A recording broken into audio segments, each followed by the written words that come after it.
This boy failed his entire life. Life was extremely harsh on him. He almost met the legendary truck Kun, but luckily, the traffic light was red. After that, he kept walking and was crushed by a falling pole. That was how he ended up being reborn as Kella, in a world where magic is revered and the weak are treated like trash. But unlike his past life, Kella awakened an absurd talent. He became a supreme genius of creation magic, surpassing every student at the academy. In front of a gaming cafe, a kid mentions that a new map for the game Kangchi just dropped. His friend brags that he already hit number 1 as soon as he woke up, leaving the other kids shocked. He admits the map is really hard, and his friend comments that the player Kangchi can't be human. Nearby, our protagonist eats a skewer while listening to the pair doubt how Kangchi is so fast. The protagonist's friend then turns and jokingly accuses him, saying he must be using bots. He continues, asking why the guy eats there if he makes crazy money from gaming. The hooded guy simply replies that the food at this place is really good, and that's why he comes. He changes the subject,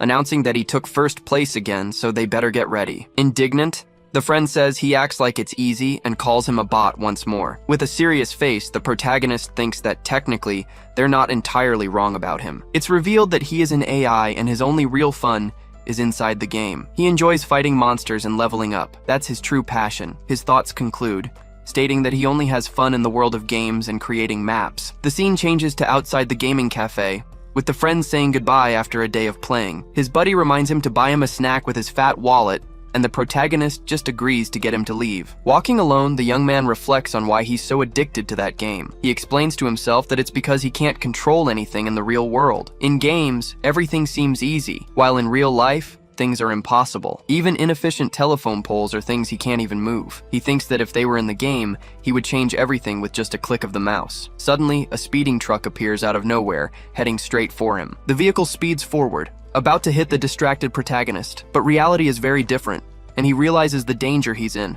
An object like a truck can't be removed just because he wants it to. The driver slams on the brakes, and the truck zips right past him. The tires screech on the asphalt, stopping just inches from where he stood. The boy is startled and even jokes that he thought he was about to end up in another world. Furious, the driver yells at him, asking if he was trying to get himself killed. The protagonist simply points to the side with a nonchalant look. He calmly asks the man to check the signal first, which showed the green light to cross. The driver is confused, not understanding when the light changed, and the protagonist walks away. With his back turned, he thinks about how frustrating and limited real life is. If he could change things like in a game, everything would be so much more convenient and practical. With that power, he would finally be able to create the world he truly desires. But suddenly, the cable of a nearby crane snaps with a loud crack. People on the street scream in desperation about the crane, telling everyone to get away. Our hero then sees a little girl standing right under the falling metal beam. He's in shock for a second, but his expression shifts to one of pure determination. The little girl looks up,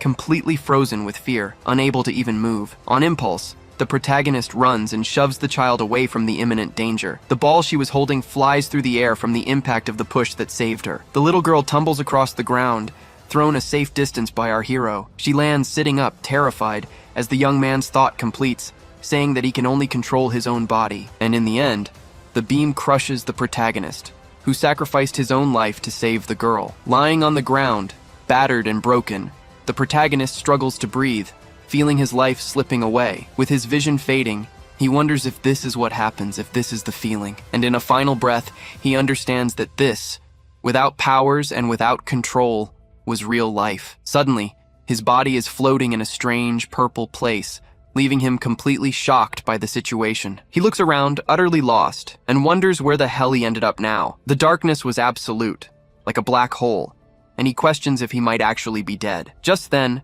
a mysterious voice echoes through the void, calling out to him in a very intimidating way. A giant, shadowy creature appears, asking him how the hell of oblivion was for him. Startled, the young man shouts, demanding to know who that thing is and what all this talk about oblivion meant. The entity then explains that death is merely a path to reincarnation, making everything even more confusing. Our hero is speechless, trying to process what those crazy words meant. The being continues, saying it will give him a chance to recover his lost memories. Annoyed, the boy demands that the creature speak in a way he can understand for once, but the entity ignores him, and with a powerful voice, commands the one who has forgotten to open his eyes. Desperate, the protagonist begs him to stop, not knowing what was happening to his body. The young man's eyes change color instantly, taking on a wild, feral appearance. He jolts awake, screaming in panic as he sees himself with demon horns and fangs. Still in shock, the boy leans on a table, trying to understand what is happening. He takes a look around and realizes the whole place looks like a very old castle. Then,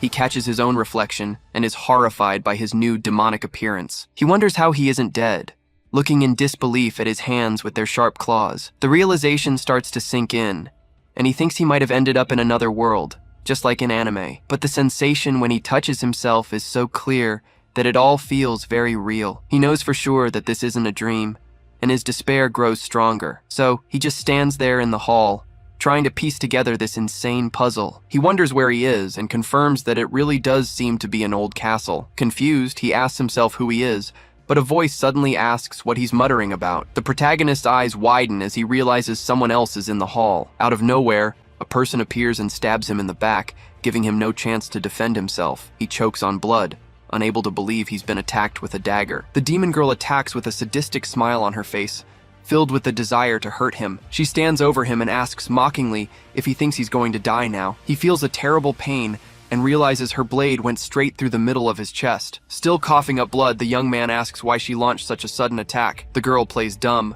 questioning what he means by why. She then reveals that she hates him, and that's why she's trying to get rid of him, lunging at him again. He panics, unable to believe the girl is really trying to end his life right there. But just as she was about to deliver the final blow, someone else appears and stops the sword with their hand. The protagonist looks back, surprised by the unexpected help that arrived just in time. A man with a whip holds the sword, and the girl asks why he's in her way again. Just then, a woman appears and tells her not to do this to her own brother, which comes as a surprise. Our hero is completely lost, wondering what's going on and who these people are. The woman approaches him, lamenting that his sister mistreated him again, and offers him a drink. He thinks it's a potion and drinks it all at once, relieved to have some help. But the woman gives a strange smile and comments that today he's drinking without any suspicion. The young man's eyes widen in pure panic as he realizes he's fallen into a very dangerous trap. Instantly, he vomits a disgusting purple liquid, confirming the drink was poisoned. He clutches his throat,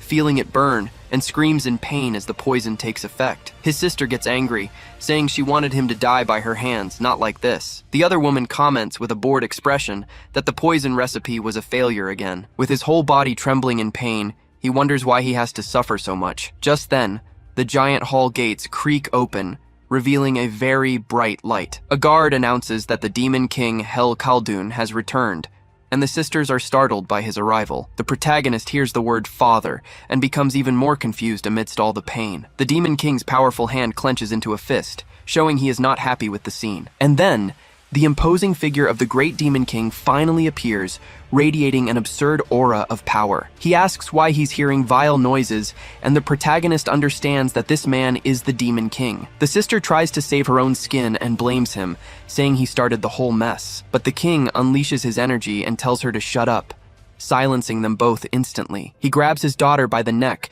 saying it's a humiliation to hear the groans of the weak in his castle. As she's being choked, the woman apologizes and begs her father for a little mercy. Meanwhile, our protagonist thinks that if those two are really his sisters, then that terrifying and merciless demon king can only be his father. The king ignores her plea and says he only wishes to hear two sounds in his castle. The young man becomes alert, sensing that what his supposed father is about to say isn't good. He continues, saying he wants to hear the sound of a demon being born, and that of an honorable death. Upon hearing this, the realization hits the protagonist, and fear takes over him completely. Suddenly, a scream of pure pain and agony echoes throughout the dark castle. The scene reveals the demon king standing in the hall, with several bodies lying at his feet. The poison was still taking effect, and the boy continued to cough up a lot of blood, badly injured. He finally accepts that he somehow managed to be reincarnated into another world, but he can't believe that, of all people, he ended up as the son of this guy. Lying on the floor, he curses his bad luck, unable to accept the situation, and he wonders why, of all the options, it had to be the Demon King. The scene shifts to a flashback, with the protagonist as a child, crying and calling for his mother. He explains that his sister Caldera stabbed his eye with a fork, and his mother only laments his pain. The boy keeps crying, saying his other sister, Tarmi, also poisoned his food. With a cold gaze, his mother tells him that in that case he needs to take action. She then advises him to pay them back in kind, just like a true demon would. But the boy is scared, and warns her that if he does that, His sisters might kill him. With a cruel smile, she says then he just needs to kill them first before they kill him. The little boy is in shock, a tear rolling down his face as he can't believe her words. We are told that his father killed 12 siblings to become the great demon king. His mother repeats her advice, saying that if someone tries to kill him, he must strike first. At that, she pulls a dagger from behind her back, preparing to teach him a lesson. And without hesitation, she stabs him from behind, making the boy scream in pure pain and surprise. As she hugs him, she whispers that this is exactly how a true demon acts. He screams for his mother in agony, and she asks if he has finally understood the lesson. Back in the present, the protagonist wakes up with a scream, jolting out of the horrible nightmare. A servant approaches the bed and asks if he's awake, finding him panting. He realizes this is the body he reincarnated into, and all of that were Kella's memories. Then he looks at his own body and notices that all his wounds have healed on their own. We are told that Kella has a regenerative ability far above normal. The servant informs him that Lord Kella has slept for a long time, while he stares at his hands, confused. She then tells him to get up as the family meal is almost ready, and he obeys. We're informed that Kella, being more timid, was always despised by his siblings. In a flashback, Rin suggests an outfit, but he complains that his brother's servant dresses him. He then jokes that she could help him too, but the old Kella refuses, completely embarrassed. In another memory, the servant tells him to clean the blanket, and he finds it strange since it's her job. He also remembers finding Rin sleeping soundly in his bed, making herself at home, and even when she sent a doll to do her work, leaving the old Kella shocked. Our protagonist reflects on how weak Kella was, letting himself be intimidated by a servant. But with a serious look, he decides that the Kella of today will be very different. He then clenches his fist tightly, showing all his new and great determination. He realizes that the old Kella was bullied his entire life, and it's not so different here. With a determined look, he understands that in this place, those who seem weak simply die. He then walks with his servant towards the royal family's large dining table. The Demon King glares at him seriously and warns in a deep voice that Kella is late. The king's presence is so overwhelming that the protagonist understands why he's the boss here. He sits at the table and apologizes for the delay, already bracing himself for what's coming. But his sister greets him with a very strong kick from under the table. The surprise attack comes with a stab to the leg, showing the family's affection. He grinds his teeth, trying to endure the pain so he won't look weak in front of everyone. His sister then taunts him,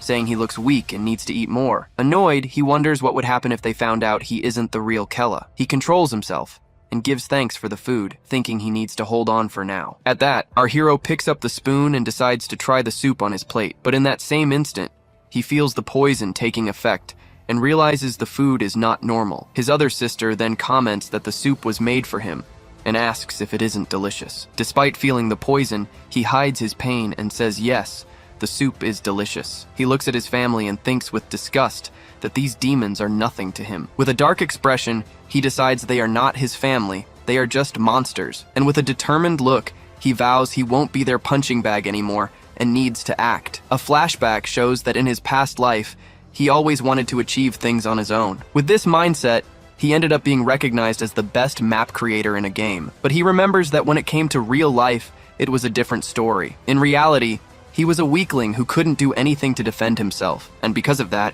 he never wanted to go through that situation again. He swears to himself that he will never die in such a defenseless way again. Back in the present, his gaze changes completely, showing a new determination. With a sinister smile, he offers the poisoned soup to his sister Seldera, and without warning, he throws the entire plate in her face, making her scream in surprise. Then, he pulls the dagger from his leg and announces he's going to give Tarma his sister's gift. And with a swift movement, he stabs his other sister with the same knife that wounded him. The Demon King is completely shocked by the unexpected attitude of his youngest son. He stands up and questions his father, asking why demons should have happy family meals. Enraged, the protagonist flips the table with all his might and shouts that from now on, everyone eats alone. The whole family is in shock at his rebellion, unable to believe what they just saw. With a look of pure hatred, he challenges them all, telling them to see who will win this fight. The scene then takes us outside the castle, showing the grandeur of the demon's fortress. With a satisfied smile, the young man thinks that the feeling of rebelling was very good, but we are shown that after that, he took a violent beating from his furious father. Even so, he managed to recover quickly, which leaves him quite surprised with his body. He looks at his own hand and can feel a strange power coming from within him. At that moment, He realizes he truly is the son of the Demon King, having inherited incredible powers. Now, the protagonist is curious to know how strong this new ability of his really is. The servant informs him about the demonic power class, but he cuts her off, telling her to stop giving him orders. She is stunned by his sudden change, wondering why he's acting this way. Alone, the young man reflects on this upcoming demonic power class. He thinks that, according to Kella's memories, this is one of the worst experiences he's ever had, but even so, the young man knows he has no reason to skip it, so he's going to face it. The scene changes to the training ground, where the instructor announces that Caldera and Tarm won't be coming today. At this, our hero recognizes some guys in the crowd and immediately gets a bad feeling. He remembers them well from Kella's memories and knows they're bad news. In a flashback, the old Kella trembled with fear, saying he couldn't fight at all. One of the bullies would then say there was no choice since it was a class, and would charge at him. With that excuse, the guy would beat Kella mercilessly, making him scream in pain on the ground. We are shown that these guys are true demons who enjoy the suffering of others. For them, mistreating Kella was a pastime, almost like a very cruel and fun game. Back in the present, one of his sisters appears and tells the guy not to go easy on him. With a sadistic smile, she tells him to show his true abilities, as she allows it. The attacker thanks her happily, and prepares an even stronger magic attack against Kella. But our protagonist only remembers the old Kella begging him to stop the torture. The poor boy hated fighting and just wanted it to end, but no one ever listened to him. Our hero thinks with conviction that the old Kella wasn't really weak. He just had too soft a heart, and that's why he always ended up getting beaten by others. But now everything has changed, and he faces the challenge with a very different look. With a confident smile, he decides he's going to use this new strength the right way. On a training ground, an instructor with glasses asks who was fighting earlier. A red-haired guy answers that it was him and Kella, approaching with a mocking attitude. He keeps provoking him, saying with a smirk that he should have called Kella Sir. Kella gets furious at the disrespect, while the other guy falsely apologizes. The instructor then orders them both to start the second round right there in front of everyone. The redhead gets ready to fight, concentrating a purple energy and asking if Kella is ready. In the crowd, the other students mock them, saying that young Master Kella is going to get beaten up again. He hears the malicious comments, getting even more irritated by the whole situation. His opponent cracks a wicked smile, clearly enjoying Kella's suffering. But Kella thinks that he and his rival are similar in many different ways. The scene changes to a flashback, showing that he was also bullied in his past life. Back then, he had no money or strength, and everyone despised him for it. But he decides that all of that is in the past, releasing a powerful blue aura. His eyes glow intensely, and the energy explodes around his body with full force. The rival is in shock, unable to believe Kella had so much hidden mana. The other students are stunned by the mana, wondering if it's even real. His opponent is paralyzed with fear, unable to move due to the pressure. Kella then advances and says he'll go easy on him, asking him to withstand just one blow. With a blow shrouded in energy, he lands a direct hit on his rival with incredible impact. He finishes the attack with another strike, smashing the guy into the courtyard ground. The crowd is in shock, as his adversary couldn't even react to the attack. Even the instructor is desperate, wondering if the boy died from the hit. But the rival was on the ground, all busted up and spitting blood, but still alive. Kella looks down on him, asking how he dares to speak that way to the son of the Demon King. Terrified, the guy begs for forgiveness, calling him Lord Kella for the first time. He then warns him not to make the same mistake again, or next time he would die. The students can't believe it, because that was definitely the same loser Kella as always. Then,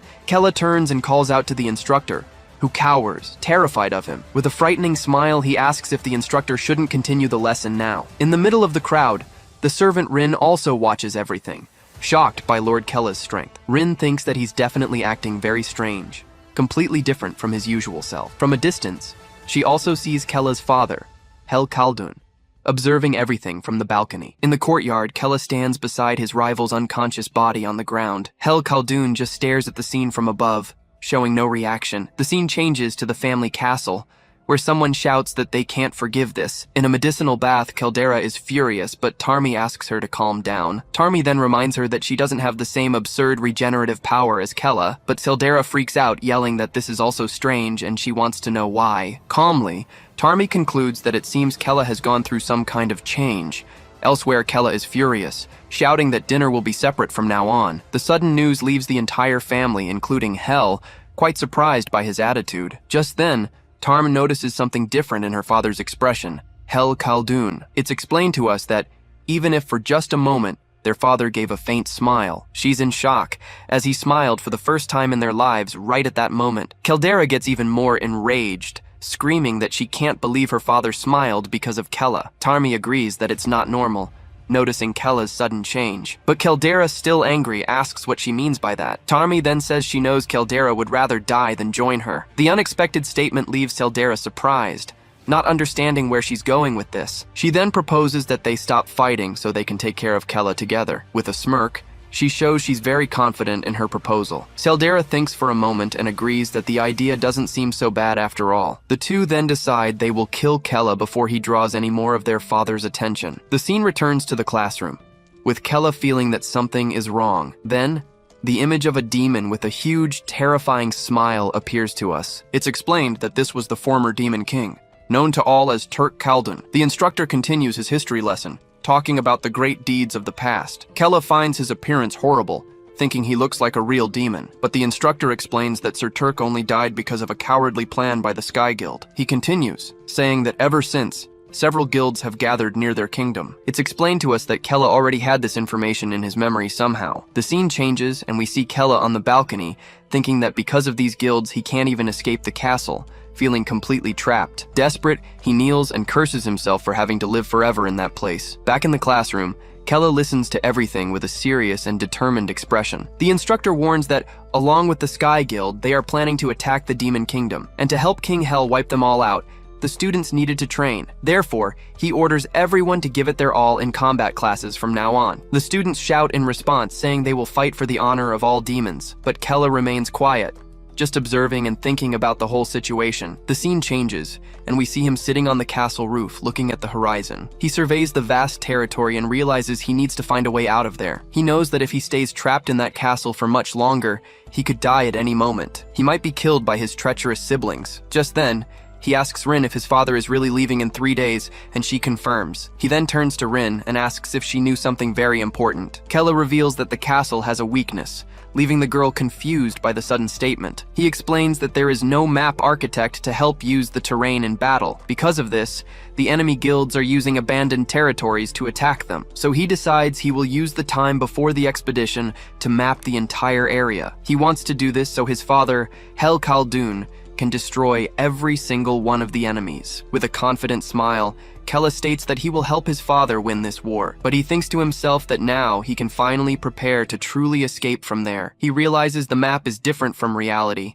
and that he can create it however he wants. Just then, Kella yells for Rin to create a secret office in the castle's basement right now. He explains that he needs a space to work, without his father discovering his plan. The scene changes to a dark room, lit only by torches with magical flames. Inside, Hel Khaldun is sitting, releasing an intimidating pink energy. He thinks that Kella won't be able to escape his sight, already suspicious of his son. Then he stands up, deciding he needs to do something before it's too late. Kella's father decides he needs to see what's going on with his own eyes. Back in the basement, Kella makes a disgusted face and asks what this is. Rin shows him the dusty place, and he's disgusted by the horrible office. She says it was the best she could do in secret, but he yells at her to do it right. He thinks that sometimes he needs to treat her more firmly to command respect. The servant gets scared, thinking he's not the same Kella she once knew. But deep down, she feels that despite everything, something about him had changed for the better. She ends up thinking he's become cooler, and starts falling in love with her new master. He then yells at Rin,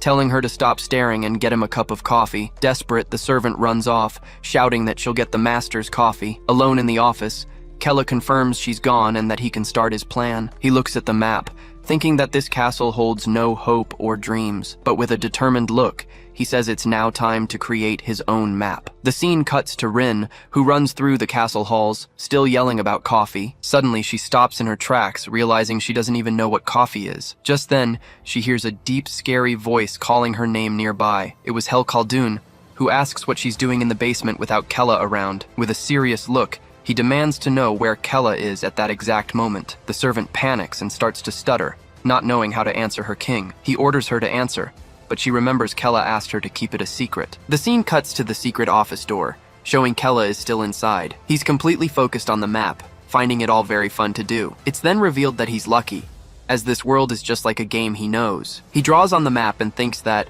deep down, he's having a lot of fun doing this. He remembers that in his past life, The thing he loved most was creating maps. Suddenly, the secret office door begins to shake violently. Then, the door explodes, and Kella is thrown back by the magical impact. It was Hel Khaldun, who yells that he can't believe he created an office without telling him. Kella is in shock, wondering how Hel managed to find him down there. Without a second thought, his father lunges forward and pierces his chest with his bare hand. He then whispers that if Kella wants to kill him, he shouldn't hide like a coward. The young man spits up a lot of blood, unable to believe his own father's brutal actions. He feels an absurd amount of pain and realizes this is the power of the great demon king. His body covered in a cold sweat, he's sure he's going to die for real this time. In desperation, he yells for his father to look at the map he just drew. But Hel holds him in the air and asks what the hell he's looking at on that paper. Even while injured, Kella explains that the castle's surroundings are bad for battles. He says that if they change the geography as he's drawn, the advantage will be all theirs. He guarantees the map will be a great help in the upcoming battles. Hel is surprised by his attitude, not expecting this kind of intelligence from his son. Then, he forcefully pulls his hand back, making Kella scream in pain. His father glares at him on the floor and asks why he created the office in secret. Kella explains that if he had asked to help, his father certainly wouldn't have allowed it. That's why he wanted to show the map only after it was fully complete. The Demon King remains silent, just analyzing his son's explanation and courage. He then says that, as the king's son, he wants to help exterminate the army from the heavens. The two stare at each other seriously, in a moment of great tension between father and son. Rin is terrified, thinking Kella has a death wish for speaking to the king like that. Breaking the silence, his father asks how long he thinks it will take to finish. The question catches Kella by surprise, unable to believe what he just heard. Hel points with his bloodied hand and demands to know how many days it will take to complete the map. Realizing his father understands, Kella replies that 5 days is enough. But Hel reveals that the army from the heavens will gather in just 3 days. He warns that Kella's map will be useless if it takes that long to be ready. But Kella corrects himself, saying he can finish it in 5 hours, not 5 days. The boy's confidence leaves Hel Khaldun shocked, unable to believe such audacity. He guarantees that in 3 days the construction will be ready and asks to lead the plan. His father stares at him, seriously analyzing the proposal and the determination in his eyes. With a surprised look, he seems to consider the possibility for the first time in his life. So he agrees and tells Kella to try and complete the map, giving him a vote of confidence. But as he turns, he warns that if Kella is just bluffing, he will personally tear the boy to shreds along with that map he drew. Even while bleeding, Kella confirms with a smile, promising he'll do his best. With that, the Demon King finally turns and leaves the secret office. Alone, Kella celebrates, winking and happy to have convinced his father. But suddenly, the pain from the wound returns with full force, and he feels a sharp pang. He can't bear the pain and ends up vomiting all the blood that was stuck in his throat. It's then that he realizes that Demon would have really killed him if he wasn't useful. Rin is shocked, thinking that Kella actually managed to convince the great Demon King. He yells at her not to just stand there and to take him to the infirmary, and she agrees immediately. Already bandaged, he announces that, as promised, he completed the map in just 5 hours. With that, the castle's forces gather and begin a large-scale construction. The kingdom's mages use illusion magic to hide the entire construction area. They transform the area's geography so the enemies won't notice the change. Kella thinks that his new map was being created exactly like it was in the game he used to play. With a satisfied smile, he concludes that everything went exactly according to his plan. The scene changes to the Sky Guild's camp, where someone screams in total shock. It's the Guildmaster Hermison, who discovers they're transforming the battlefield. A knight explains that they found out the demons were using illusion magic. He then asks if they should attack and stop them, but the master becomes thoughtful. With a serious look, Hermison replies that, no, they won't do anything for now. He gives a little smirk, thinking that doing so now would be useless, as it was already too late. It's then revealed that in 3 days, the strongest squad from Talawa would arrive. It's then revealed that the strongest elite squad, the Talcan, is on its way. It's explained that this squad was formed over decades and is finally complete. Hermison laughs, saying they will defeat the Demon King Hel with this elite troop. Flying on a dragon, the squad leader shouts that they will reach the castle in 2 days. With that order, their entire army advances at high speed towards the enemy. The general declares that the Demon King's 1,000-year reign will finally come to an end. They all charge forward screaming, ready to burn the demon castle to the ground. A red-haired commander remarks that General Kilman's leadership is truly incredible. Just then, a soldier asks Commander Srills if they can really pull off this hunt. She replies with a smile, assuring him that the Talcon squad is different from the others. With great confidence, she states that they will definitely kill the great Demon King. The scene returns to the Demon King's castle, where the main tower stands tall. Seated on his throne, Hel Khaldun realizes Kella wasn't bluffing about the map, but he admits that, despite everything, his son's plan wasn't perfect yet. His body was already at its limit, so he couldn't afford to be picky. With determination, he thinks that tomorrow he would finally settle things with the army of heaven. Meanwhile, the mages hurry, as they didn't have much time to finish the job. The workers also rush to move everything faster, following their orders. From the window, Kella and Rin watch everything, and he comments that the plan is progressing well. He reflects that the feeling of creating a map in real life is very different from the game. The young man is impressed that he can change the geography of the place however he wants. Now he just had to wait for the great battle between heaven and hell to begin. With an eager look, he prepares himself, as tomorrow would finally be the big day. The next day, the Talcon squad finally arrives at the meeting point with much celebration. The general thanks everyone for coming and announces that his squad is ready to fight. Excited, Hermison agrees and yells for everyone to head to the Demon King's castle now. At that, the general also shouts, ordering the squad to advance and bring victory to Talua. Suddenly, a teleportation circle glows brightly in the middle of the enemy camp. The same glow appears on the ground of the encampment, leaving Master Hermison very confused. The general of the Talcon squad panics, not understanding what's happening. He yells that it's a surprise attack and orders everyone into a defensive formation, but an energy blast hits the area, sending several soldiers flying. The general and his men raise their shields, wondering what that was. One of the guild knights is shocked, thinking this is impossible. From the midst of the blue smoke, the silhouette of a massive demon appears before them all. It's then they realize it was the Demon King, Hel Khaldun, in person. The general is terrified, having no idea how he got to their base. The scene cuts back, and Kella explains that he removed the surveillance magic that Heaven was using. He assures him that now his father can teleport without anyone from the enemy army seeing. On his throne, Hel Khaldun considers the idea of teleporting directly to Heaven's base. But Teldera appears, asking her father to wait and not invade the enemy base like this. Tarme also arrives, saying that it's too dangerous, even for her father. Hel becomes furious and asks if they are doubting the power of the Demon King. They try to explain, saying he still hasn't fully recovered from his injuries, but he tells them both to shut up and warns them that he will make the final decision. He then declares that tomorrow, he will kill every single one of his enemies without mercy. The scene returns to the battle, and the general shouts that the bastard caught them by surprise, but he vows they'll make Hel regret it,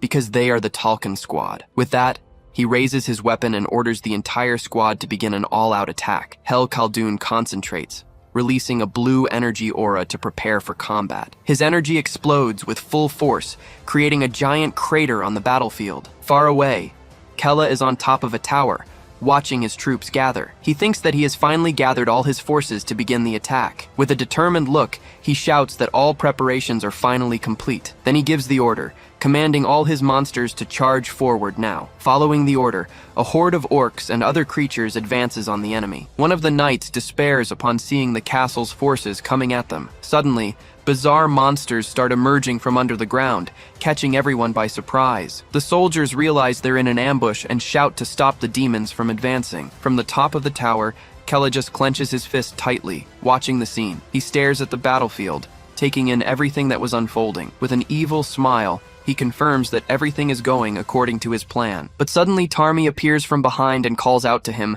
saying she's finally found him. She says she doesn't know why he did this, but his plan won't succeed. Seldera also arrives, warning that she wouldn't be doing this if he hadn't crossed the line. Shocked, Kella turns around and sees his two sisters there, ready to betray him again. With a green energy weapon, Tarmi tells him to die, as there's no place for him here. Without hesitation, she lunges forward and runs Kella through the stomach with a swift, precise strike. The energy blade pierces his body, causing a very serious wound to the young man. He looks down, feeling the immense pain of the blow and screaming in agony. With a smile, Tarm gets ready and calls for Seldera to finish the job now. Then Seldera moves in, saying that not even his regeneration can save him from this. With a single blow, Teldera rips off Kella's head, shouting that regeneration is useless. The two sisters then let out an evil laugh, enjoying the tragic scene before them. Kella's head flies off, and he's shocked by the betrayal, unable to believe what just happened. In that moment, he realizes this is his end. defeated by his own sisters. In a shocking scene, Kella's decapitated body is thrown from the top of a wall. His corpse plummets in a free fall as rain and a strange energy fill the sky. We get a close-up of his head falling, eyes wide with shock and terror, and then the body and head hit the ground with a dull, violent thud. Even on the ground, Kella's head is still in agony, trying to let out one last breath. Up on the wall, Tarm and Caldera watch the scene, celebrating that they've finally defeated him. But suddenly, a blade with a blue aura appears out of nowhere, completely surprising Tarm. It was Caldera who stabbed her ally in the back, shouting that she found her weak spot. She mocks Tarmi's speed as she mercilessly shoves the dagger even deeper. Tarmi looks at the weapon, shocked, as she recognizes her mother's forbidden dagger. But Caldera doesn't care, saying rules are useless and weapons are made to be used. Tarme is furious at the betrayal, questioning if her sister would really do this. With a wicked smile, Caldera warns that if she kills her now, she'll be the only one left. She reveals that this way, she'll become the sole remaining successor to take power. Feeling the pain and rage, Tarm grinds her teeth and screams Caldera's name. Filled with hatred, Tarme charges forward, screaming that she'll kill Caldera for her betrayal. Caldera steps back with a smile, saying the fight was over the moment she stabbed her. The two then exchange a violent blow, releasing an energy that explodes across the courtyard. The camera focuses back on Kella's head, which was watching everything from the ground. He reflects on how they could be so cruel, wondering about the nature of demons. But then he realizes they were exactly as he'd always imagined them to be. At that, the scene returns to his body, lying motionless in the middle of the courtyard. Suddenly, the blood and body parts begin to reassemble in a bizarre way. It's revealed that Rin was using a strange magic to manipulate Kella's body. She then picks up his head and calmly walks toward the corpse on the ground. Rin sits down and carefully begins to reattach the head to his neck, but Kella suddenly revives, grabbing her neck with a brutal and terrifying strength. The scene cuts to distant mountains, where a general commands his troops to advance. He orders a portal to be opened, planning to attack the heavens from behind. But on the other side, a human army was already waiting, shouting that they knew their tactic. The human commander then orders the attack, screaming to leave no demon alive. But the demon general doesn't care, ordering them all to fight for the honor of their race. With that, the two armies clash with full force, and the battle finally begins. In the midst of the chaos, a red dragon appears, preparing a fireball in its mouth. It then unleashes a powerful blast that tears through everything in its path. General Killman faces the attack, remarking it's been a while since he'd seen a dragon's breath. Mounted on the beast, Hel Khaldun smiles, controlling the furiously roaring dragon. The demon then leaps from the monster's back, landing on the ground with a heavy impact. Killman is enraged and screams in anger as the bastard managed to barely escape. Quickly, the human commander orders everyone to unleash their attacks at once. The demon army charges forward without fear, rushing toward their enemies to attack. Suddenly, a giant blue energy creature materializes behind the demon army. Killman watches the dust settle, wondering if they managed to hit the target, but to his surprise, he realizes the attack didn't work, and the monster is still standing. We see a close-up of the creature's arm, which glows with a cold, powerful energy. The creature reveals itself, saying that what happened before is no longer important. He assumes his complete form, warning that he only needs to kill everyone there. Desperate, Killman yells that the enemy is planning to fight with everything in its final form. He then orders everyone to risk their lives and give it their all. The creature's eye glows intensely, releasing a wave of power that intimidates everyone. The scene then shifts back to the castle, with a much darker and heavier atmosphere. We see a light coming from a hole, showing that the previous fight opened a passage. Down below, Rin was trembling as she held Kella's head back in place. His neck was bloody, and he was begging her to continue the process. She then screams in desperation, pleading for it to work quickly. A flashback begins, with Rin shouting about how disgusting it was and wondering when she would get used to it. Kella, missing an arm, screams in pain and tells her to hurry up and put it back. We see a close-up of her pressing the limb into place as he writhes in the agony of regeneration. With a sweaty face, Rin fearfully asks if the process was finally over, but Kella looks at his hand and confirms that, as expected, it had worked again. He then announces that the next step would be to do the same with his head, terrifying Rin. Kella explains he needs to test it with his head, leaving Rin completely distraught at the idea. He asks her to cut it carefully, but Rin refuses and screams that she doesn't want to do it. The flashback ends, and back in the present, Kella says that's enough experimenting for now. He then instructs Rin to find Caldera's servant and tell her exactly what he said. The girl is visibly tense with the task, but she knows she can't disobey his orders. With a nervous performance, she goes to the other servant to pass on the false information. Rin says that Kella is planning to kill the young master Seldera in the middle of the battle. She adds that he will attack while the Demon King is fighting against the heavens.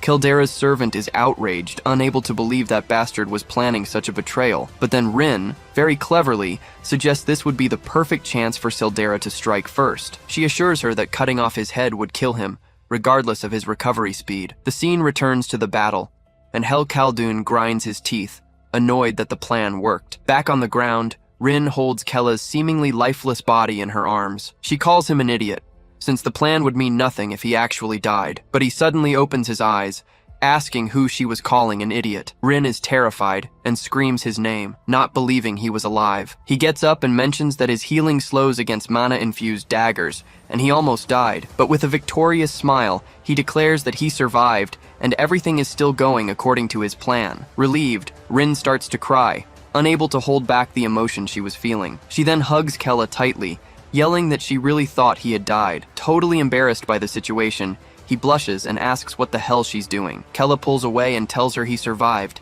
so she can stop because he needs to go now. Then, he summons the contract seal, declaring that he will break the pact between them. With his hand outstretched, he grants complete freedom to his servant, Rin. A magical aura surrounds the girl, who is in shock and can only whisper his name. He explains that now that the contract is over, she has no more obligations. With one last smile, Kella turns and tells her to live the life she always wanted. Rin stands paralyzed, completely speechless at her master's sudden action. He then walks toward a light, preparing to leave the place for good. A flashback reveals a young Kella asking her to be his friend, not his servant. Back in the present, the memory makes Rin cry as she understands his feelings. She runs and yells for him to take her with him, but Kella tells her not to follow. Rin insists she'll go with him, but he yells that she'll just get in the way. The scene cuts back to the battle, and a wounded General Killman calls Hel Khaldun a monster. It's revealed that Hel's arm had also been torn off, gushing blood onto the ground. But even completely battered, he was still standing, which left Killman utterly shocked. The general realizes that the being before him was the great demon himself. Angrily, Killman admits it's frustrating, but he just can't defeat this guy. He realizes it doesn't matter who comes, because no human can stop this disaster. Then, Hel silently turns his head, observing the destruction caused by the long battle. He sees that the human army was almost completely annihilated in the clash. His eyes continue to scan the field, analyzing the outcome of that terrible war. And the same happened to his own soldiers, who were also mercilessly slaughtered. The camera focuses on another of his fallen warriors, showing the brutality of the combat. With a bloody mouth, he starts calling for Seldera, Tarmi, and also for Kella. We see up close that it wasn't just his arm. His neck was also slashed. He then closes his eyes and realizes that, in the end, his children will not come to help him. But he concludes that this was his fight, and he will use every last drop of his mana. On the battlefield, Hel declares that now everything will finally end,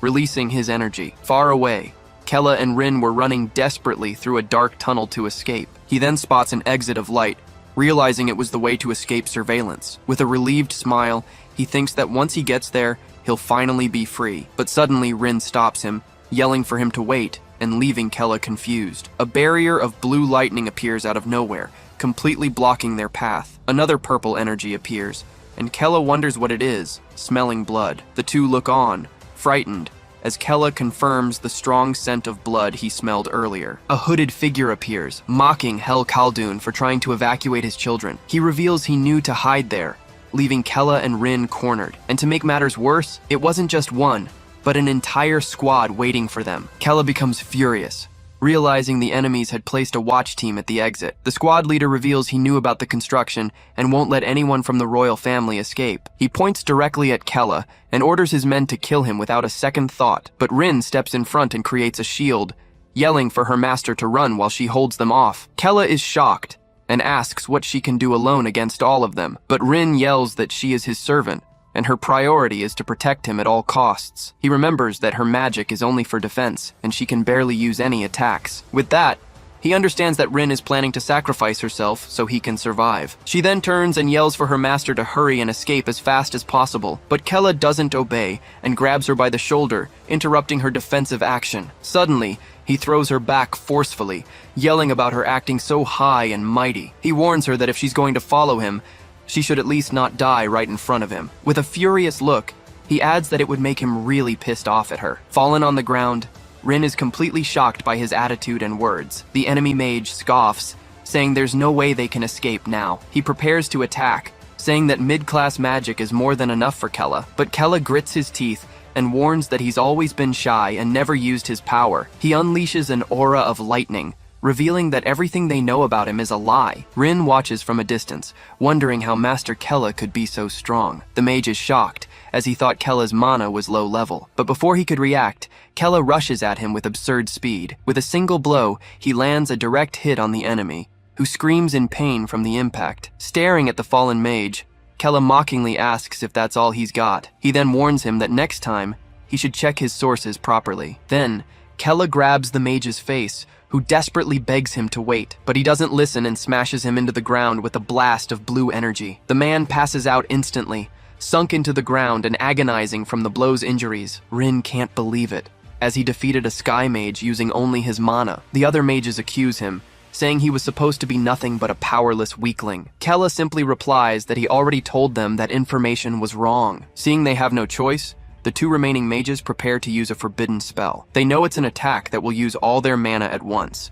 It's a risky gamble, because if the attack fails, they'll be the ones to die in the end. Seeing the danger, Rin runs and desperately yells for her master to fall back and get out of there. The spears of light pierce through Kella's body, who is shocked by the surprise attack. But it was actually Rin who jumped in front, taking all the damage and screaming in pain. Kella tries to move, but realizes his body has been paralyzed by the spear's magic. With her last bit of strength, Rin turns and calls her master's name, badly wounded. She then apologizes, saying that unfortunately she couldn't protect him this time. The two mages breathe a sigh of relief, as their risky attack worked perfectly. The leader prepares for the final blow, warning that this was the end for Kella, but his partner suggests they deserve a reward after all their hard work. He then grabs Rin with a disgusting smile, asking if it wouldn't be fun to play with her. Outraged, she yells that she knows everything they've done against the demon race. The mage threatens her with a dagger, telling her to shut up and wait her turn. Watching the scene, Kella realizes that the humans of this world treat others like objects. The leader then turns to him, saying he'll first kill the Demon King's baby. Kella looks at the exit,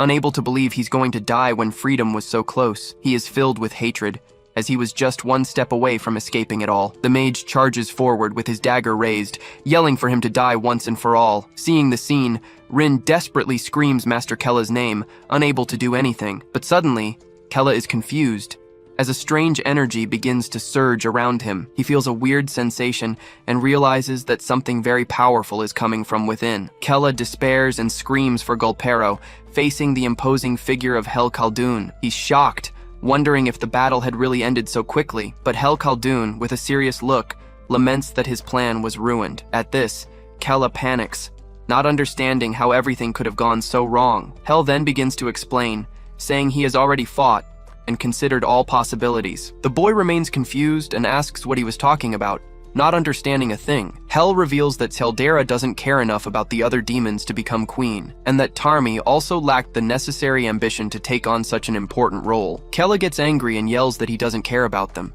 demanding to know how Hel got there. He then reveals that a demon king can pass his mana to his bloodline before he dies. The young man is in shock at the revelation, stuttering in disbelief.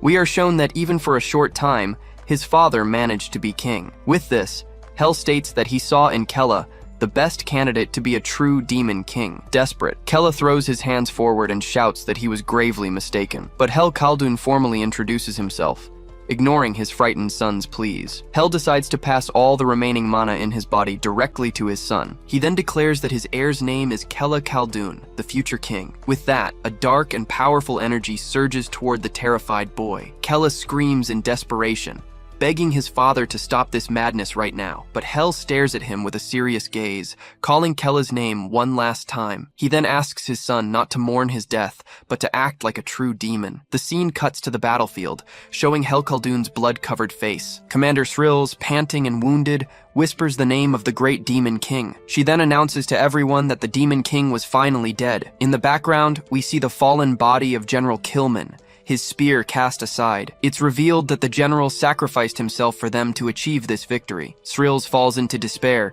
screaming and mourning the death of her companion. The news spreads, and the other soldiers are shocked to learn what happened. A cry of euphoria echoes, celebrating that the demon king Hel Khaldun has been defeated. But at the last second, Hel's eye moves, revealing he heard everything. Kella screams in pain as an absurd and dark energy takes over his body. Just then, a spear of light is shot toward the demons, nearly hitting them all. Rin is shocked to realize that young Master Kella's mana dispersed the attack. The Sky Mages panic, not understanding how his mana increased so much. Suddenly, Kella begins to laugh sinisterly, leaving everyone confused. He raises his head with a malevolent look and whispers his father's name, Hel. The boy then wonders if Hel is truly dead, recalling his imposing image. With a grin from ear to ear, he celebrates that his plan has finally succeeded. Desperate, the mages realize they're out of mana and shout that they need to escape, but Kella steps in front of Rin and, with a serious look, tells her to get back. He feels an infinite void of darkness,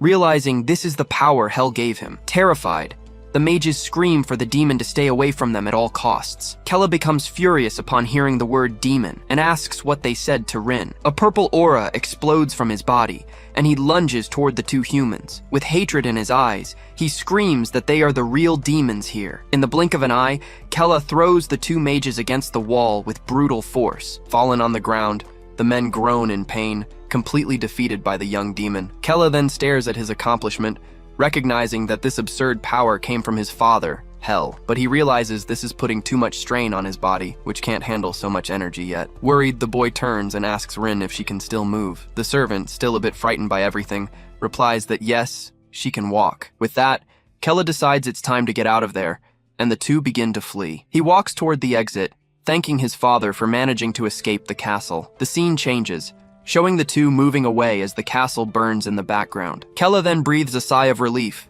tasting freedom for the first time in his life. He starts to laugh, a laugh of pure happiness and satisfaction at his success. Now, with a confident smile, he says he can go wherever he wants and live as he pleases. But suddenly, a beam of blue light appears out of nowhere, cutting across the sky. Kella is caught in this strange light and asks what it is, as Rin gets scared. The girl then screams in a panic, warning that it's a teleportation spell. Kella is completely shocked by the light, not understanding what's happening. In an act of desperation, he yells for Rin to grab his hand quickly, but the girl is paralyzed, staring in fear, unable to react in time. With that, a giant pillar of light descends from the sky, engulfing the young demon. The scene cuts, showing us an overhead view of a city full of houses. It's then revealed that the place is an island, which seems to be some kind of academy. Just then, the same beam of blue light appears, pinpointing the exact arrival location. Kella and Rin look around, and he angrily asks where the hell they ended up. Rin looks around,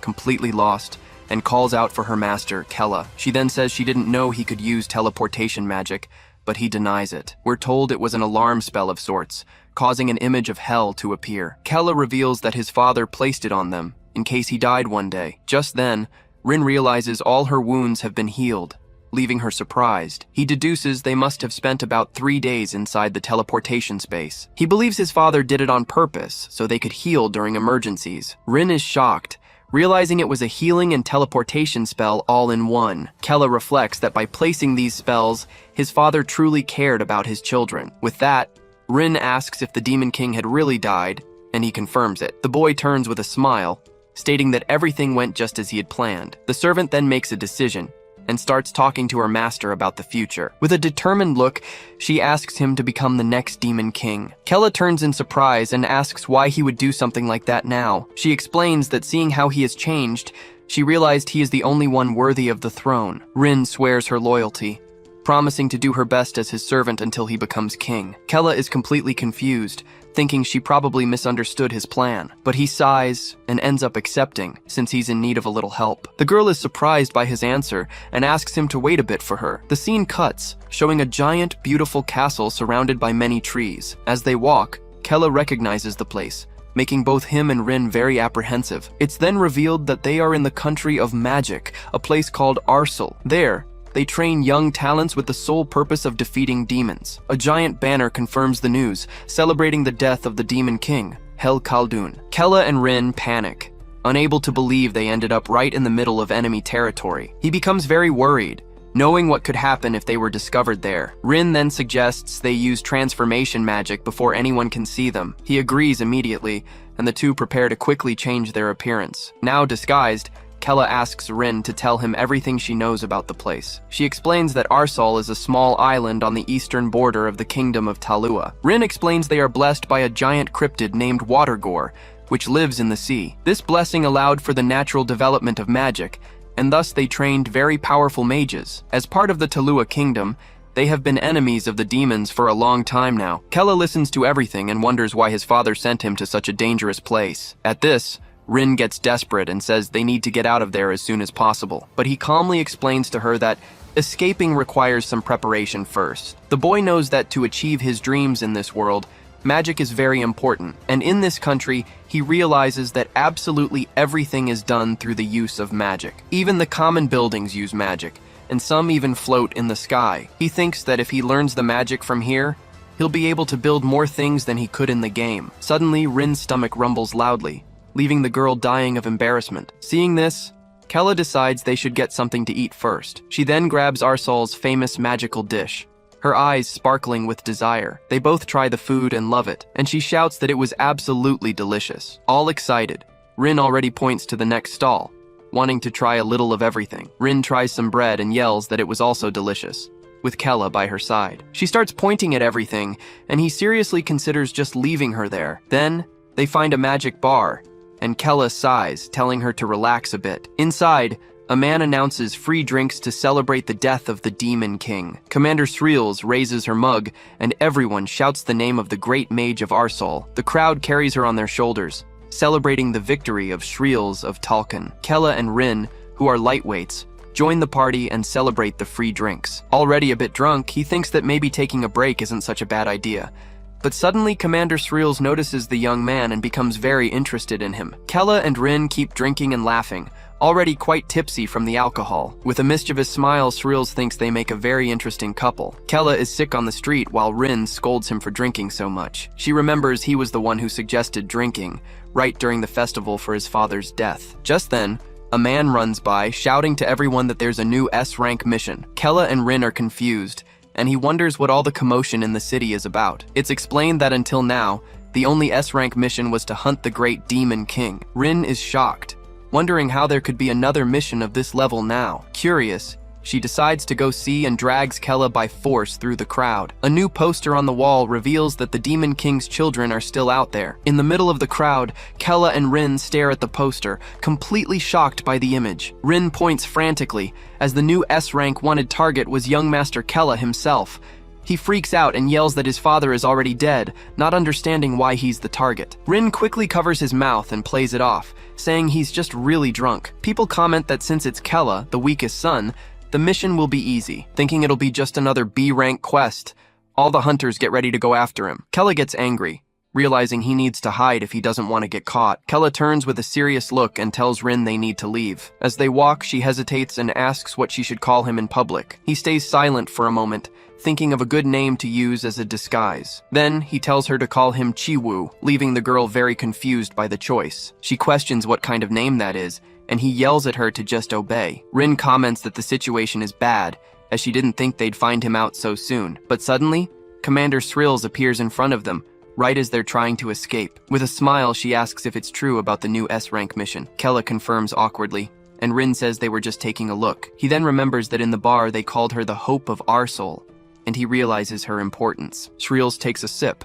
thinking that the Demon King's son is still alive out there. Kella and Rin whisper that the target is weak, so it won't be a big deal. The commander overhears their conversation and stares at them with a very suspicious look. At that moment, they both feel a chill down their spines and sense the imminent danger approaching. Sreels grabs Kella and asks if it's not a big deal that the Demon King's son is alive. Sreels stares at Kella and says she noticed something strange about them from the start. Rin panics immediately, thinking the commander has figured out their disguise. With a terrifying smile, the woman then says that the two of them must surely be. Kella and Rin are terrified, certain she's discovered their true identities, but she reveals they're just travelers who don't bathe and invites them to her house. The two are completely baffled, totally confused by the commander's invitation, but they immediately accept and celebrate, thinking they're finally safe from danger. The scene then takes us to a fancy mansion, with buildings floating under the moonlight. Inside, Kella relaxes in a luxurious bathtub filled with warm water from hot springs. He also receives a cup of tea and snacks he'd never seen before in his life. The boy picks up one of the sweets and wonders if it was also made with magic. He then reflects that he always wanted to live in a game world, just like this one. Closing his eyes, he feels that his dream has finally come true. With a smile on his face, he thinks that this whole isekai thing isn't so bad after all. But Rin despairs, remembering that if they get caught, they'll definitely die. In the other bathtub, Srills asks Rin if she thinks the place is pretty cool. The commander finds her nervousness strange and jokes that she looks like a captured demon. Rin gives a forced laugh, trying to play it off and saying it's nothing like that. Just then, Srills raises her hand and creates a magical sphere of light right in front of her. She then announces with a smile that she's going to use a scent to help the girl relax. But Rin panics, as the scent is of the holy element, the worst for demons. She realizes it will break her disguise and immediately holds her breath. In her thoughts, she desperately screams for help, calling out for young Master Kella. Meanwhile, Kella is super relaxed in his bathtub, completely oblivious to the danger. Srills starts to vent, saying she thought all her suffering would end with the king's death. But Rin panics and yells that she doesn't want to hear it and needs to get out of there. The commander continues, revealing she was destined to be a mage since birth. Unable to take it anymore, Rin leaps out of the water and screams for her to save the memories for later. She then makes up an excuse about needing the restroom and runs out of there desperately. Srills is left behind in the tub, a very suspicious smile on her face. She then thinks with a laugh that the girl must not have liked the sacred scent. Outside the bathroom, Rin breathes a sigh of relief, thinking that was a really close call. Just then, Kella shows up, completely relaxed, and praises the hot water of the thermal springs. Rin gets angry and yells that her disguise spell was almost broken in there. She explains that Srills used a sacred scent, which makes demons lose their mana. Kella gets serious and agrees the situation could have been very ugly for them. He then jokes about taking another bath, making Rin even more annoyed with him, but Srills appears and asks if they're leaving already, mentioning a second round. Kella awkwardly confirms, while Rin tries to play it cool so they can escape quickly. Srills insists they stay, asking if they aren't curious about the magic drinks. The young man is captivated by the idea, as he's never heard of food magic. He then accepts the invitation, to Rin's despair, who screams her master's name. The scene cuts, showing a group of mages arriving at the commander's house at night. One of them asks if there are really demons there, and the other confirms the information. Their conversation reveals they're not just any demons, but the Demon King's son. They see this as a unique opportunity and decide they must capture them no matter what. Meanwhile, inside the house, the commander's trap is in full swing. She serves a drink and reveals the special beverage was made with holy water. Kella feels his body burn and complains that he got excited about the magic food for nothing. The commander ignores him and returns to the conversation they were having about her life. She says that to kill the king, she trained, risking her life in the Tolkien squad. Then, she reveals a scar on her stomach that she got from a test back then. Kella and Rin are surprised, and he comments that he hadn't seen that scar before. With a sad look, she asks if the scar isn't beautiful to look at. She then reveals she's actually missing an eye, leaving the pair shocked by the news. Kella and Rin are speechless, unable to believe what they just saw right in front of them. The commander explains she was hiding everything with magic because the scars bring back terrible memories. In a flashback, an instructor yells for everyone to get up and think about the Demon King. It's shown that the squad was created with the sole purpose of defeating the Great King. A young Srills, despite being covered in bruises, knew she had to endure all the pain to win. The instructor then yells again, ordering them all to state their true objective. With hatred in her eyes, she answers that everyone's goal was to kill the Demon King. Back in the present, she says she sacrificed her life to get those scars. Then, she gets close to Kella and asks what he's been doing all this time. She lifts his shirt, saying he surely must have a scar there too. The young man is in shock at her action, not knowing how to react to the situation, but she's surprised, as his skin is smooth and has no scars at all. Rin watches everything in desperation, calling out to young Master Kella in her thoughts. He then realizes her touch is slowly undoing his magical disguise. Srills leans close to his ear and calls him by his fake name, Chi-Wu. With a dark look, she bluntly asks if he's really a demon. Kella is in shock, realizing the commander knew everything from the very beginning. But suddenly, several white rats with red eyes come running into the room. Just then, a group of mages bursts in, using a very powerful lightning spell. The commander commander feigns surprise, yelling that the mages appeared out of nowhere. Kella and Rin look at each other in terror, figuring out she lured them into a trap. Srills then turns with a smile and says it's good that they all came. The leader of the mages points to her eye and says the message from the heavens was right. He then accuses her, shouting that she was just hiding her true identity. It's revealed that Shrills is actually a demon who infiltrated the kingdom of Arsol. Everyone is left speechless by the news, while she faces them with a smile. Kella is confused, realizing they aren't there for him, but for her. With a staff in hand, Shrills says she has no more reason to hide. She then reveals she was the one who leaked the information that she was a demon. The leader of the mages yells, "There's no reason to hesitate," and orders everyone to kill her. But Shrills faces them with a confident gaze and warns that she is an elite mage from Talcon. She says she isn't someone that mere mages from Arsol can defeat, and unleashes her mana. At that moment, their disguises break, and Rin yells for Master Chiwu to get out of the way. He panics, shouting that the situation has gotten really ugly for them now. Then, a giant explosion of purple and blue mana engulfs the entire hall. The dust slowly settles, revealing the damage from the battle that just took place. Rin is shocked, unable to believe the powerful mana she felt coming from the commander. Kella and Rin are confused, and he asks if she just protected them. She then turns and confirms they are also demons, as they can't hide it from her. With a smile, she reveals herself as Shrills Khaldun, the daughter of the Demon King, Hel Khaldun. Kella and the girl beside him are completely shocked by what they just heard. Commander Shrills then announces she's going to use magic to transfer her memories. The magic hits them both, leaving them paralyzed in shock by the visions. A flashback begins, showing Hel Khaldun next to a mysterious hooded demon. The vision shows a little girl on the ground, a demon who could hide her horns. Suddenly, she realizes the man in front of her is Hel, the Demon King. The imposing Demon King then reveals that his blood runs through her veins. In a firm voice, he finishes by saying this made her his daughter. The little girl is in shock, unable to believe she's the daughter of the Demon King. The memory continues, and she remembers being treated like a lab rat. Every day was hell, with terrible experiments being performed on them. She was forced to undergo painful tests along with the other children. The only thing little Shrills could do was endure all the pain in silence. In the end, all the other children born with her died in the process. Alone and desperate, the little girl could only cry over her sad reality. She thought she would die just like the others, her eyes filled with tears and despair. But then, still on the ground, she wonders if what she heard was really true. As she stared at Hel Khaldun, she couldn't believe she was the Demon King's daughter. Suddenly, a smile appears on her face, and she says it's a great honor. Hel then decides to give her a name,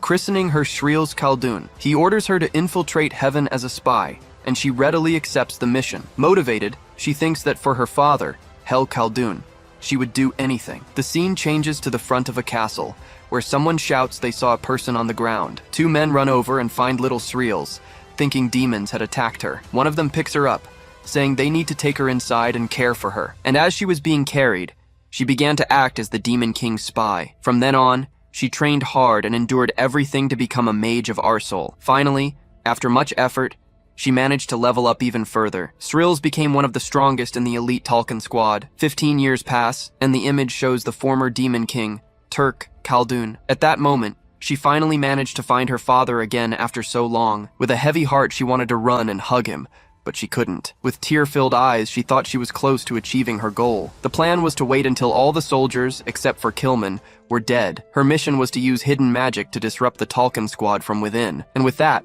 she would support her father until he finally killed General Kilman. She dreamed that when her father won, she could finally return to the castle with him. All she ever wanted was to live a new life by his side, as Shrills Khaldun. The scene returns to the fight, and Kilman praises Turk's power, saying he exceeded expectations. But the former Demon King replies that he doesn't need recognition from a human like him. With a defiant smile, Kilman calls him arrogant and prepares for the end. He then announces this is his final attack, one where he's putting his all into it. Then, a spear of celestial light forms, charged with an absurd amount of energy. Turk doesn't back down and prepares his hellfire to counter the blow. Seeing the power of both attacks, Shrills desperately screams her father's name. A giant explosion occurs, and Shrills stands there watching from a distance. But in that instant, she can hear her father's voice in her mind. In a vision, Turk Khaldun calls her by name, saying she was his daughter. Shrills is in shock, as he was about to give his next and final order. He asks her to serve the next Demon King just as she served him, and that she should protect him until the end,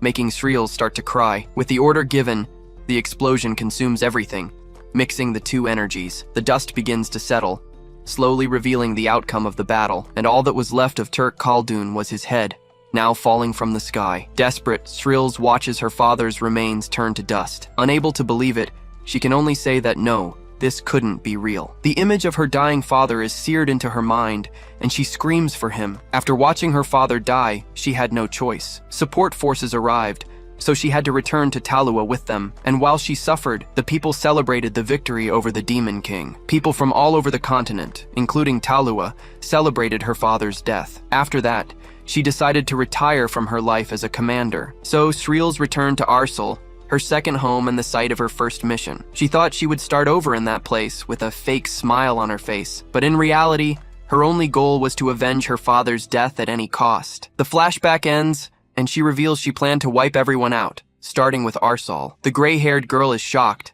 unable to believe she is the Demon King's daughter. Kella despairs, as he thought he had finally gotten rid of his demon siblings. Even though they weren't blood-related, he didn't expect to find another sister. Srills then says she won't force them to cooperate, but she will tell them one thing. She explains that Arsal, the country of magic, is a great threat to demons, and the longer they let Arsal exist, the sooner Kella Khaldun will die. The warning makes Kella tense, understanding the danger is very real and direct. He clenches his fist, remembering that even in the game, mages were a significant force. With a determined look, he understands that if he lets this go, he's the one in danger. The leader of the mages realizes the explosion will attract people, and that they need to act. Urgently, he yells for everyone to use as much mana as they can in the attack. Kella is furious because even though they thought he was human, they attacked him without a second thought. The servant Rin is frightened by the change, calling out for her young master. Now with horns and a sinister aura, Kella says this is just self-defense. At that moment,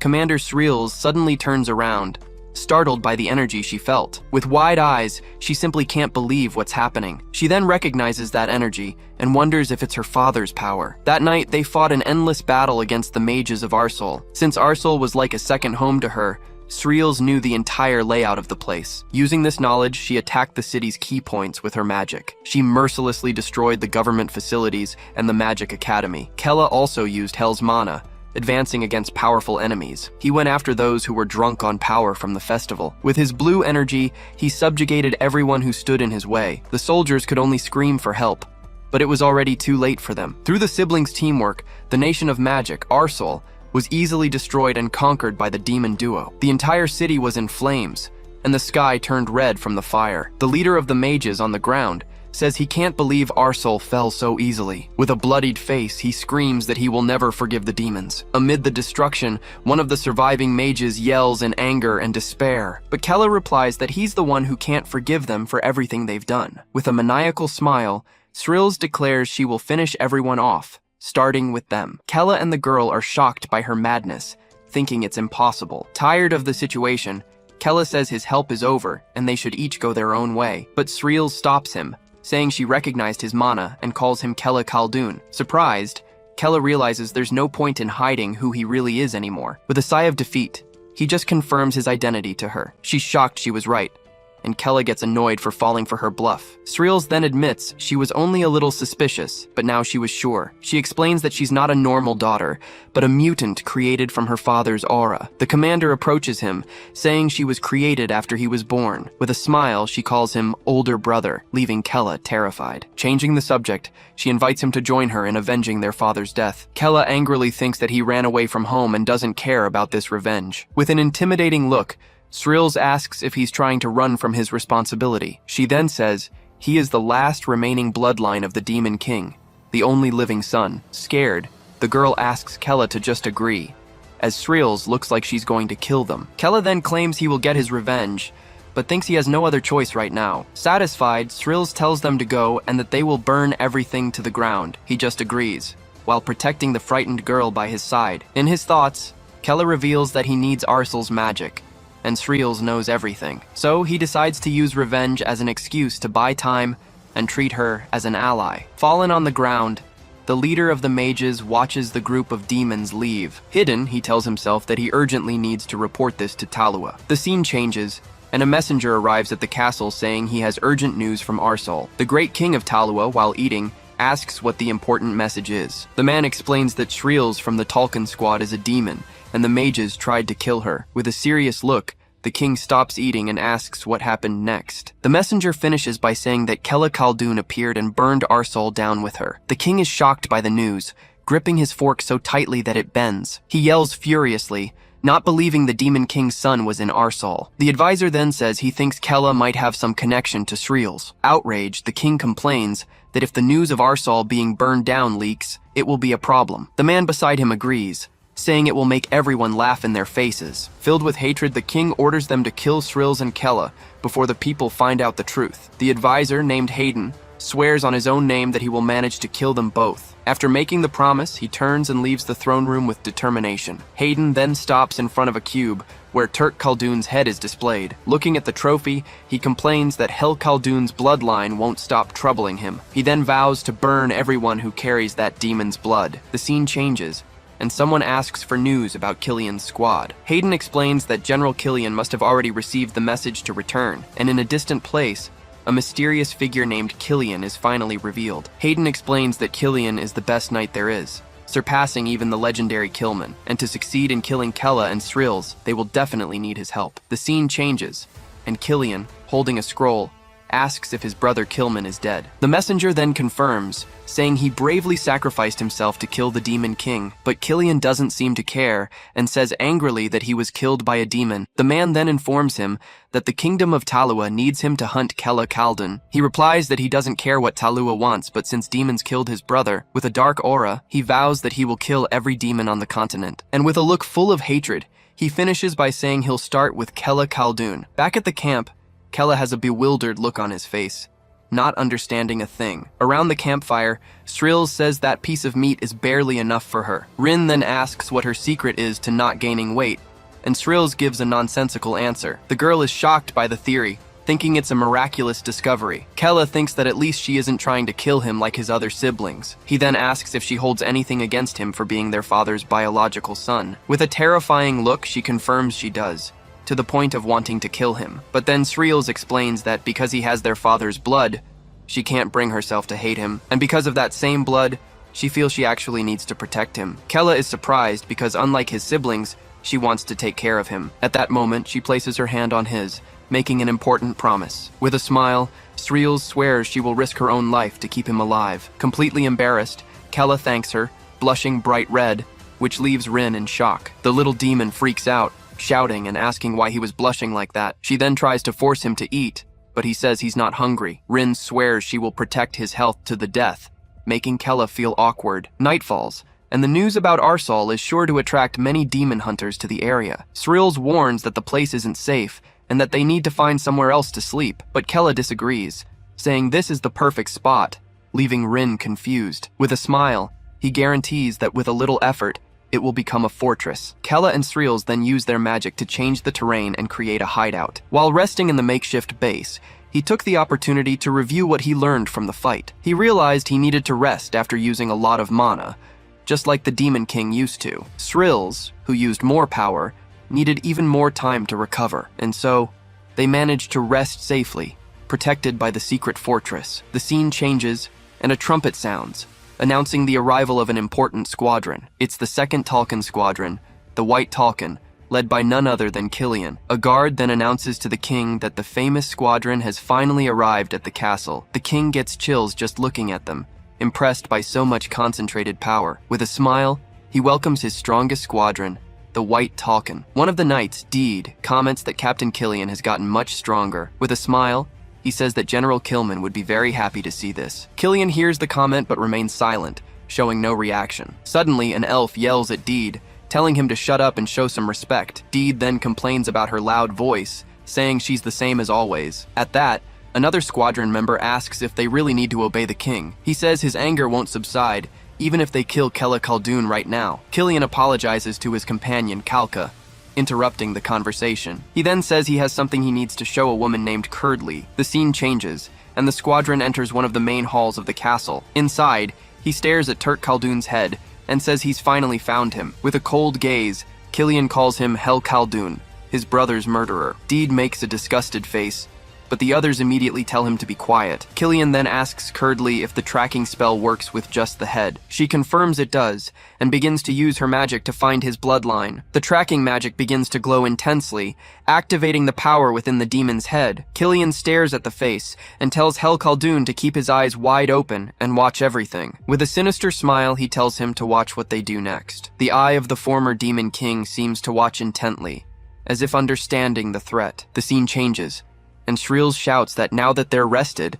they're going to get the enemies. Little Rin is confused by what she said and asks about the second squadron. Shreels then explains that in Talua, no one had much hope for the first squadron. She reveals they were basically used as an experiment, as bait for the Demon King. The squadron Talua really invested in was the second one, the famous White Talcon. Kella gets a serious look, repeating the name White Talcon in his mind. She continues, saying it's the squadron led by Killian, Kilman's younger brother, and that they are an elite troop, formed only by true combat geniuses. Kella then asks if Kilman, who killed his father, was weaker than them. With a clenched fist, she says she didn't want to admit it, but the truth was quite clear. She confirms that yes, Killian's squadron is much stronger than Kilman ever was.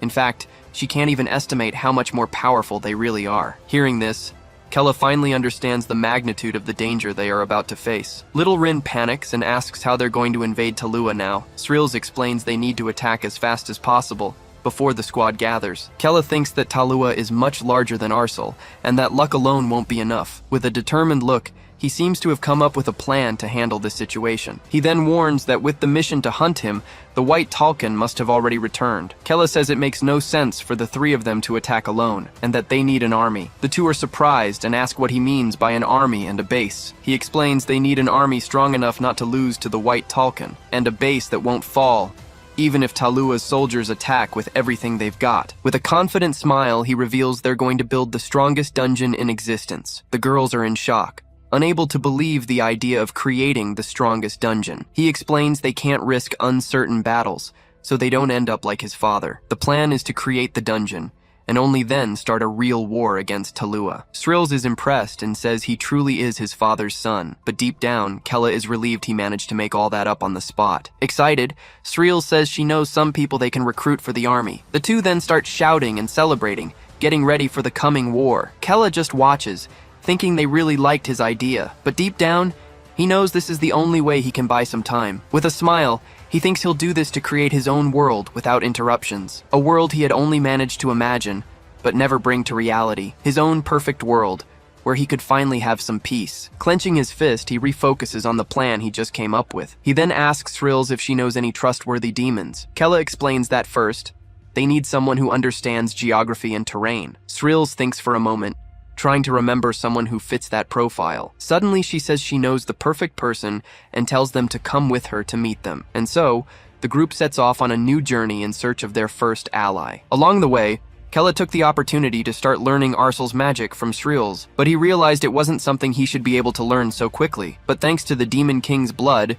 he could use magic with great ease. Because of this, he was able to learn everything very quickly, surprising Shreels. Kella feels that using magic with his own hands brings him closer to his goal. The scene changes, and 4 days pass as the group travels through a deserted land. Shreels says they're almost there, but Kella finds it strange that a demon would live there. She then explains the place wasn't always like this, not until the Talcon's ambush. The protagonist and Little Rin are confused, not understanding what she meant. Suddenly, Shreels gets serious and tells them both to stay put, no matter what happens. Just then, a band of demons attacks, shouting against the Talcon squad they hate. One of the demons charges straight at Shreels, swearing he'll finish her. She then realizes they haven't heard about her and her reputation yet. Rin panics and asks why she's taking a beating without doing anything, but Kella tells her to be quiet, leaving the little girl even more confused and scared. With a calm look, he tells them to just stay out of it and let things be. The demons become furious, asking why they refuse to fight back. With her head bowed,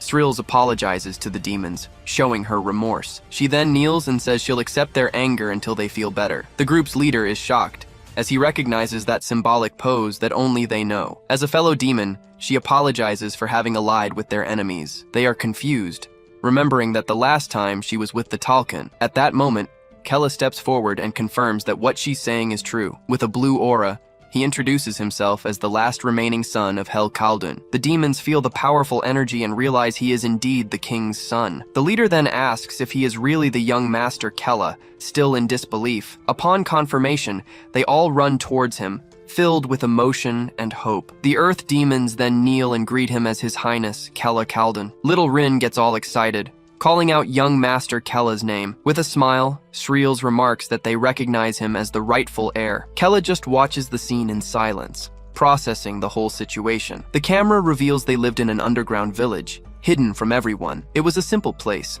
serving as a refuge for all those earth demons. With a smile, he thinks that maybe creating his army won't be so hard after all. One of the earth demons shouts, announcing the arrival of the great demon king's son, Kella Khaldun. At this, the entire crowd goes wild, raising their fists to celebrate the great heir. One of the leaders then approaches, saying he'll prepare everything and that Kella just needs to give the order.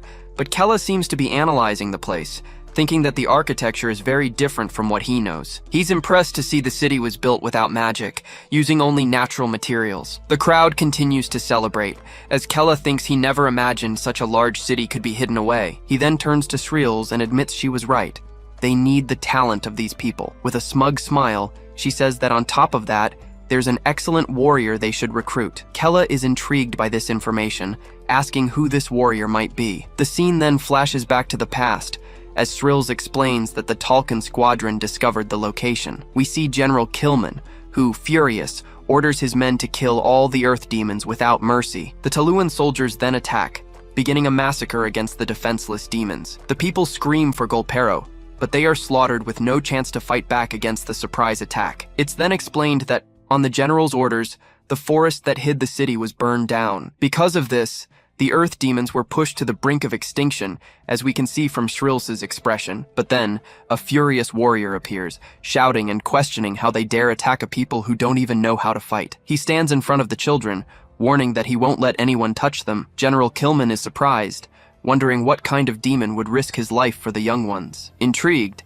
he approaches the warrior and asks for the name of such a brave man. The warrior then answers with pride, saying his name is Douglas, son of the earth demons. Killman repeats his name under his breath, seeming to reflect on the demon's attitude. With a thoughtful look, the general seems to make an important decision about what to do next. He then laments in his thoughts, saying it would be different if Douglas had been born a human. At that moment, Killman surprises everyone and shouts for them to stop the fight as they are leaving immediately. Douglas is left completely stunned, not understanding why the enemy was suddenly retreating. With a smile, Shreels turns and tells him that his bravery saved his entire tribe. The warrior remains silent, still processing what just happened in the middle of the battle. The image shows Douglas, who stayed behind protecting the children as the army withdrew. Back in the present, Shreels finishes the story, saying he didn't run and tried to save the children until the very end. Xildera is impressed, while Kella comments that even the name Douglas sounds trustworthy. Kella grows thoughtful, as an earth demon who knows how to fight is more than he could have hoped for. He then makes up his mind and says he'd like to meet this Douglas in person, but the elder gets nervous,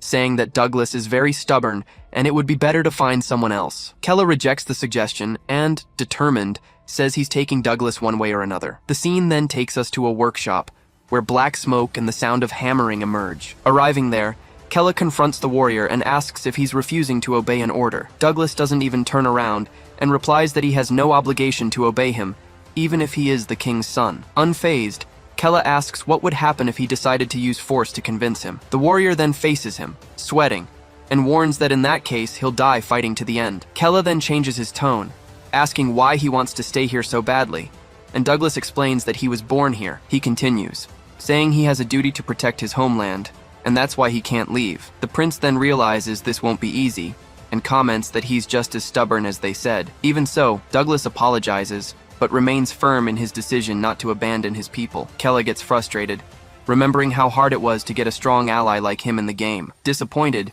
he sighs and thinks there's nothing he can do, since the warrior would rather die than go with him. Kella remains silent for a moment, listening to the sound of hammering from the workshop. The sound of hard work echoes throughout the city, showing the strength of its people. He then goes for a walk, thinking about how efficient the architecture here really is. At that moment, he realizes he truly wants someone with their knowledge to serve him in the future. But suddenly, Shreels and Xildera arrive, calling him to try the demon's liquor. He gets angry with them, wondering if they don't see him working hard here. Though reluctant, he eventually accepts and grabs a mug to try the local drink. But with the first sip, he's already affected, tasting something different in the ale. The elder watches the scene, commenting that they're all already drunk and saying strange things. With a smile, he orders his men to take the guests to the finest quarters. Night then falls on the city, ending a very long and emotional day. We see Kella already in bed, sleeping soundly after all the confusion and drinking. He seems to be at peace, recovering his energy for the next day's challenges. But in the middle of the night,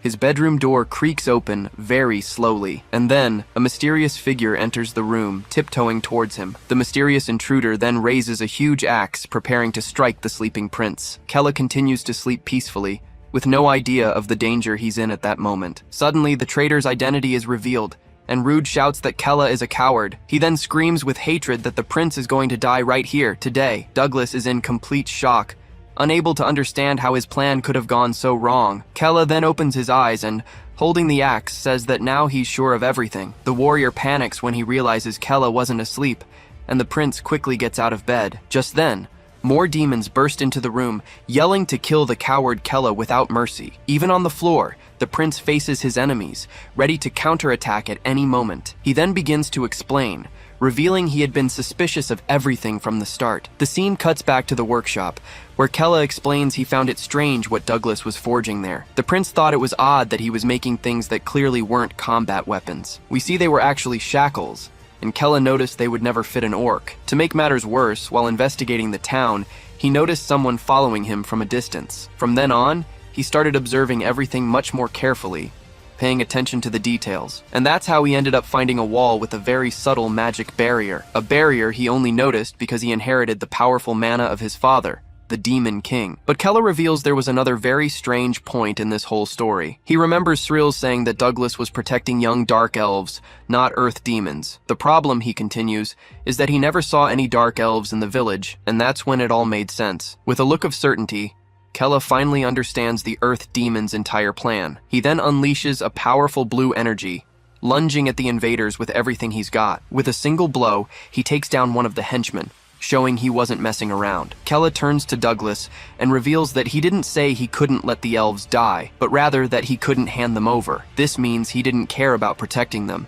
He just didn't want them taken from him. Douglas panics, not understanding how the prince managed to figure out his entire plan. With a serious look, Kella then asks if they should go and release that magic barrier. The scene cuts outside, where a crowd of earth demons begins to stir. Kella appears holding Douglas hostage, shocking everyone as they see their great warrior captured. He then realizes everyone was in on the plan, because it would be impossible otherwise. The elder is furious at the failure, yelling at Douglas for ruining everything. Completely defeated, the warrior can only apologize for his great failure. Kella then threatens the crowd, warning that if anyone moves, Douglas will die instantly. Their leader is outraged, wondering how the coward Kella managed to turn the tables. The scene then shows us a more remote part of the village, where the real secret is hidden. Kella then takes Douglas to the wall and, in a serious tone, orders him to open the door. Though reluctant, the warrior takes a purple gem and uses it to deactivate the magic barrier. The secret passage finally opens, revealing a dark cave full of people inside. And to everyone's surprise,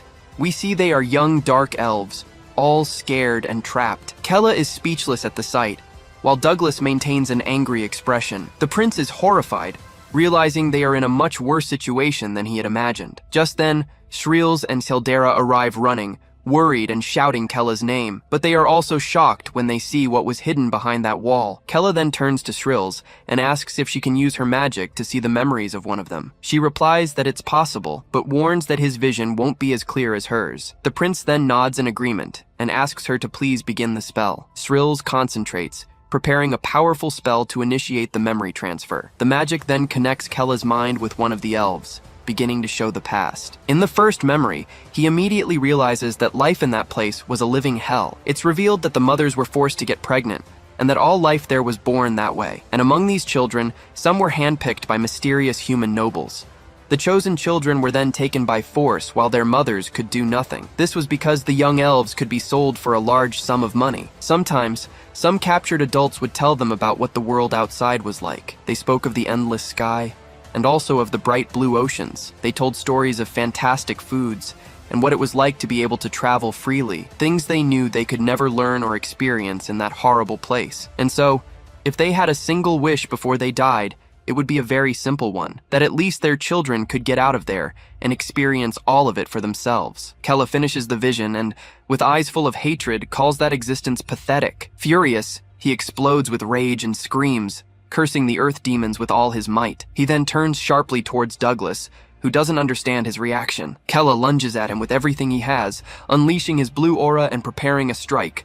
And with a furious shout, he lands a solid punch right in the warrior's face. Douglas is thrown back by the blow, hitting the ground hard without even understanding the attack. Kella then shouts, asking if he was trying to smuggle the children instead of saving them. On the ground, the warrior admits it's true, as dark elves are a rare race coveted by nobles. He continues explaining that they are loved by nature, which is why they can live peacefully wherever they are placed. Then, Douglas reveals his plan, saying this makes them perfect to be raised like cattle. Shreels is disgusted by his coldness, questioning how he could enslave other demons, but he yells back, saying they are essential for them to survive against the humans. Kella then clenches his fist tightly, his blue aura glowing ever more intensely. He remembers how miserable it was to endure his father's oppression his entire life. But the prince realizes that the pain of those children is far greater than anything he has ever gone through. That's why he decides he can't just stand by while something like this happens right in front of him. Kella then turns to Shreels and Seldera, ready to resolve the situation once and for all. With a determined look, he declares they will finish the job Killman left behind. Shreels agrees immediately, saying she can't forgive these traitors to their own kind. With that, Kella declares they will cleanse this place, wiping out the earth demons. Douglas then gets up, urging everyone to help him fight, since there are only 3 enemies. At his command, the earth demons charge the group, screaming that they're going to die. Seldera manages to fend off a blow, warning that the remaining orcs are attacking. At this, Shreels becomes furious, questioning how they dare to rebel against the heir of the Demon King. But one of them shouts not to retreat because Kella is a coward and they don't have to obey him. Seldera immediately retorts that Lord Kella will be the next Demon King anyway. An enemy then attacks the prince, screaming for him to die, but Kella manages to block the strike. He then realizes this isn't a game, and that he can change things with his power. With a determined look, he prepares to finally counterattack with full force. The prince then decides he will no longer stand by as he did before, and that now he will fight. Meanwhile, one of the elves gets scared as a demon shouts to kill them all right there. One of the elf girls then wonders if they might be doing all of this to save them. Hearing this, one of them decides that if it's true, they need to help in the battle too. But when he tries to go, a companion holds him back, warning him that it's dangerous and to come back. The other prisoners also scream, because if the group loses, they'll be tortured again. The young elf is terrified just by hearing the word, repeating in shock if it was really torture. His memory then flashes, showing one of the demons brutally assaulting him. At that, the boy screams in pain, remembering all the suffering he has endured there. Kella just watches the scene, his blue aura still glowing and his eyes filled with pure fury. He then turns to Douglas and declares he will return every scream of pain they have caused. But the warrior realizes he can't win, and pulls a red ore from his pocket. He swallows the stone and yells for everyone to eat one too, because losing to them means losing everything. The other demons then follow his lead, starting to eat the ores they had stored. Kildera is astonished at the sight, as she thought the earth ores were just a legend. Kella is also startled, baring his teeth and asking what kind of power had just emerged. When consumed, the ore exchanges a part of a demon's life for power. Shrills adds that it increases their physical abilities dozens of times over. Douglas's body begins to swell, tearing his clothes as he lets out a hateful snarl. The transformation continues in a bizarre way, and he warns that he's going to kill Kella right now. With enormous fangs and a monster's face, he screams that he'll finish the prince off for good. Kella is shocked, as their demonic energy increased along with their physical strength. He gets frustrated, as he still can't use all the abilities Hell gave him. Then Douglas charges forward with a powerful strike, shouting for the prince to prepare for what's coming. The heir is terrified, baring his teeth as he realizes the danger of that attack. But suddenly, giant roots sprout from the ground, blocking the strike just in time. Douglas is surprised by the interference, not understanding where it came from. The roots then trap him, and he struggles, screaming and asking what this is. The image reveals it was the young elf, Wood, who placed himself between Kella and the monster. With his body trembling, he says he doesn't want to be tortured again, never again in his life. The other elves panic, screaming that he's gone too far this time. Douglas becomes furious, threatening to torture him to death for daring to get in his way. But before he can break free, he seems to feel something and is confused for a moment. It's Kella, who grabs him and declares that what he said will never actually happen. With a swift strike, he pierces the monster's chest, who can't even react. After defeating him, the prince turns to the elf, asking if his name is Wood. With a smirk, he says he thinks he likes the boy's courageous attitude. Wood just stares at him in silence, still stunned by everything that just happened. Even wounded, Douglas screams at Wood, demanding to know how he could betray him after he raised the boy himself. He then forgets the torture and shouts that he'll kill the boy right here, right now. Kella is shocked, realizing the enemy's body has grown even larger than before. Ignoring the pain, the monster charges at the prince, preparing a powerful blow. The blow lands squarely on Kella's defense as he tries to block the attack with his arms, but the force is so great that he's thrown backward, unable to stop the impact. The prince is sent flying, slamming hard against the cave wall, reeling from the blow. Lying on the ground, he wonders how the magic of that stone can be so strong and dangerous. But Douglas ignores him and turns his attention to the elf, shouting that he's going to finish Wood. He then lunges forward and grabs the boy by the neck, ready to avenge the betrayal. With a look of pure hatred, the monster screams that he's going to rip his head off. Wood gasps for air, struggling and trying to break free from the deadly grip on his neck. Kella realizes he's gone mad, more focused on killing Wood than on fighting. The boy continues to suffocate, feeling his life slowly drain away from the pressure. Seeing this, Kella realizes he needs a long-range attack to solve this. In desperation, Kella focuses his gaze, begging for any kind of power to turn the tables. Suddenly he finds himself in a strange place, with no idea where he is or what happened. Then, a shadowy figure appears and laughs, explaining that he's inside his own consciousness. Kella turns around, irritated, asking the shadow who the hell it is and what it wants, but the figure reminds him that he needs to save the boy, and that time flows differently here. Hearing this, the prince remembers Wood, realizing the danger his friend is in. He then desperately asks if the shadow has a way to help save Wood right now. The entity explains that he isn't ready to use the full power that Hel Khaldun gave him, but it says that as his mind and body align, he'll be able to unleash more power. Kella doesn't care about the explanation and yells for it to just tell him what power he can use now. The shadow then agrees, revealing an ability he can use at this very moment. It says goodbye, calling him by his two names, leaving the prince completely shocked. He's in disbelief, wondering how that mysterious shadow knew his old name. His consciousness then returns to the real world, still trying to process what just happened. And on his arm, a blue energy forms, and he recognizes Hel's fire arrow. Seeing the energy weapon, he realizes that with this, he might have a chance to win. He then aims carefully and yells for Wood to shield his body from the incoming attack. Douglas looks down in shock, not understanding how that hole appeared in his chest. Meanwhile, the young elf continues to suffer, agonizing in the furious monster's hands. Angrily, the villain throws the boy aside, cursing him for interrupting his fight. Kella then glares at him with hatred, warning him that this is the end of all his dirty deeds. Then, the prince fires the energy arrow, putting all his strength into the attack. The blue fire arrow flies forward with an intense glow, carrying an impressive power. Douglas is utterly terrified at the sight of the attack, with no chance to escape. The attack hits him dead on,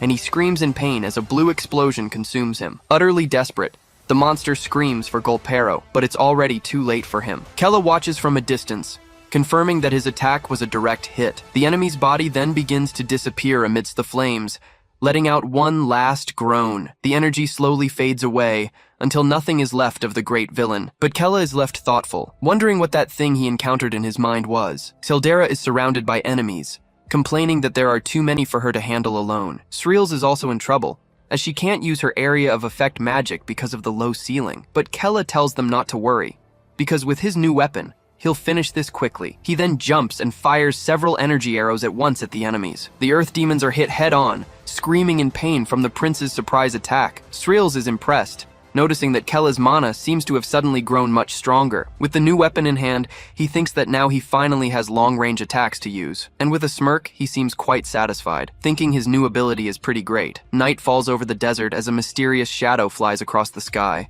signaling the end of the battle. As the dust settles, Kella finally says that everything is now resolved and the fight is over. Sreels then picks up one of the oars, commenting that they are much more powerful than she expected. Sildera is surprised by this, as she didn't know those stones burned the user's lifespan. Kella then takes one and warns that they definitely need to investigate this further. He then turns to the elves and in a very serious tone begins to speak to them. The prince opens his eyes and announces to everyone that From now on, they are free. He continues, asking them not to get caught again and to finally live their lives freely. The elves can't believe it, wondering if it's true that they're finally free from that nightmare. With a calm gaze, Kella confirms that yes, they can now leave this place. It finally sinks in, and they get emotional realizing they can take the children far away from there. With great gratitude, they all kneel and begin to thank Lord Kella for everything he has done. Strills then laments, saying it seems they won't be getting the earth demons as subordinates. Seldera agrees it's a shame, but notes there's nothing more they can do now. But Kella turns to Wood and asks if he wasn't born there, but was captured instead. With a distant look, the young elf confirms that, yes, he was captured and brought here. Kella then continues, saying he assumes Wood also has no family to return to. The boy doesn't answer, just stares back at him with a very sad expression. After a moment of silence, he finally confirms that yes, he has no living relatives. At this, the prince extends an invitation and asks Wood to come with them from now on. He explains that they need someone who knows how to navigate the terrain like the earth demons. But Wood says he's not an earth demon and has no talent with terrain. Showing his shackles, he says he won't be able to help the group in any way at all. Kella then reassures him, saying he is an elf who receives nature's love. And besides, he has already shown himself to be braver than anyone in the face of danger. The prince extends his hand and says that's more than enough to join them. The young elf is completely frozen, staring at the prince, not knowing what to say. With his eyes full of tears, he stammers Sir Kella's name, deeply moved. We see a flashback where he remembers not even knowing what his parents' faces looked like. He was abandoned somewhere and ended up being found and captured by Douglas. He remembers being taken there, living his entire life amidst great suffering. So, he lived in this living hell his whole life, without any hope. He thought he would live this horrible way until the day he finally died. Back in the present, he wonders if he can really leave that place forever. With tear-filled eyes, he asks if he can truly follow Kella, but Kella looks at him seriously and tells him he won't just be following him. The prince then corrects himself, saying that actually Wood will go with him as an equal. Then, he helps him up and calls for him to leave, with Wood thanking him emotionally. The scene then changes, and we see the group finally free under the starry night sky. It is explained that they took care of the earth demons and saved the captured elves. Kella was worried, but remembers they are demons loved by nature itself. Therefore, no matter how or where they live, the future will be better for them. It will surely be much better than living in that horrible place from before. Wood then looks ahead, with a determined and hopeful expression on his face. And so, under the moonlight, a new journey finally begins for them all. Caldera starts bossing Wood around, telling him that he's the rookie and has to obey. At that, Kella suggests they find a place with a river nearby. Wood then points in a direction, saying he can smell water coming from there. Though annoyed, Caldera admits he did well, leaving the elf a bit flustered. Kella then gets curious and asks Strills why they're looking for a river now. With a smile, she explains they can't keep walking and need to find a mount. She continues saying they might find something near a river, which gets Caldera excited, but Strills bursts her bubble, saying they'd be lucky to find even a unicorn. Kella then ends the discussion and decides they will follow the direction Wood pointed to. The scene then takes us to a forest, showing the path the group begins to follow. And what do you know? They actually find 2 unicorns, drinking water from a magical, sparkling river. The animals quickly notice their presence, becoming very alert as the group approaches. Startled, the unicorns start running, trying to get away as fast as possible. But suddenly, a giant paw with huge claws stomps down right in front of them, blocking the path. The footprint left on the ground is gigantic, showing that the mysterious creature is enormous. And from the shadows, a white dragon emerges, spreading its wings majestically. Caldera goes crazy, yelling that she wants a dragon, while Srills can't believe her eyes. The scene shifts to a desert at night, where a full moon illuminates the rocky landscape. There, a person in a white cloak finds a fallen earth demon groaning in pain. The survivor then reaches out, begging to be saved with his last bit of strength. The figure is revealed to be a woman with white hair, who notices he's the only one who survived. She stares at him with a calm expression, seemingly analyzing the situation without much emotion. Then the scene changes to a forest, where several bloody bodies lie on the ground. A group dressed in white is camped out, and one of them asks why the tracking spell isn't working. The mage, Curdley, replies that she doesn't know, as she's detecting multiple targets in different directions. A warrior doubts that so many children of hell are left and asks how they'll find Kella. She confirms there's no way to know, and an elf complains they can't hunt all of them. Their leader, Killian, then decides they will hunt the other demons scattered across the continent. But he asks Curdley to start searching for Kella first, to move the mission forward. She says she can teleport alone, and that might be a faster way. Young Deed gets excited, saying that in the meantime, they can do a little cleanup around there. Curdly accepts the order and prepares, vanishing in the blink of an eye to start her search. The mage gets ready to go, and her eye glows with a mysterious energy. With a flash of light, she disappears into thin air, leaving Deed surprised by her sudden departure. The leader, Killian, then gives a smile and suggests they start hunting the demons. Curdly appears in the desert and asks the survivor if Kella passed through there. Angrily, he confirms and says that bastard Kella wiped out his entire tribe. The mage then calmly asks where he went after doing all that, but the demon says he doesn't know, and before dying, tries to ask her to save him. Suddenly, a beam of light pierces through his head, ending his life instantly. Curdly just watches the fallen body, showing no emotion at what she just did. Coldly, she states that he's useless if he knows nothing, and points her finger. She then turns away, deciding she'll have to follow the energy trail she sensed. Looking to the sky, she repeats the name Kella Kaldan, focused on her hunt. The scene changes, and Kella's group finally reaches a river with a beautiful landscape. He's impressed, saying that, as expected of elves, Wood guided them just by scent. But Tildera gets jealous, telling the newcomer not to get cocky just because of that. Kella says he's hungry, but Tildera offers to fish, saying she's good at it. But suddenly, several fish leap out of the water, flying towards the group. It's Wood who caught them all at once, leaving everyone speechless. He then explains he used the power of nature, and Srills praises his skill. This makes Tildera very jealous, as she wanted to prove she was the best one there. She then tries to light a fire, but Srills creates one with magic, much faster. Poor Seldera is devastated, feeling completely useless to the group at that moment. With nothing to do, she sits in a corner, sulking and away from everyone else. With the fish on the fire, a delicious smell begins to fill the camp. Kella praises Wood's work, who thanks him, as they all eat around the fire. He then asks Rin if she's not going to eat, but she says she's fine. Srills doesn't think twice and takes her share, leaving the girl surprised by the action. Kella notices what happened and watches Rin with a somewhat worried look. The girl continues to look sad, seeming to hide something from the group. Kella then says he wants some fruit, and Seldera perks up, running off to look for some right away. Wood offers to go, but Kella stops him and says Rin will get the fruit. With a little smile, he then looks at her and asks if she's okay with going. But Caldera gets excited and runs off, shouting that she'll bring the most delicious fruits for her master. Srills just watches, commenting with a chuckle how simple the girl is. She then asks if Kella did it on purpose to cheer her up, but he awkwardly denies it. Kella then changes the subject,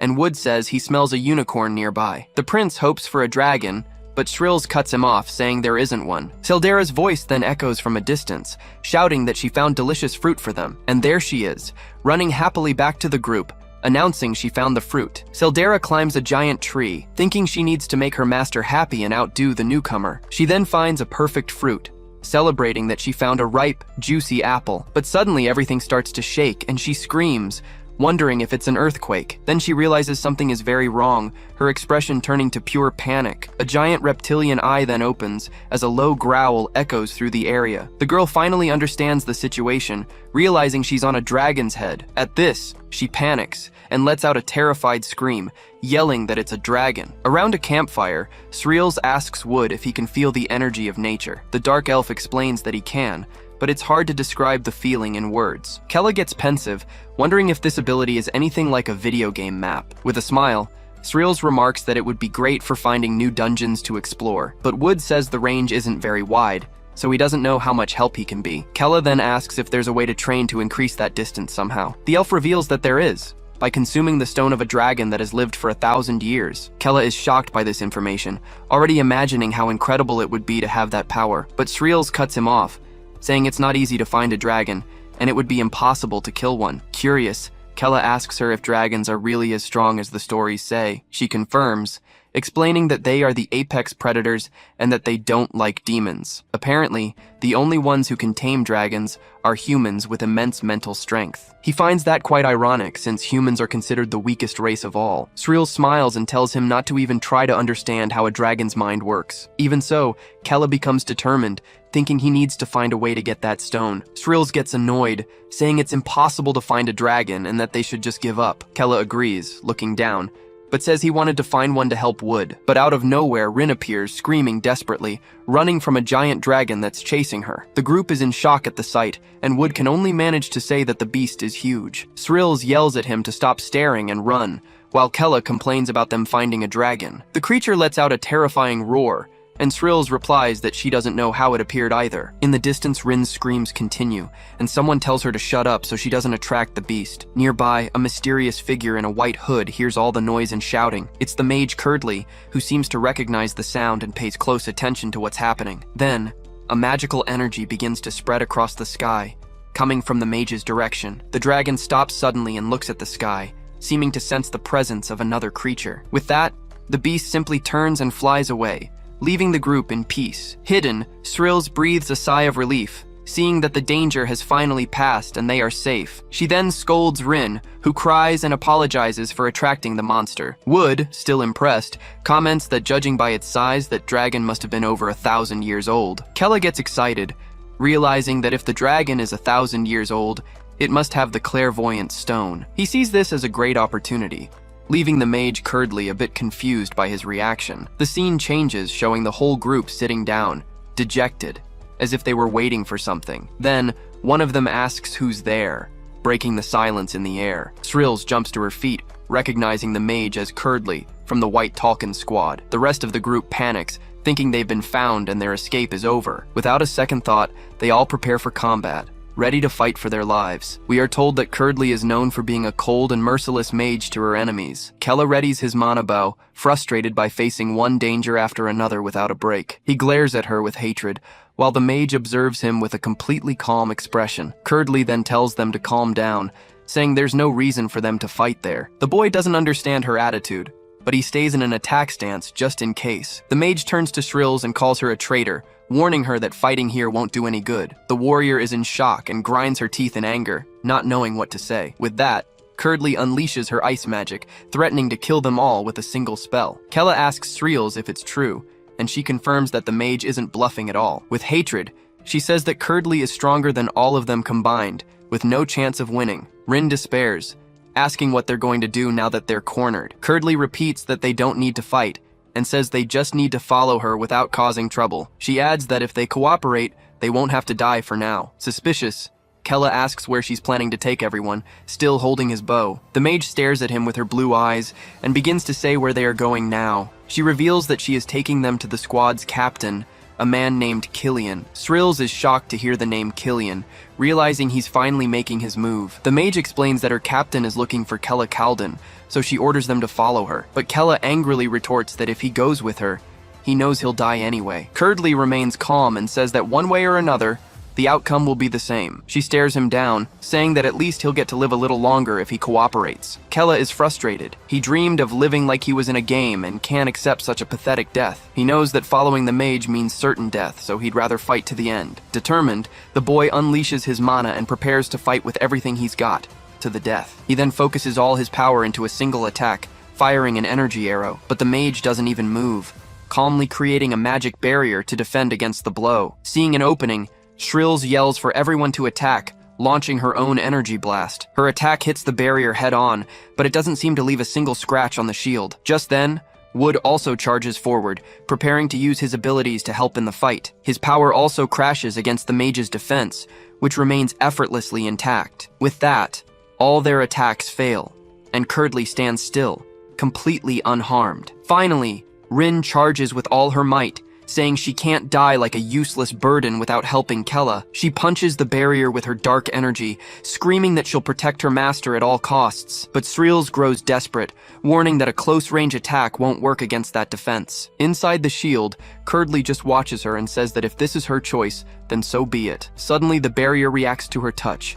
blasting a wave of energy that hits Rin directly. An explosion of ice sends her flying, causing the girl to scream in pain. She hits the ground hard, completely defeated and too weak to get back up. Curdly then loses her patience, saying it's fine if she just takes Kella's body. With that, the mage prepares a powerful spell, gathering a large amount of ice mana. She then fires a magical blizzard towards the group, ready to finish them all. But Rin gets up and runs in front, telling everyone to get close to her for protection. The blizzard crashes against her dark energy shield, which withstands the initial impact. Kella runs to her, worried, asking if she's okay after taking all that damage. Crying, the girl apologizes, saying she can never truly help with anything, but she yells that this is no time for that, warning that her shield won't hold for much longer. Inside the shield, Kella shouts to Srills, asking if she has any magic to stop the attack, but she desperately replies that the power gap between her and Curdly is just too wide. Outside, the mage continues to unleash her blizzard, giving them no respite. Rin warns that her shield is already starting to crack and won't last much longer. Kella panics, thinking that if the barrier breaks, it'll be the end for everyone there. The scene shows everyone's despair, knowing they're about to die at the hands of that damned mage. He refuses to accept it and starts thinking fast, looking for a way out of this situation. Suddenly a light goes on in his mind, and he comes up with a risky idea to try and survive. Kella remembers a dark entity that lives within his own consciousness. He believes that if he can find that thing again, he might have a chance to turn the tables. With that, the boy starts screaming, trying to use all his willpower to connect with it. Thrills is startled and asks what he's doing, as his energy is going to shatter the shield, but he doesn't listen and keeps screaming for that thing to come out and show itself. The scene cuts to the dragon, which was flying peacefully, but seems to feel a disturbance in the air. The creature then turns its head back, as if it sensed Kella's call for power. The dragon lets out a low roar, its eye fixed on something it sensed from afar. Just then, Curdly realizes she's sensing Hel Khaldun's energy coming from the boy. She now understands why she couldn't find him before, and continues her attack with even more force. With a smirk, the mage says that unfortunately, it looks like this is the end of the line for them. Kella screams in pain, wondering why he can't enter his own consciousness. He's furious because he thought that power only appeared when he was about to die. Beside him, Thrills panics and screams that the defensive shield is breaking.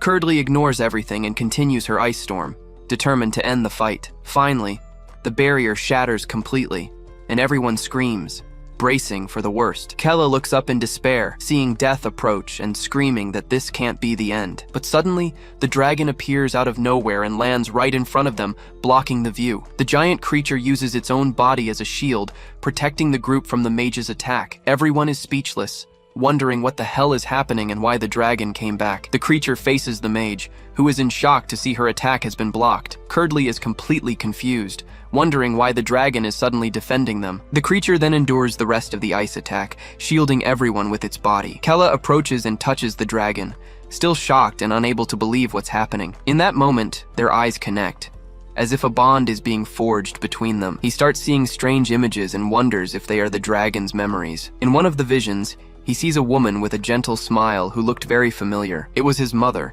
and he realizes the dragon knew her. They used to play together in the water. The memories continue, showing the affection and friendship that existed between them. Suddenly, the dragon looks at him, and a voice echoes in his head, telling him to run. Kella is startled, realizing that it was the dragon's voice speaking in his mind. The creature then turns its head to the side, as if preparing to do something. With that, the dragon spits a kind of bright red orb towards the boy. Kella holds it in his hands and asks what it is, completely confused by the situation. The dragon's voice echoes again, explaining that it's his clairvoyance stone. He's speechless, wondering why the dragon would give such a treasure to him. The dragon says there's no time to explain, and tells Kella to hide his power and flee. Kella is shocked by the warning, questioning why he would have to do such a thing. But the creature insists, letting out a roar and telling him to hurry up and get out of there. Without waiting, the dragon turns and fires a powerful blast of fire at the mage. The attack hits Curdly's barrier head-on as she shields herself from the blast's impact. She finds it very strange to see a dragon helping a demon,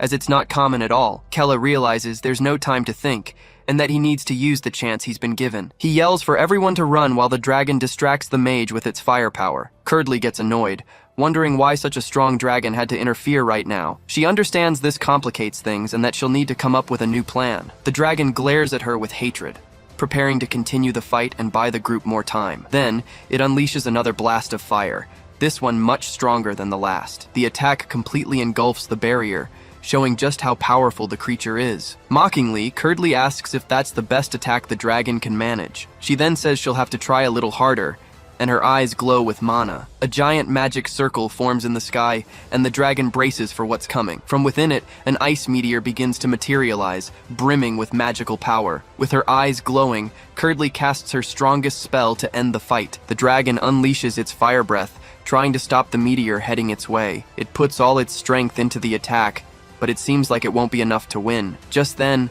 the creature's eye glows, as if an old memory has come to its mind. It's a flashback of it sleeping peacefully beside Kella's mother many years ago. The woman was smiling, showing how strong the friendship and affection between them was. Back in the present, the dragon is filled with determination, ready to protect her son. The meteor hits the ground with full force, causing an icy explosion that freezes the area. The fleeing group stops and looks back as they feel the impact of the power. Kella wears a shocked expression, worried about what happened to his protector. The smoke clears, revealing a giant, blood-stained block of ice where the dragon was. The creature has been defeated and is trapped in the ice as the mage slowly approaches. She doesn't understand why a dragon would help demons, finding the whole thing very strange. Curdly gets closer and says she'll look into the dragon's memories before it finally dies. But the creature lets out one last roar, and its body begins to glow with fiery energy. Then, an explosion of flames erupts, catching the mage completely off guard. The dragon's voice calls her a selfish and cruel human,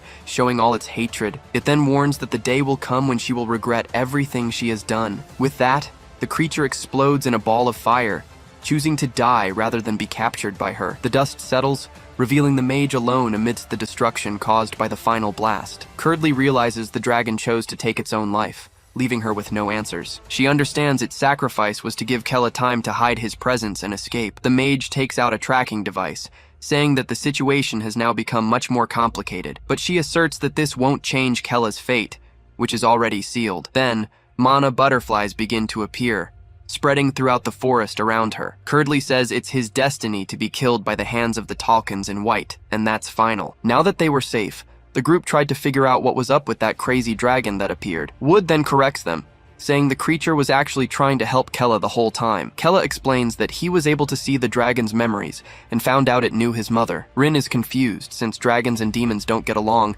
and wonders about their history. He says he doesn't know, but he felt a strange, melancholic emotion from those memories. Then, one of them asks if the dragon gave him anything, and Kella shows them the red stone. The group is in shock. Not only were they saved, but they also got the clairvoyant stone. Srills believes they were actually saved by the will of the former demon queen. Kella clutches the stone, wondering what his mother's relationship with that dragon was in the past. Without much thought, he decides Wood should have the stone, since they were lucky to get it. Srills agrees, saying the white Talkans have already found them and they need to prepare. Wood feels awkward, saying it's a very rare item and asks if he can really keep it. Kella insists, saying no one else there can use it and tells him to just eat the stone already. The elf then accepts the gift, preparing to consume the item and gain a new power. With that, he puts the stone in his mouth, ready to finally enhance his tracking skills. Without a second thought, the elf swallows the stone the dragon gave him. Suddenly, he feels an immense power, and a strange aura starts to emanate from his body. Wood then screams in pain as his eyes glow with a strong red energy. Then,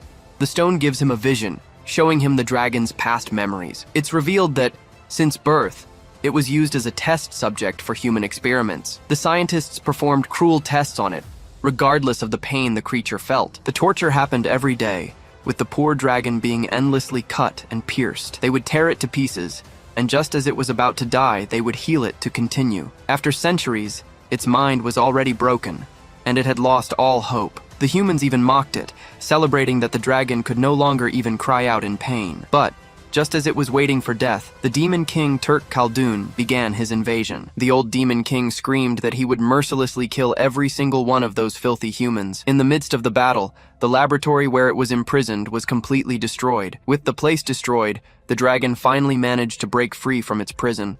And that's how it escaped that hell, finally achieving its long-dreamed-of freedom. Finally free, the dragon could feel the freedom of flying through the skies for the first time. So, it begins to search for others of its kind, hoping for a new beginning. It tells the others about the cruelty of humans and suggests allying with the demons. But to its surprise, none of the other dragons believed what it was saying. You see, they already had a friendship with the humans and fought alongside them against the demons. What the dragons didn't know was that this friendship only existed because of sacrifices. The humans used dragons in experiments to learn how to approach their race. Moreover, they wanted to understand and steal the unique magic that only dragons possessed. But this truth was not accepted, as they already hated demons with all their might. And on the other hand, the demons themselves also saw it as an enemy in that war. Because of this, it ended up not fitting in anywhere, neither with dragons nor demons. Alone, the dragon begins to wonder why it was born into this world after all. It can't fit in anywhere, and feels like it can't do anything to change it. Without understanding its purpose,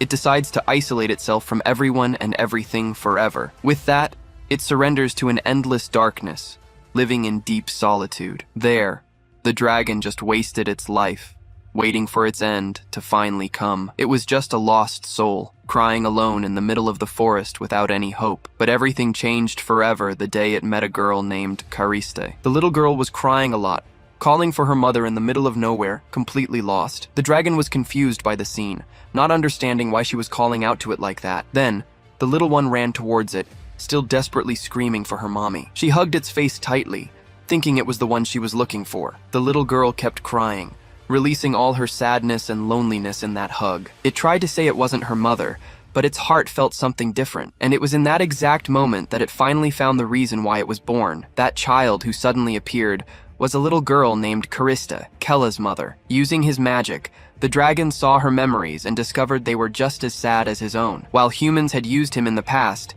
demons had tortured her. They were an independent group called Tarsica, who acted on their own and with great cruelty. They analyzed dragon magic to learn how to dominate and subjugate their race. Tarsica would steal dragon eggs to use the hatchlings in their terrible experiments. As soon as Cariste was born, she was immediately taken by them to become a test subject. She had the greatest magical potential of all, and suffered more than anyone else in that place. Because of this, she could use transformation magic, the most difficult type that existed. And this was the main reason she suffered so much at the hands of that group. Cariste felt pain at every moment, but in the midst of all that constant despair, she managed to develop teleportation magic on her own, creating a chance to escape. The little girl managed to escape that hell and traveled for a long time, alone and afraid. She continued her lonely journey until the day she finally found the dragon. He believed she was drawn to him because of their similar cruel destinies. All the pain he felt for being born a dragon seemed to carry an enormous weight, but it was nothing compared to the happy life he lived alongside his dear Cariste. But one day,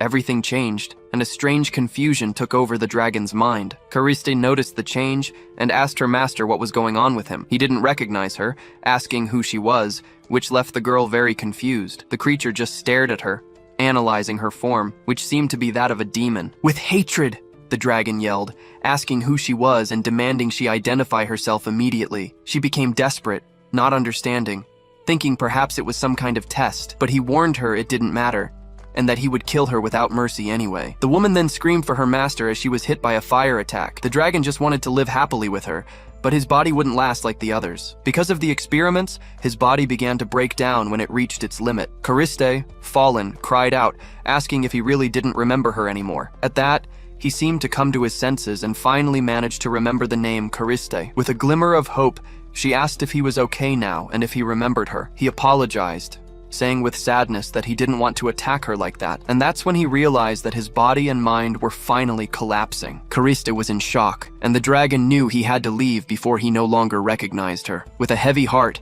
he flew far away, knowing he had to leave his beloved disciple. The girl was left behind screaming, begging her master to stop playing around and come out. But he never returned, and she cried in despair, screaming his name over and over. For Cariste's sake, the dragon went as far as he could so he wouldn't hurt her. Alone, he began to prepare for the end of his life, waiting for death to arrive. His last days were spent living on the happy memories he had with Cariste, but he went through cycles of remembering and forgetting her due to his failing mind. He felt his memories fading and realized his life would soon come to an end. But one day, while waiting for death, something unexpected finally happened. From far away, he sensed a familiar energy that filled him with a strange feeling. On instinct, he began to fly, following that energy to find out where it was coming from. On the last day of his life, he finally found the source of the energy that was calling to him. The scene shifts back to the present, with the dragon being summoned by the power Kella released. He had been guided there to fulfill his final mission, to protect that family. And this energy,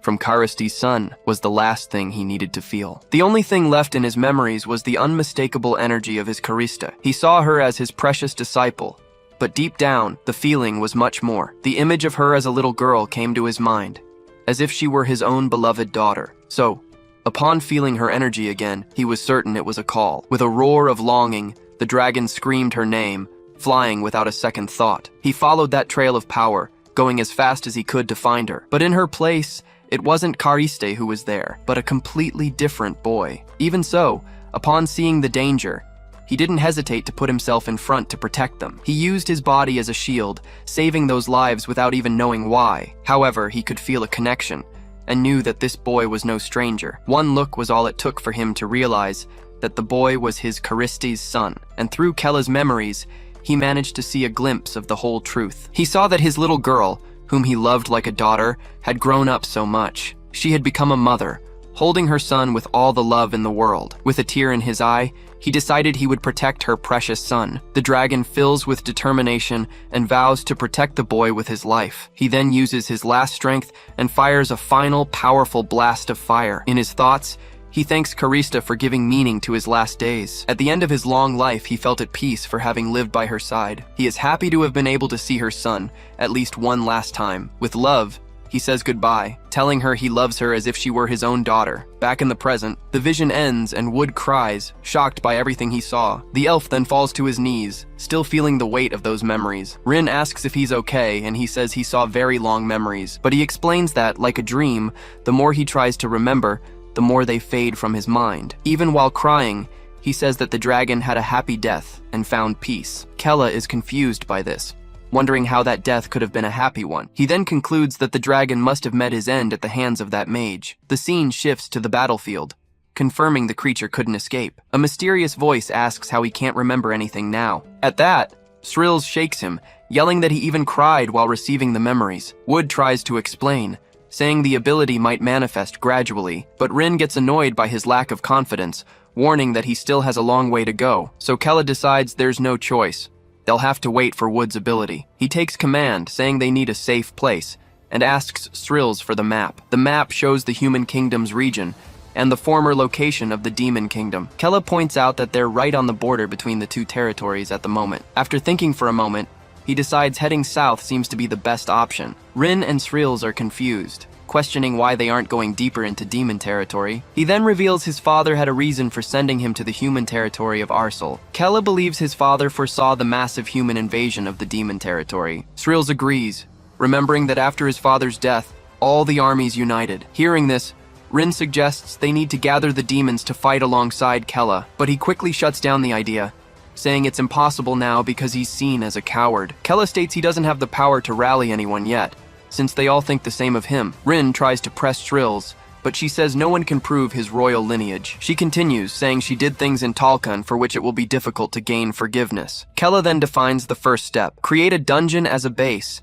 and he needs achievements. He declares with conviction that he needs to prove his strength to make the demons follow him. The girls get excited about the idea, thinking the plan to accumulate achievements is brilliant. Rin says that over time, the demons will naturally gather around him. That way, he'll prove his worth and become the next demon king. There's no better way. Kella returns to the map, deciding they'll first create a base in the south and a strategy. With the whole group excited, they shout together, ready to start the mission now. In his thoughts, Kella is relieved they are following his improvised plan well. He thinks he has finally gathered the companions he needed, but the danger is still great. The image of Curdley appears in his mind, as he knows it's dangerous to face the White Talcan. With a focused gaze, he realizes he needs more information about this world. He reflects that everything here, from magic to monsters, is familiar and seems a lot like a game. He thinks that if there's a connection between this world and his past life, everything changes. With that, he will use the power and status of the Demon King's son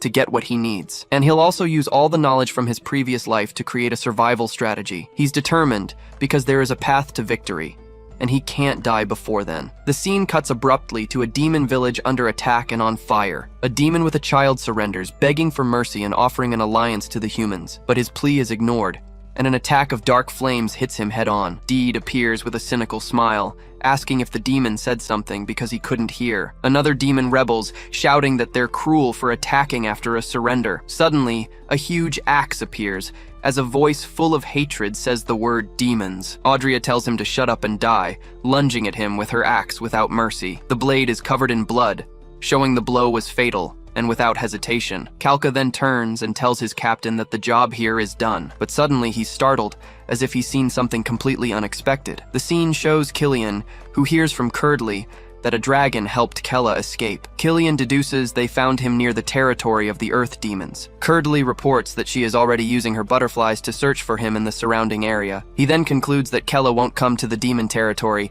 which has become a sea of flames. With that, Killian orders everyone to finish the job and meet where Curdley is. But Audrea gets angry, asking about the other demons and wanting to finish them all off right there. Killian tells her to calm down, warning that it won't be too late to do that after they kill Kella. He reveals his revenge, saying he needs to exterminate the lineage that killed his brother. The scene returns to Kella, who feels a strange, sudden chill that makes him tense. The group is now riding, and Srills explains that the cold makes sense as they've been heading south for a week. Kella notes they haven't been followed by the Talcon and hopes to keep avoiding them. He needs time, at least until all his preparations are complete. Suddenly, the mounts stop abruptly, digging their hooves into the ground without warning. Rin gets scared and asks why the unicorns suddenly stopped running. Then Wood explains that the unicorns are refusing to move forward. Wood explains they felt they wouldn't survive in the environment ahead, but Kella assures them it's fine. He then decides they can send the unicorns back, as they've finally reached their destination. Wood affectionately says goodbye to his mount, thanking her and asking her to return safely. The group stands in the cold, watching some strange creatures running through the snow. Rin shivers from the cold, saying the weather is bad for everyone, but Kella thinks it's perfect. With a confident smile, he tells the group to find a good spot for their new base. The scene changes, showing the unicorns galloping back under the starry sky and full moon. As they run, a bluish butterfly of light appears, following the trail they left behind. The magical butterfly continues its flight, shining brightly in the darkness of the night. Far away, Curdley notices the unicorn's movement. They fear the cold and came from the south. She's intrigued by the fact that there are 4 of them, which really catches her attention. The group arrives at a beach, and Kella suggests that the cave on that island seems like the safest position. He asks Wood if he can tell if there are any monsters on the island, but Wood says his power only senses nature. Just then, Srills points out some old boats, commenting that it looks like no one has been there in a long time. Kella asks if the boats are still usable, and she confirms they seem to be in good condition. The group then takes a boat, beginning the 200-meter crossing to the island. He notes that it's not too far, but the water is deep and the waves are quite strong. Kella thinks this makes the location perfect, as it will be easy to detect any approaching intruders. Arriving at the cave, he finds the entrance is quite wide and asks Srills to use an illusion spell. "That's a piece of cake," she says, already raising her hand to cast the camouflage spell. With a purple glow, a checkered magical barrier begins to form in front of the entrance. The illusion then completes itself, making the cave entrance disappear completely from view. Inside, Kella comments that it seems to have been used a long time ago and decides to look around. A little further in, they notice the cave path splits in 2. Kella then turns and asks Wood for more details about the place's structure. Wood explains that there are 2 narrow paths that lead to a room and then meet up. He continues, saying that deeper inside there's a room connected to a small exit. After hearing everything, Kella suggests they split up to check both paths. Srills quickly grabs his arm, asking if the 2 of them should go one way, but Rin reacts instantly, shouting no, and that she's the one who will go with Kella. Rin awkwardly explains that it's best for the 2 strongest to split up. Srills agrees with the logic, so Rin takes the chance and says she'll go with Wood, looking very pleased. Kella gives the orders, telling them to check everything and meet in the middle. In the other tunnel, Srills and Wood are walking, and she comments that the stones are lighting up the place. Wood explains they are light stones, created by a mage skilled in ice and light magic. Srills then gives him a serious look and warns him that she still doesn't trust him one bit. He's completely confused, not understanding what she's trying to say. She says she's only traveling with him because of Kella, as she doesn't make new friends easily. Wood just listens in silence, processing the distrust she feels for him. The tension builds between them, Srills' lack of trust clear in her eyes. Then he tells her not to worry, and that she can think of him as a mere slave. His response leaves her a bit stunned, looking at him in silence for a moment, but she turns her head and says bluntly that she really doesn't like him at all. Wood maintains his serious expression, unshaken by her direct statement. Meanwhile, Kella says it would be nice if they could make light stones too. Rin yells for him to watch out for a rock, telling him not to trip on it. He doesn't understand why she's so worked up, finding her behavior funny. Suddenly, a blue slime appears out of nowhere, hopping into their path. Kella is shocked and yells out, surprised to see a real slime in front of him. He gets super excited, since he's only seen slimes in games and has always wanted to touch one. But Rin is enraged by the monster's audacity and attacks with her dark magic. She shouts that she'll evaporate the slime for daring to block Master Kella's path. With her hands full of power, she prepares to finish off the monster once and for all. After defeating it, she looks at Kella as if expecting a compliment from him. So he just praises her good work, and she thanks him happily for the recognition. She promises to take care of anything that shows up, but Kella asks her to calm down a bit. Just then, the entire cave begins to shake with an impressive and frightening force. The 2 look up, startled, not understanding what's happening, and from the shadows, a giant stone golem emerges, with a glowing red eye. Completely panicked, they scream together, startled by the golem's appearance. Kella yells that the thing is huge, pulling Rin behind him and telling her to take cover, but she refuses to obey, baring her fangs with a look of pure determination. Rin remembers her promise to take care of everything and prepares her dark magic to attack the enemy. Meanwhile, in the other tunnel, Srills is astonished to find something unexpected on the ground. She perks up when she sees it's a crystal necklace, looking antique and very expensive. Overjoyed, she puts on the necklace and asks Wood if it looks good on her, but he replies curtly, with a completely uninterested expression on his face. Srills is clearly disappointed by his reaction, wondering how Rin would react. She imagines Rin complimenting her and the two of them going out together to look for more treasures. With that, she grumbles that she doesn't like any of this, preferring the other company. Wood remains silent, paying little attention to her discontent. Back in the fight, the golem attacks with everything it has, throwing Rin away with a single blow, but she recovers, believing that if she manages to destroy the golem, everything will be all right. The stone monster prepares a powerful blow, aiming directly at the little demon. The fist hits her squarely, with a brute force that shakes her body. With the impact, Rin is thrown backward, spitting blood and seriously injured. Kella shouts that it's impossible to defeat him without weapons, as their attacks are ineffective. But even wounded, she refuses to give up and shouts that she can still fight. She charges forward with her magic, yelling that she can still fight the monster, but the golem strikes her again, and she feels the strong impact of the blow. Kella shouts her name, asking why she's trying so hard. Even wounded, Rin gathers her strength to continue fighting the stone giant. She then shouts that this way, she won't be able to serve as his attendant. He doesn't understand anything, wondering what she means by that. At that moment, a flashback begins, showing the first time she entered the castle. Kella's father questions him, asking if he really wants to be friends with a servant. Little Kella, crying a lot, replies that yes, he wants to be friends with Rin, but his father reprimands him, saying that she is just a servant and orders the contract to be drawn up. Kella continues crying, while young Rin stands awkwardly beside him. Then, even though sad, he apologizes and appoints her as his attendant on behalf of the Khaldun. Little Rin blushes with embarrassment and thanks him with a smile. It is explained that she was happy simply because he wanted to treat her as a friend. That day, seeing him sleep crying, she made a vow to herself. She vowed that she would support him in becoming the greatest demon of all. With that, she promised herself that she would try very hard to keep her promise. But as time went on, things in the castle were not easy for them at all. Kella ended up showing himself to be a coward and a crybaby, always almost dying because of his brothers. And every day was the same thing, with him running terrified through the castle corridors. He would arrive crying to Rin, saying that he was scared and that he almost died again. Even when she tried to be cold and tough to see if he would become stronger, nothing helped, because in the end, young Kella never really changed. Because of this, she was always ignored and mistreated by the other servants. They forced her to eat scraps, saying she would die with Kella anyway. Poor Rin ate horrible food, and they even threw molten lava on her. Even at bedtime, she had no peace, having to stay alone and isolated in the stables. But even there, she wasn't safe, because the other servants would torment her during the night. They accused her of seducing Tarmi and threatened to hurt her with a sharp dagger. Completely terrified, little Rin begged them not to do that to her. It was during this time that she confessed to having begun to deeply hate Kella. She thought that because of the contract, if he died, she would die too. So, in a moment of desperation, she thought it would be better if they both died together. And with this dark thought, she tried to take both their lives at once, but her attempt failed, and she dropped the dagger to the ground, powerless. Kella had an absurd power of recovery, and she couldn't kill him at all. She fell into despair, wondering what to do, since she couldn't even die. They both cried together, and she gave up on everything,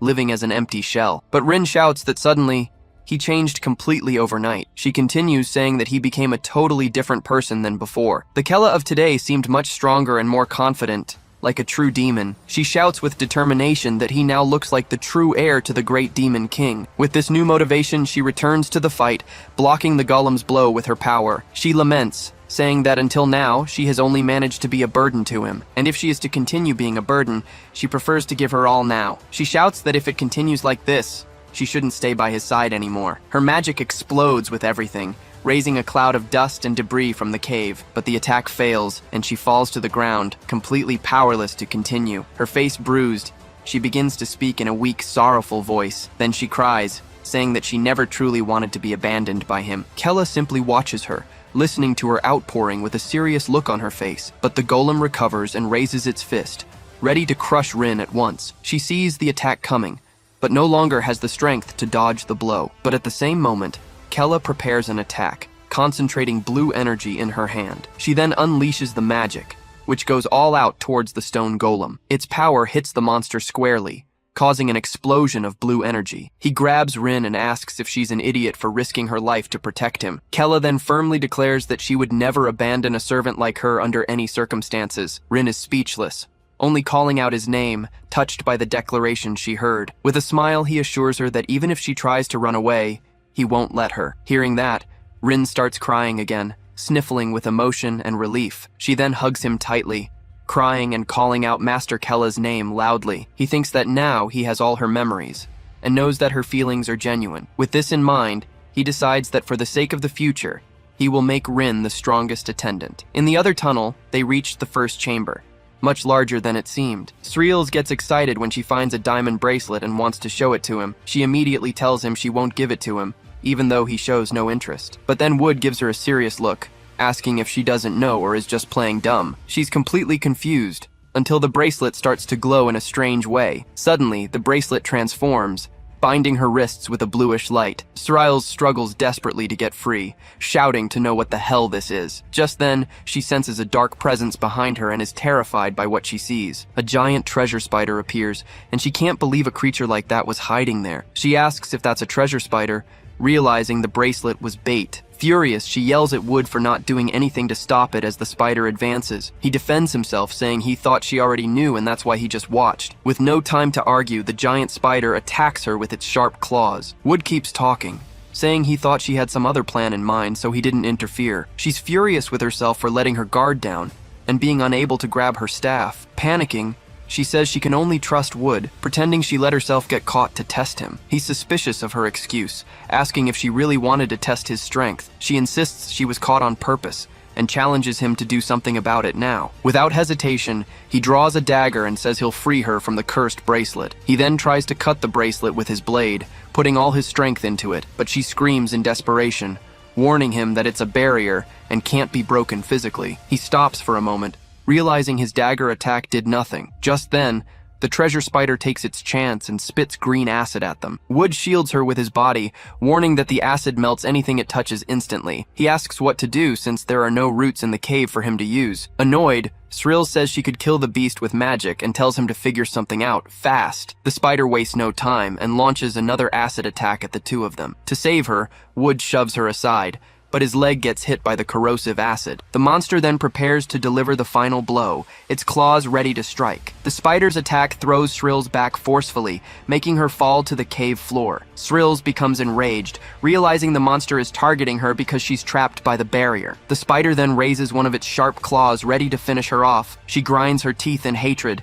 feeling powerless against the creature, but Wood steps in front, taking the hit and leaving Srills completely shocked. Even wounded, he says he'll do whatever it takes for her to use her magic. He then uses his own hand to absorb the spider's magic, and it screams in pain. With his dagger, he cuts his own hand, transferring the power to break the barrier. The blue energy explodes, and he finally manages to shatter the magic bracelet that held her. Now free, Srills looks at her own hands, unable to believe she's been released. The spider shrieks in fury, seeing its prey has escaped the deadly trap. The monster then unleashes all its rage on Wood, piercing his body several times. Desperate, Sriels screams his name, witnessing the horrific scene before her. As he falls, he tells her it's her turn to fight and finish the monster. He looks at her with a serious gaze, calling her name in a weak voice. Srills is paralyzed, staring at him with a mix of shock, rage, and despair. With Wood lying wounded, she summons her staff, which fills with purple energy. Sriels becomes furious, screaming about how a mere insect dares to mess with her like this. With her eyes burning with fury,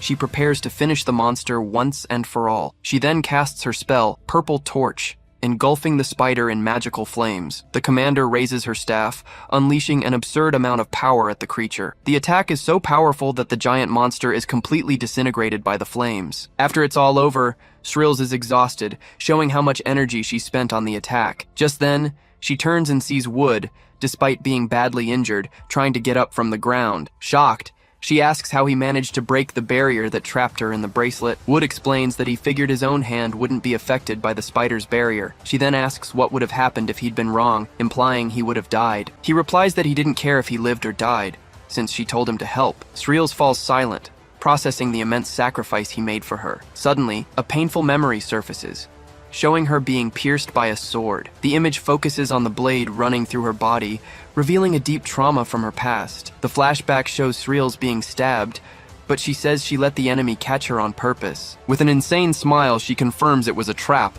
and lunges at him with everything she's got. The instructor watches the scene, commenting on how she sacrificed her body to take his head. He then warns her that she would have died if the blow had struck her heart, but she says she didn't care, as the order was to kill him no matter what. The instructor is impressed by her stubbornness, finding her attitude interesting. Despite her injuries, he informs her that with such determination, she has finally passed the test. Back in the present, she thinks that Wood has the same indifferent look she used to have. She realizes he's exactly like she was in the past, fighting with everything he has. And then she understands that the boy risked his own life just to protect her. With her staff in hand, she approaches and tells him he has finally passed her test. Wood is surprised, and she continues, saying she will accept him as a companion. Then she gives him a direct order, telling him not to die so easily from now on. He's speechless, looking at her, shocked by her sudden change in attitude. Amidst the bones, he agrees to her order and says he'll remember it. Hello everyone! Did you like the story? I loved it.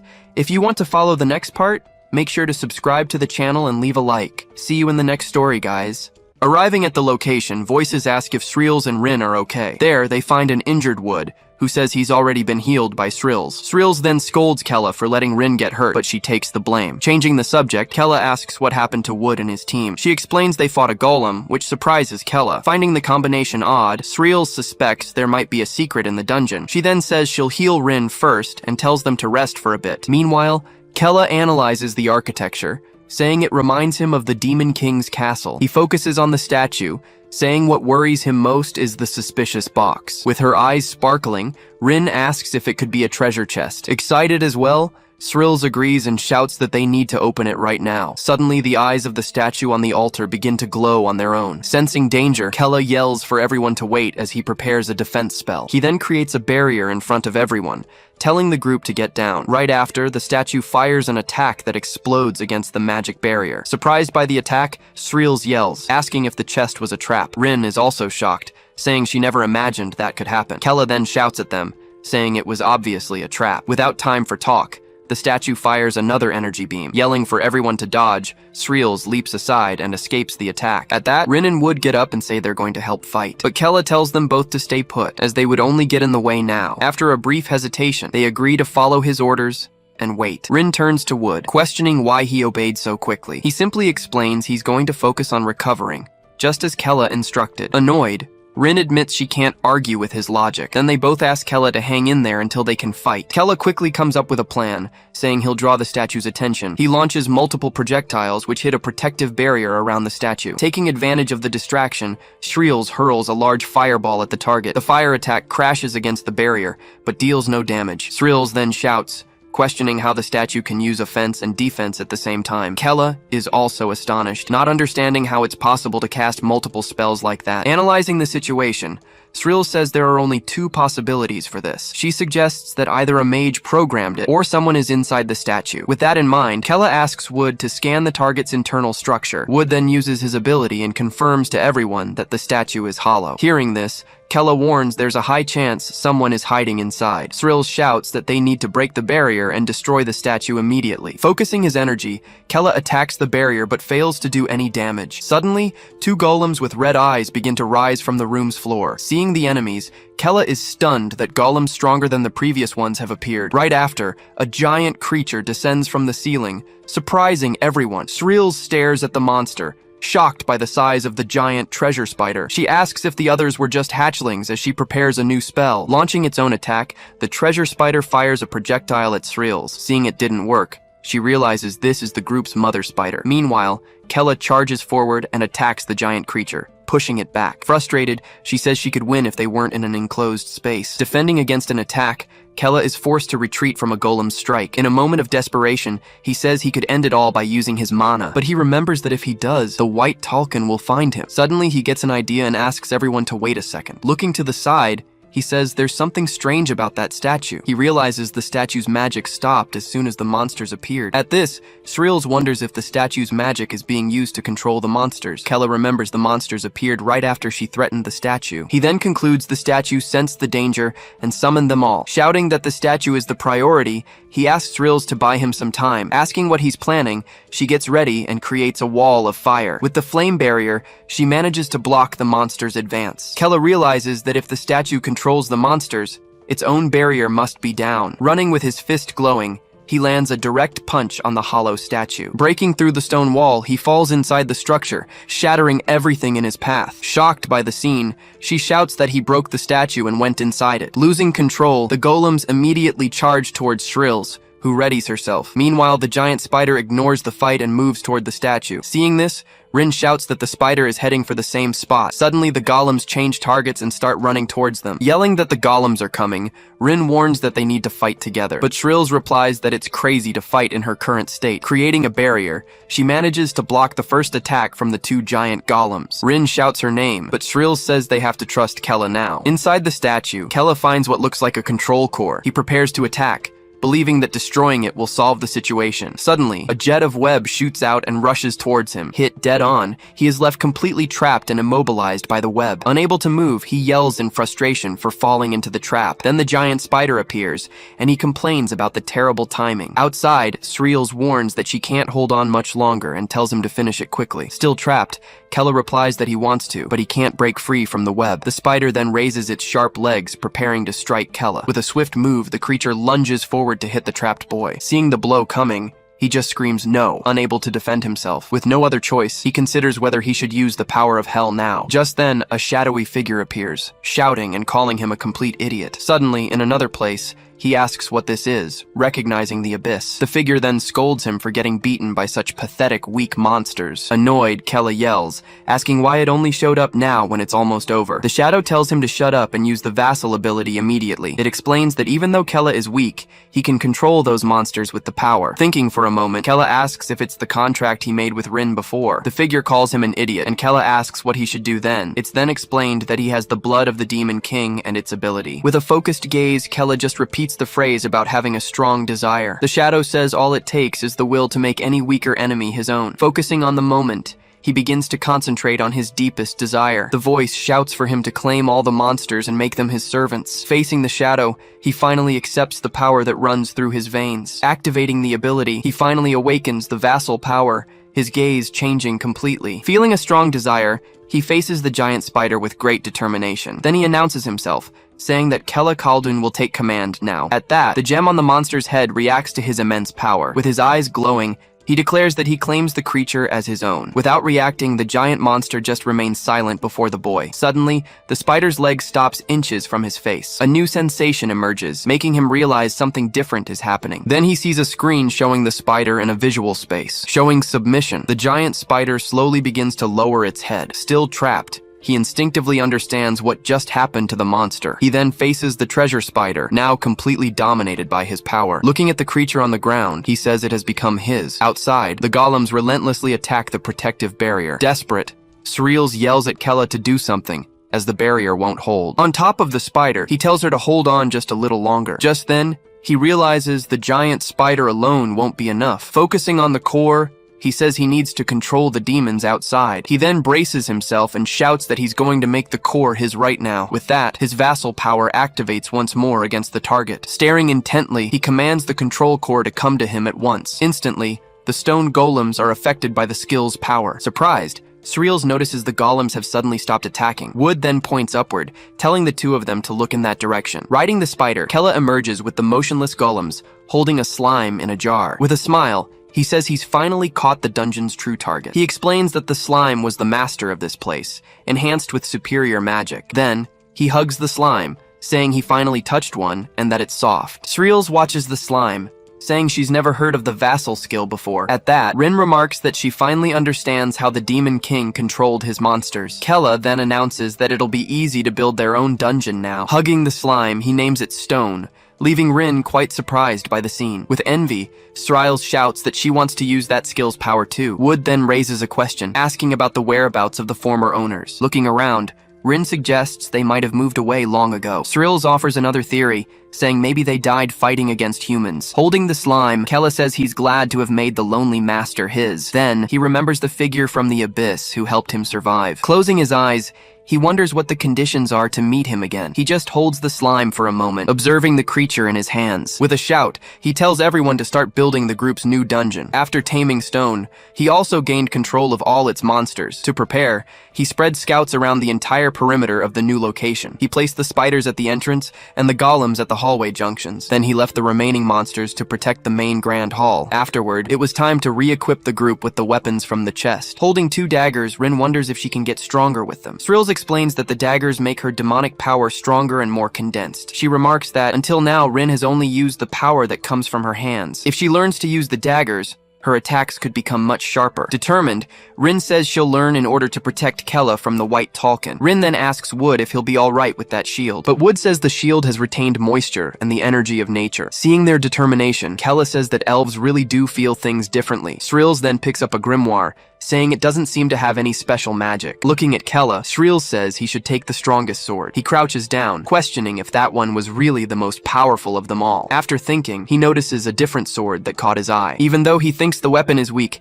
he says he'll take it anyway. Holding the sword, he says he was drawn to it from the very first moment. He then remarks that it feels like he's found his old sword again. After grabbing the items, they used the map to start building the dungeon. Using stone and water, they created all the basic materials for construction. For the project, they combined Shrills' magic with Wood's knowledge. By combining their knowledge, an entire dungeon was created from scratch. He admits the dungeon is simple, but it was made from his map. With a smile, he says this is the first and perhaps his last dungeon. Meanwhile, the scouts keep watch from the tops of the nearby mountains. Approaching it, he asks if Stone is enjoying its new home. Seeing the slime jiggle, he smiles and says it seems to like it. He then says that living like this wouldn't be so bad, avoiding the Talcon. By nightfall, the group's new home seems completely calm and protected. Suddenly, an energy butterfly appears, flying alone through the night sky. Switching scenes to Arsal, a mage thanks Hayden for coming. Inside the palace, the king says this is no time for formal greetings. Shouting in anger, he declares he won't accept any excuses for their shameful defeat. After calming down,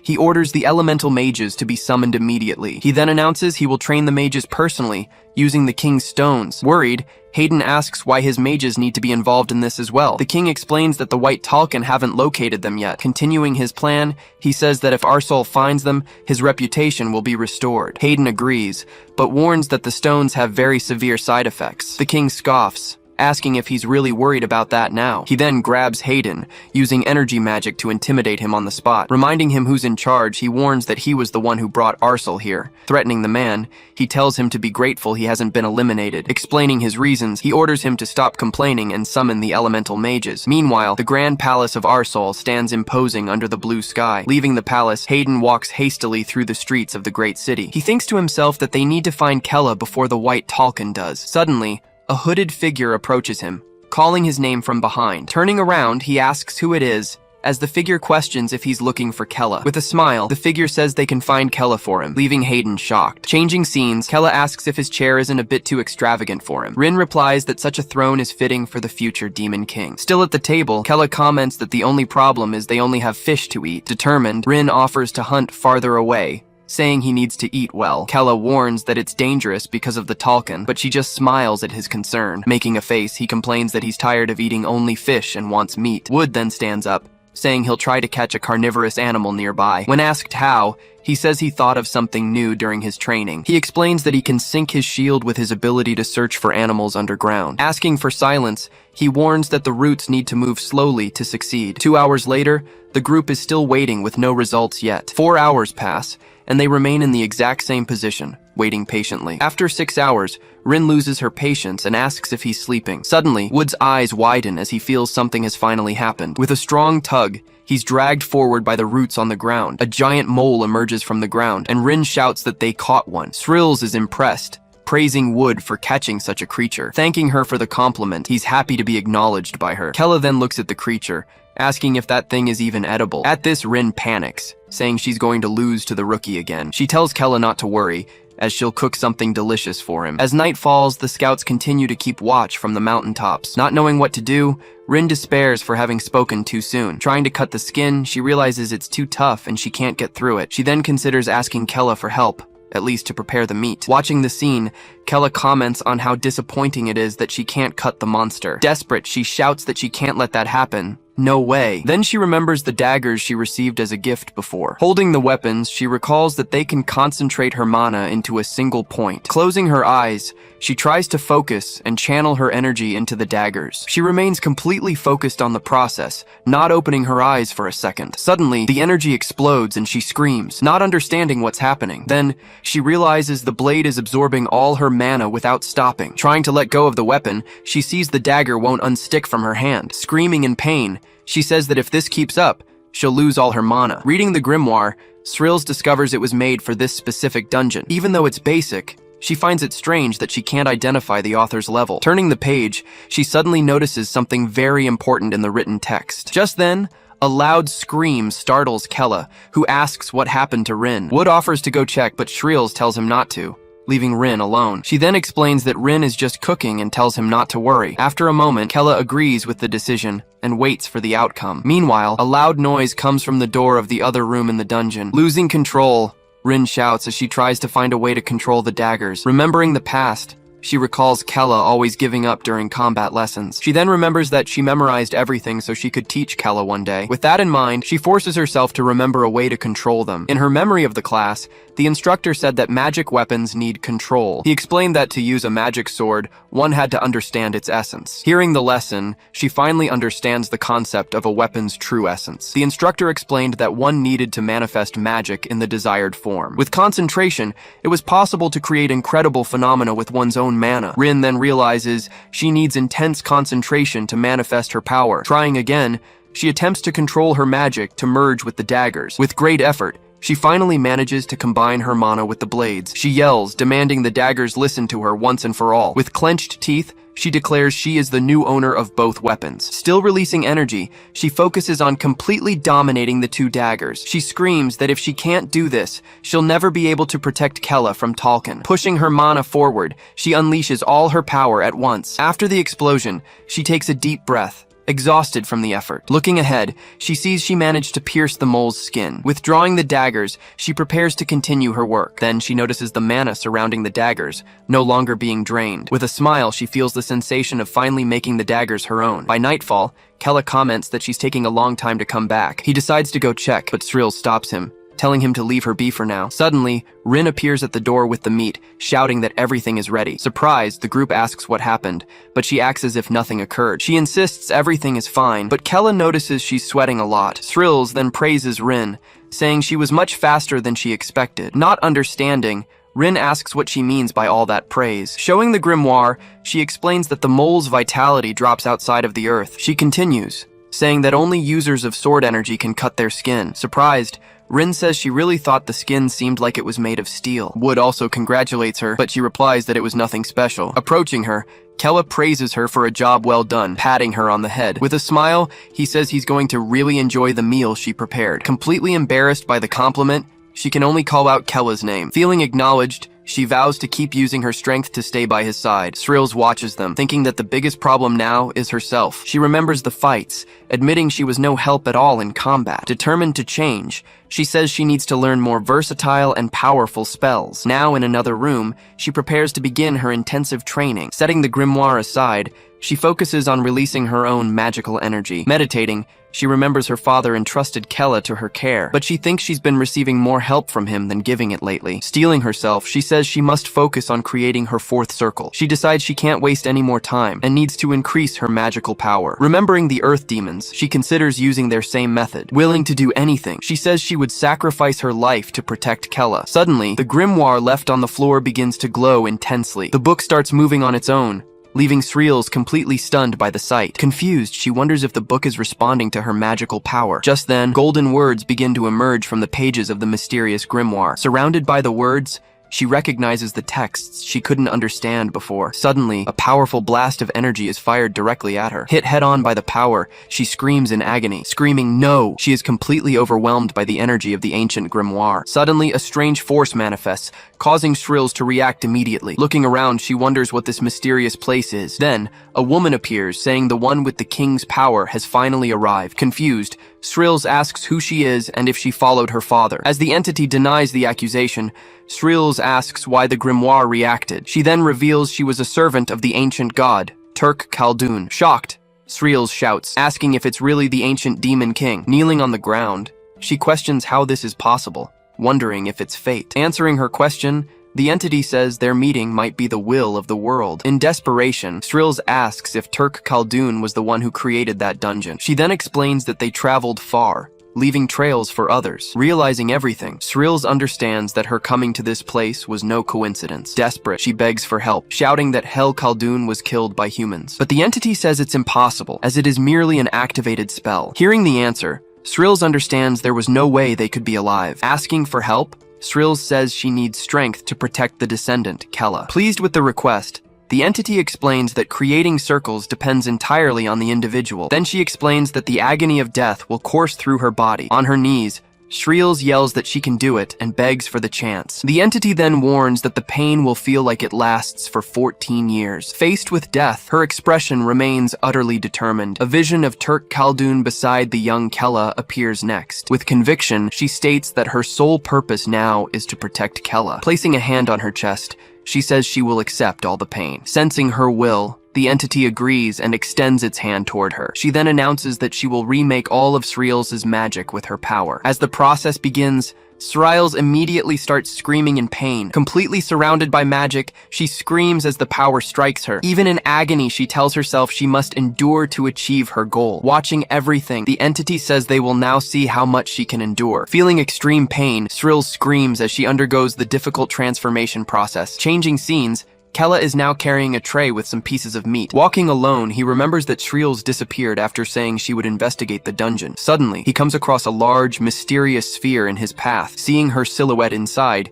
he desperately shouts Shrills' name. Running toward the sphere, he wonders what could have happened there. As he tries to cut it, he realizes it's actually a magical barrier. With all his might, he strikes the barrier, but his attack is useless. Determined, he says he must break the spell and yells for Shrills to pull herself together. With no response, he shouts her name once more, seeing her condition. Far away, Killian and his squad arrive, and he asks if they came the right way. Curdley then confirms that the unicorn's memories brought them there. She reveals there are over 400 islands, and Kalka says it will take too long. Dismissing the difficulty, Killian says it's actually a good thing they're there. Drawing his sword, he states that the job will be done when they've searched every island. Swinging his sword, Killian unleashes a wide-range attack. His powerful attack hits the surface, parting the waters. Watching the scene, Audria and Kalka react with surprise at the strength he displayed. Beside them, Deed is visibly excited, saying it was incredible. Turning to his team, Killian prepares to give his next orders. With a smile, he tells everyone to spread out and find Kella quickly. Meanwhile, Kella keeps attacking the magical barrier with his sword. Out of breath, he wonders why the barrier is so strong. Seeing Shrills trapped, he laments that she keeps bleeding more and more. Desperate, he says he has to save her, that he can't lose her now. Suddenly, a strange sound from outside catches his attention. Confused, he wonders what that noise was. If it was an earthquake. Atop a cliff, two owls carefully watch the entire horizon. Shortly after, one of them takes flight and begins to patrol the island region. Approaching its target, the creature maintains full focus on its search mission. Just then, Killian seems to feel something, stopping suddenly in his tracks. Confirming the location, the creature's eyes light up with an intense glow. Inside its cage, Little Stone quickly starts emitting a warning signal. Seeing the warning screen, Kella realizes that Stone is sending an emergency signal. He then wonders if Stone has found the people in white clothes nearby. In a panic, he concludes it can only be the White Talkin' group. He then fears that Shrills may have already been defeated by Curdley's magic. Realizing the danger, he runs, saying it's all over if they're discovered now. Reaching Rin and Wood, he yells for them to get ready for the bunker. He then explains that the White Talkin' has been detected very close by. Surprised, Rin realizes the earthquake was them and says she'll go get Shrills. Running ahead, he shouts that Shrills might already be trapped by enemy magic. Running to the bunker, Kella says they need to take shelter for safety now. He then tells them they won't be discovered inside, and they all go in. In a hurry, he shoves Wood inside to get everyone in faster. Apologizing to Shrills, He says there's nothing he can do at that moment. Soon after, the large chest closes and activates its magical protection. Changing the scene, Killian flies over the island, which is now covered in fire. Landing firmly on the ground, he prepares to investigate the entire area. Alone, he walks through the rocky landscape, observing the area closely. He then remarks that he can smell strange magic nearby. Perched on a rock, the large owl continues its watchful vigil over the area. Back in the bunker, Kella asks if Stone warned him about the enemy. He then explains that the creature reported a white-haired man with a sword. Terrified, Rin shouts that it can only be Killian, the Talcan captain. Worried, Kella says they'll be lost if he discovers the entrance. Outside, Killian walks toward the entrance hidden by magic. Reaching out his hand, Killian approaches the rock wall of the entrance. Touching the barrier,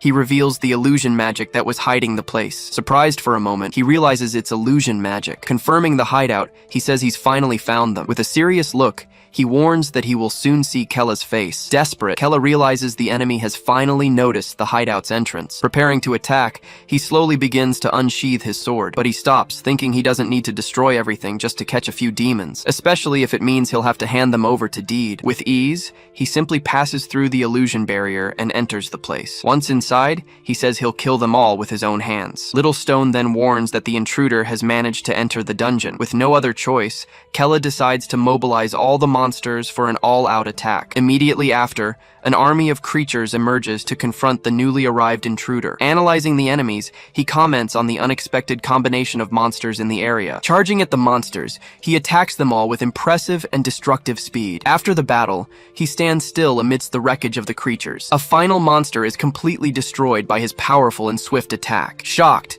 Kella yells that it's impossible for him to have beaten them all so quickly. He then concludes that the enemy is much stronger than they expected. Killian then moves on, finding a fork with two paths right in front of him. Unsure of where to go, he stops for a moment, thinking about his choice. Deciding quickly, he says it probably doesn't matter which path he takes now. Kella despairs, shouting that he chose the path where Sreels is. With the enemy approaching, Sreels is now in even greater danger. Kella grows desperate, screaming that he chose the path where Sreels is. With the enemy approaching, Sreels is now in even greater danger. On one of the islands, the mountains and landscape are on fire everywhere. Annoyed, Audria complains, realizing they aren't on that specific island. Sailing through the waters, Curdley continues her search of the other islands in the area. Using her magic, she sends butterflies to search for any sign of them there. Beside her, Kalka warns that this isn't the right island either. Elsewhere, Deed regrets not being the first to find her. With a smile, he says this means he won't get his chance to kill her. Meanwhile, the spy creatures continue to watch the island where everyone is. Back in the dungeon,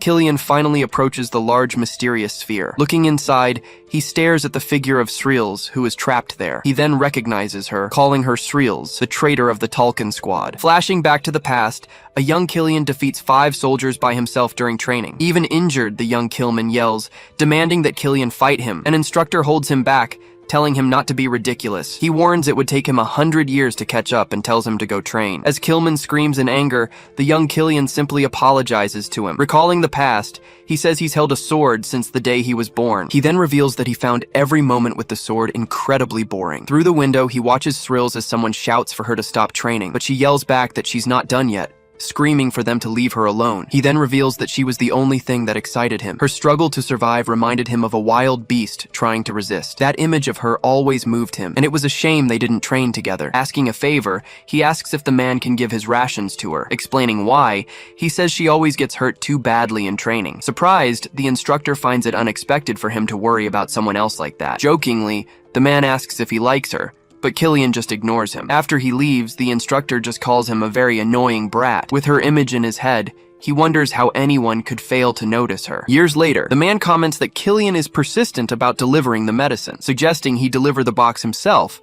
The instructor warns that Killian will be away for years. Rejecting the suggestion, Killian just asks him to deliver the package for her. Under the night sky, the moon illuminates the fortress where they still trained. Alone and injured, Sreels complains that she could have won this time. He laments that if she had been by his side, they could have fought together. She would have forgotten her lineage, following a new path alongside him. He remembers that determined version of her was the only thing that ever excited him, but now he sees she's been consumed by a much greater ambition. Gripping the hilt of his sword, he prepares to finally act against her. Wielding the weapon, he says that the twists of fate are always cruel. Cutting like a blade, he launches a direct strike against the magical barrier. On impact, the barrier shatters, freeing Sreels from her magical prison. Now free, Sreels falls unconscious to the ground, right in front of her old rival. Showing no reaction, he just watches her there, fallen and completely defenseless. Meanwhile, Kella yells to save her, but Rin reminds him that she's trapped. Explaining the situation, Kella says his attacks on the barrier were completely useless. Terrified, he realizes the enemy is much stronger than he imagined. Then, a loud sound makes everyone look up,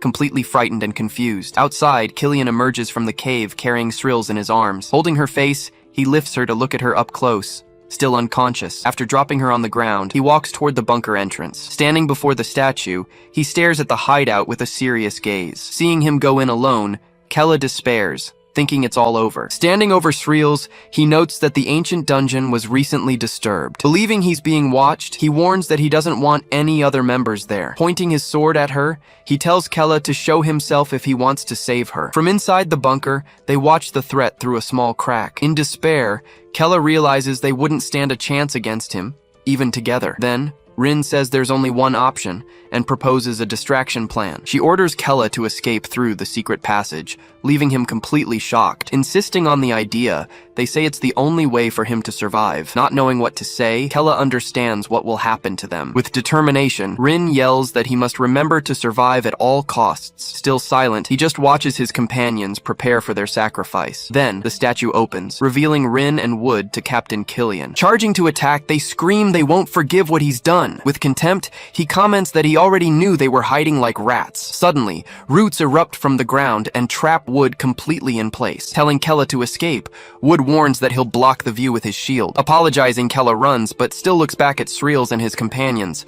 Running desperately, he realizes this is no longer the game he once knew, so he decides he can't die again without doing anything at all. With relief, Rin sees that Kella has finally managed to escape safely. Without hesitation, Killian launches a swift attack toward the remaining two. Striking Rin head-on, the blow throws her back with great force. Right after the attack, he calmly asks where Kella might be now. Screaming that Kella was never there, Rin charges to attack him head-on. Seizing the chance, Wood also rushes him with a powerful punch. With just one hand, Killian blocks his punch effortlessly. Noticing their races, he asks if demons and dark elves are all they have. Suddenly, Deed appears from behind and tries to strike him, but is blocked. Surprised by his appearance, Rin reacts, not understanding what's happening. Meanwhile, he uses his other arm to defend against Wood's kick. Hit by the punch, Wood struggles to withstand the impact of the blow. Grabbed by the neck, he thinks that he needs to buy more time for the escape. Then she screams they will never reveal where Kella is hiding. Calmly, Killian replies that he didn't ask, but that it would make things easier. He then warns that if Kella doesn't show up, he will kill them all. Staring into those eyes, she realizes she's never seen anything like them before. Like a void, his gaze showed no emotion at that moment. Squeezing harder, he makes Wood choke, barely able to breathe. Meanwhile,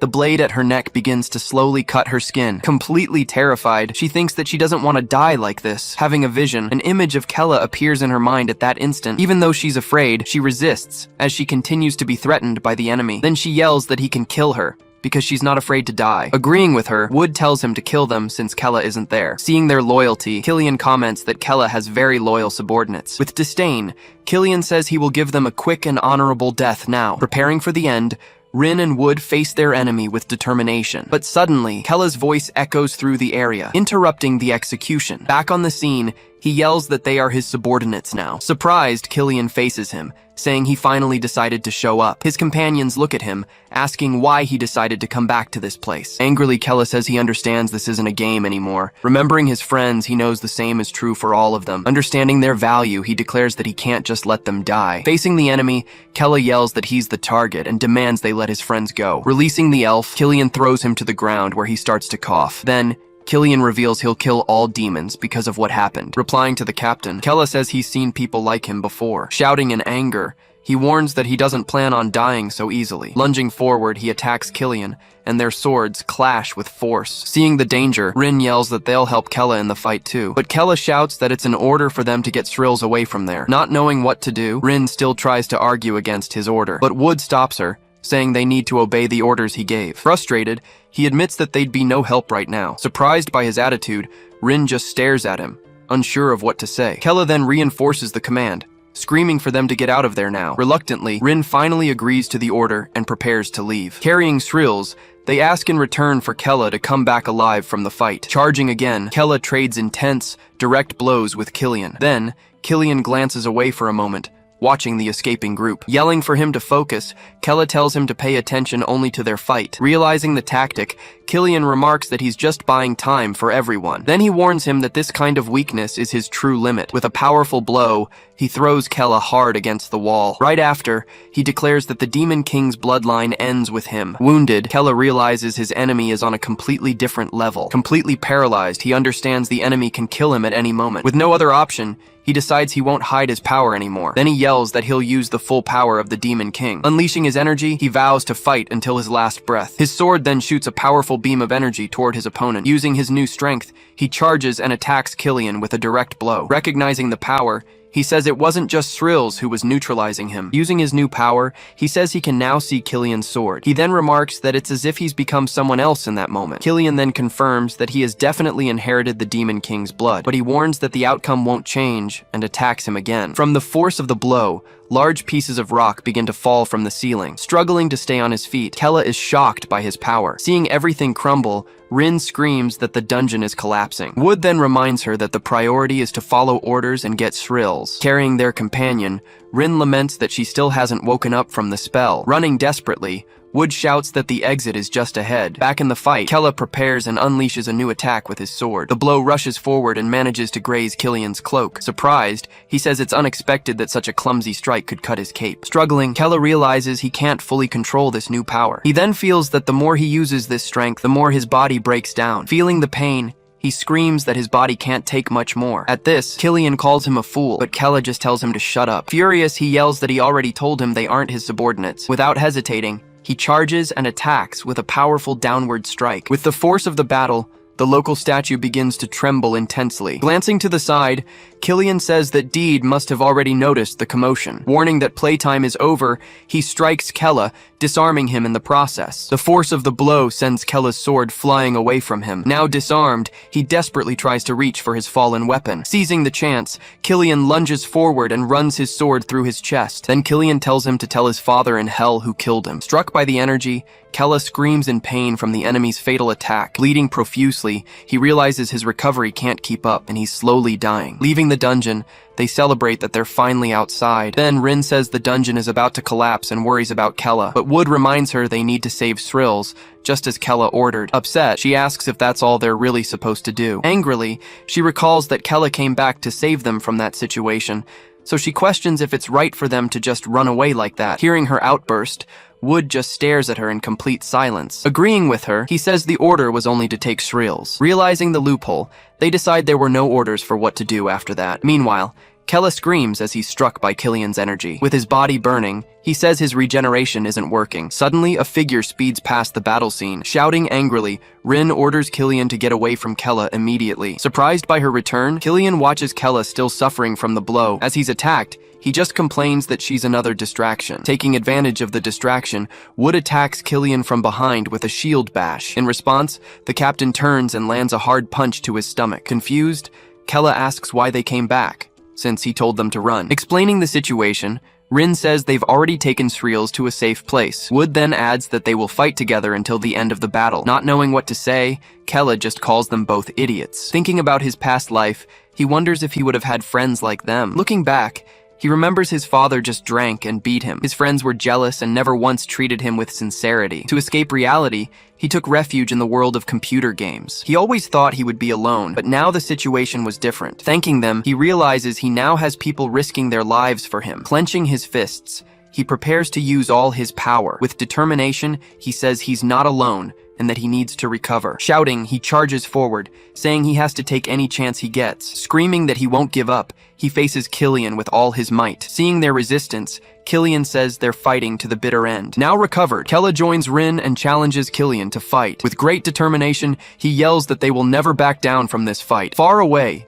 Deed arrives on the island, remembering he saw Killian go in there. Riding the creature, he asks if the captain was having fun all by himself. With a mocking smile, he says he can't allow something like that. Elsewhere, Shrills remains fallen and unconscious among the island's rocks. Despite her injuries, she finally starts to show signs of waking up. Her eyes then open, revealing a completely new and intense glow. Back in the fight, Killian concentrates a new magical power in his hand. Attacking first, he strikes Wood, who defends himself with his shield as best he can. Right after, he attacks Rin, who tries to block the blow with her daggers. In a swift move, he manages to land a deep cut on Kella's chest. With contempt, he asks if they thought they could beat him with numbers alone. Realizing the disadvantage, he sees his body won't hold out much longer. Desperate, he thinks he can't even buy time, and that they're all going to die. Angrily, he screams that this fight is his alone and tells them to go. But Rin tells him they've already decided and can't turn back now. Wood then confirms they will stay with Kella until the end of the battle. Not knowing what to say, he is completely shocked by their loyalty. Coldly, Killian warns that they will all die by his hand anyway. Terrified, Kella wonders if this is really the end of everything. But suddenly, a huge explosion of energy erupts, interrupting the confrontation. Surprised, they turn around, not understanding what caused the massive explosion. Unsure of where it came from, they wonder who could have arrived. From a distance, two figures watch, understanding what's happening in the fight. Just then, Srills appears, saying it's good that everyone is safe now. In disbelief, Kella asks if that's really Srills in front of him. Relieved, Rin and Wood celebrate, seeing that she's finally okay. Beside her, Deed says it makes no sense, but she ignores him. Stepping on him, she tells him to shut his mouth and be quiet immediately. With a serious look, she finally faces Killian, the captain of the Talkin squad. Surprised, Killian wonders how she endured the abyss of pain and defeated Deed. He then says he never imagined she would overcome Curdley's magic. Crossing her arms, she reveals that she spent twice as long in the abyss. Unleashing her power, she says this is the strength of the Sixth Circle. Completely shocked, Rin and Wood can't believe what they're seeing. Kella is also surprised, unable to believe she evolved so much in such a short time. With a fixed gaze, Killian says she has always managed to surprise him somehow. He then admits that now his heart is truly beating faster. Using her power, she says that now they will finally be able to rest. Engulfed by the magic, Kella realizes his wounds are healing quickly. Rin and Wood also notice that her healing is much faster. With his eyes glowing, he realizes that things have now changed for good. Facing Srills, he prepares for the coming confrontation. With a serious expression, Killian says he finally wants her for himself. Screaming in anger, she questions him for daring to attack her new companions. Surprised, Killian is hit by the mist and reacts without understanding what's happening. Lost in the magic, he wonders if it has made him lose his way. He then realizes the spell is different from what Curdley used to cast. Closing his eyes, he tries to find a way out of the situation. Completely surrounded by the mist, he starts getting attacked from all sides. Determined, he says he now needs to deal with all the incoming attacks. Dodging the blows, he manages to avoid every attack even without seeing. Annoyed, Kella attacks him head-on, but his strike is easily blocked. Determined to end the magic, he raises his sword to break free. Srills then shouts, warning that they need to stop him before he can escape. Understanding the urgency, he shouts that he won't waste his only opportunity. Even if it destroys his body, he warns that he will give it his all. Lunging forward, his strike lands squarely and cuts off Killian's arm. On the ground, his severed arm still holds his sword tightly. Killian then stares at the wound on his shoulder, now bleeding heavily. Shocked, Kella realizes he still managed to dodge the blow to his head. Grabbing his blade, Killian shows that he still managed to stop the fatal attack. Then he faces him, saying he only let his guard down because of her. Just then, a new energy begins to pour from his eyes and body. Seeing the danger, Srills and Kella scream that this is very dangerous. In a flashback, a group of people walks through a mountain with two children. Terrified, a young Killman asks his brother where they are being taken. Their father tells them not to be afraid, because this is a special day. He then reveals that they will meet the god of light, Lumiaron, that day. Not understanding, Killman repeats the god's name, still very confused. Crying, he asks what will happen, and if they did something wrong. With a smile, the father says they are perfect for the sacrifice. A woman explains that Lumiaron wants the purest souls of all. He then says that Killian was always special, destined to be given away. He describes the boy, saying he was born to be sacrificed to the god. Pointing to the altar, he warns that they will find a glorious destiny. Terrified, Killman asks his brother if they are really going to die there. Calmly, Killian replies that no, and that his brother won't die either. At the altar, the group's leader offers the children as an offering to the entity. He then announces that the two will become part of Lumiaron and live forever. Summoning the creature, the leader asks it to accept their offering. With devotion, everyone celebrates the arrival of the great god Lumiaron. As his mother pushes him, young Killman screams in fear for help. Then, the father tells young Killian to go towards his destiny. Staring at the large creature, he remains silent, showing no reaction. His vision is then completely overtaken by the force emanating from the entity. Back in the present, He unleashes his power, hitting everyone around him. With the force of the attack, Kella is thrown violently against the rubble. Rin is also thrown back, screaming from the impact of the blow. Even while defending, Wood is pushed back by the energy and struggles to hold his ground. Annoyed, Srills complains that the light is disrupting her imprisonment magic. Angrily, Killian says that Kella took his brother, Srills, and his arm. He then promises that he will show him a never-ending hell now. Realizing he won't give up, Kella prepares for the final battle. Seeing the lost arm, he understands this is his only chance to win. Unleashing his power, Kella says he will send Killian straight to hell. Facing each other, the two prepare for the final confrontation between them. Watching from a distance, Srills notices that Kella's energy has grown immensely. Hopefully, she says that maybe now they finally have a chance to win. Suddenly, the spirits of the entire village appear beside Killian. Shocked, the rest of the squad arrives and sees the captain's lost arm. Srills complains that they've arrived, saying they can't fight everyone at once. But she notices something strange and is surprised by what she sees. She notes that Kella is so focused he hasn't even noticed their arrival. With total concentration, he thinks that he must kill him right there, at that moment. Unleashing his power, Killian also prepares for the final attack of the fight. Screaming in rage, Kella warns that he will end everything in that instant. Deciding to act, Srills says she can now defeat the entire Tolkien squad. Suddenly, a strange magic envelops Rin, who reacts without understanding. Wood is also caught by the magic, surprised by its power. Engulfed by the magic, Kella positions himself inside the large shadow creature. Attacking with full force, the shadow creature lunges at Killian. Even wounded, he manages to land, surrounded by the remnants of the dark magic. Looking up, he reacts in shock, not understanding what happened. Arriving at the scene, his squad finds only Killian and no one else around. Annoyed, Audrey yells, asking where the demons who were there went. Kalka then recognizes the magic, saying he thought only advanced mages used it. Confused, Curdley says it's impossible to become a sixth circle so quickly. With a focused gaze, she seems to be analyzing the situation very carefully. Alone and badly injured, he just observes the now empty battle site. Lowering his head, he quietly speaks Kella's name. Seeing his arm, Audrey yells that she will kill them all for this. Kalka says he can't believe they defeated Deed while separated from the group. Picking up his severed arm from the ground, he holds it firmly. He then promises that next time, he will give him a worse pain. Surrounded by his energy, Kella prepares for the confrontation that is about to happen. Surprised, he realizes that Killian has completely disappeared from the battlefield. Annoyed, he yells, asking where he went and tells him to come out. He then warns that as long as Killian keeps hurting them, he will fight back. Being hugged, he hears Srills say that everything is all right now, and that everyone is safe. Looking back, she explains that Killian is no longer there. Confused, he stares at her, not understanding how she suddenly appeared. Noticing everyone is there, he looks to the side and sees them. He then asks if all his companions are really alive now. With a smile, Rin confirms that yes, they all managed to survive. Wood then adds that everyone is alive because of the two of them. Crying with relief, he is happy to know that no one was seriously injured. Tired, he kneels, saying that this is a huge relief. He then thanks everyone for having survived such a difficult battle. Finally together,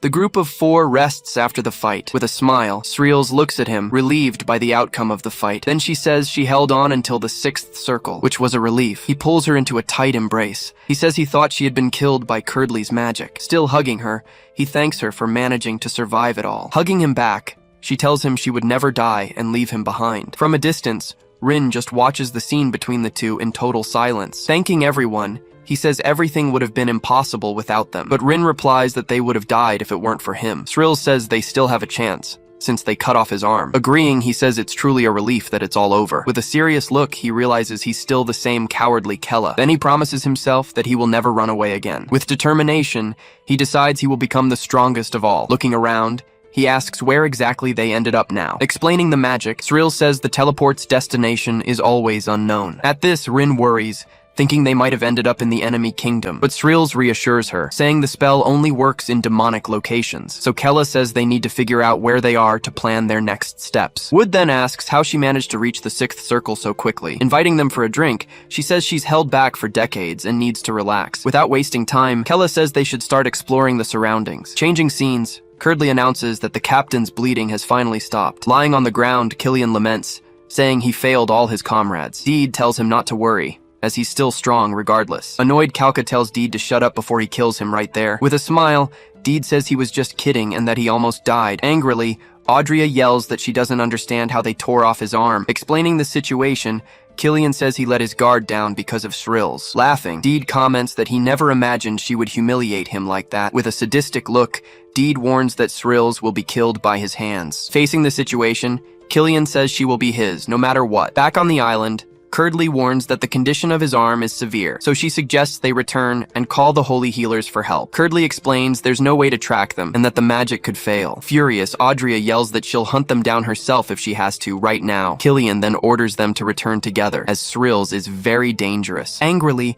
Audrea complains, saying Srills is nothing but a test subject. While receiving treatment, he promises he will hunt them down again soon. With a determined look, he warns that none of them will escape his grasp. Far away, the group celebrates that they finally managed to escape the island with their lives. Drinking in the tavern, Srills says the drinks there are simply incredible. Sitting at the table, they ask her to tell them how she managed to evolve so quickly. She then reveals that the magic book she found was no ordinary one. The book dragged her into an abyss, where she met someone special. Explaining the story, she reveals she met a mage named Pharrell in that place. With a smile, she says she actually found the mage's shadow. Shocked, Kella is surprised by the revelation of the 8th Circle Mage. Rin then asks if the dungeon was created by the Demon King himself. Confirming the theory, she says that perhaps Kella was guided by his blood. Not understanding, he asks if it wasn't his will, but Turk's. Then he questions how someone dead for so long could do that. Remembering his vision, he wonders if he met Turk Khaldun himself. Thinking about it, Kella says that Turk Khaldun could be an unexpected clue. At this, Srills reveals that time in the abyss was different from reality. With a smile, she says the time she spent there was equivalent to 28 years. Shocked, Rin yells that 28 years is a long time to spend. Confirming the information, she says yes, it was a very long time. She remembers feeling a pain that seemed to tear her body apart endlessly. The pain was so great, she would have rather died than keep feeling it. Pharrell helped her reach the 6th circle, but the pain tormented her. Meanwhile, the mage watched the whole process with a serious and attentive look. Trembling, she says she doesn't need to talk about that hellish time she went through, especially not to Rin, who, according to her, has too soft a heart for it. With a smile, she says she'll keep the pain a secret to herself. Annoyed, Rin shouts, asking if she trained for decades thinking of them. Then Kella says he didn't know, and he failed to protect her from the pain. Changing the subject, she asks them to just congratulate her on her achievement. Excited, Rin praises Srills, saying she's simply the best of all. Observing the scene, Kella notices that she's smiling, but it seems strange. With a suspicious look, he thinks she's hiding something from him. Then Kella asks where they are, and Wood replies that it's a village. Analyzing the location, Srills says she thinks they're on the outskirts of Karta. Surprised, Rin asks if Karta isn't the city of knowledge for demons. Confirming the information, she says it's a secret area, far from humans. Tired, Rin asks if they can rest, as her body is broken. Explaining the situation, Srills says that Killian's energy still affects them. Remembering the blue energy gives Kella chills, who looks at it with fear. So they decide to stay there for a few days to get some rest. The group settles into an inn room for the night. Wishing them good night, Kella says he needs to go out to take care of something. Lying in bed, Srills tosses and turns, seeming to be in a lot of pain. Outside, Kella analyzes the daggers, wondering if they have any power. Lying down, Rin asks for the entity of the daggers to appear to her quickly. Remembering the hug, she says she knows it's a selfish thought of hers. Looking at the ceiling, she fears that Srills will take Kella from her completely. In the other bed, Wood just silently observes his shield. Caressing the weapon, he says it suffered a lot and that he needs to get stronger. With his eyes closed, he promises it won't feel any more pain. Outside, the town remains calm under the starry night sky. Alone, Kella releases the small stone and says it's safe there now. Using magic, he sets the small stone on the ground and backs away. Looking at his hands, he says he's still not using his abilities. Then he remembers all the powers he inherited from the Demon King Turk. He realizes that if he could use them,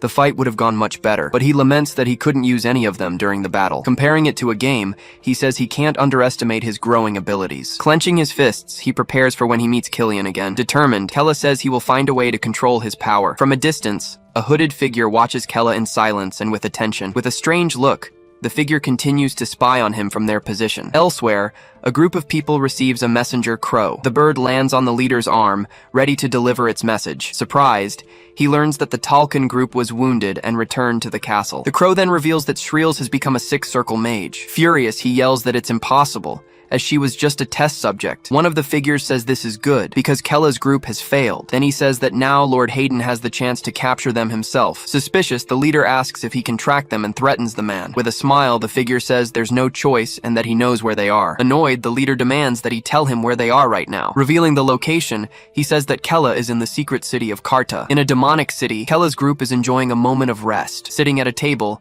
Rin looks very happy eating her snack. Just then, Srills asks Kella what he's thinking so hard about and gets a serious reply. Rin says he's getting stronger, but Wood tells her to keep her voice down. Worried, Wood warns that they need to be careful not to expose his identity. Nearby, two men are talking about Kella, calling him the weakest one. Overhearing them, Srills gets angry, but Kella tells her to calm down. She then insists, asking if he's really going to let those arrogant men get away with it. Ignoring the taunt, he just tells them they should go somewhere else. Srills still questions how he can be so calm after hearing that. As they walk, she recalls how he cut off Killian's arm, an incredible feat. Kella then explains that he needs to build the strongest dungeon and gather allies. After hearing his plan, Srills calms down and asks where they should start. He replies that there's an ancient library in the city, an important place. Kella believes he can find something there to help him get stronger. Arriving at the Karta library, they see the place is heavily guarded. From their hiding spot, Kella comments on the security and asks Wood to analyze the building. Focusing his power, Wood closes his eyes and begins to scan the structure. His analysis reveals a secret passage located in the library's basement. Wood also says he feels a different energy coming from a special room. Surprised, Kella asks about it, and Wood explains it might be the stone. Srills then says this means there's something important in that room. Kella understands the reason for the security,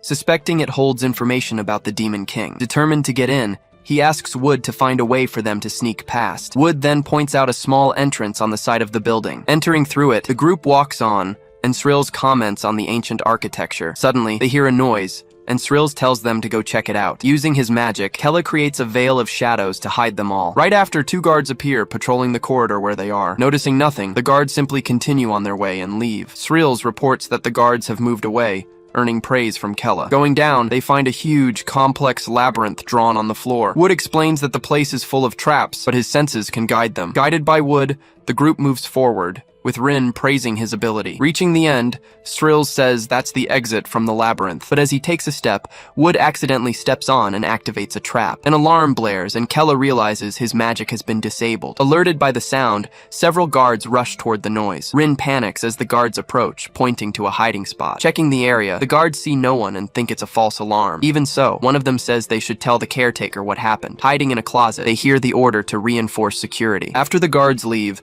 Kella opens the door very carefully. Stepping out, he says they need to be more careful and asks where they are. Following the instructions, they run down a stone staircase. Facing a huge door, Kella announces they've reached the entrance. Reading the inscription, he sees that knowledge is permitted to the qualified. Analyzing the barrier, Srills says the door has been sealed with magic. Kella then repeats the word qualified, preparing to act. Activating his power, he announces he will try to open the door himself. His ability then hits the door, which begins to react to his touch. Right after, the huge stone structure starts to open. Entering the place, Srills comments that the qualification was the blood of the Demon King. They find a gigantic library, and Rin comments on the rare grimoires. Nearby, they see a person asleep on a reading table. Waking up from the noise, the little girl asks what's going on. Everyone suddenly stops when they realize it's just a child. Noticing their presence, the girl quickly backs away from the table, but soon after, she smiles and introduces herself as Roralyn, the caretaker. Excited, Roralyn says it's been 47 years since she's had visitors. Sensing her power, Srills warns her that she is not a child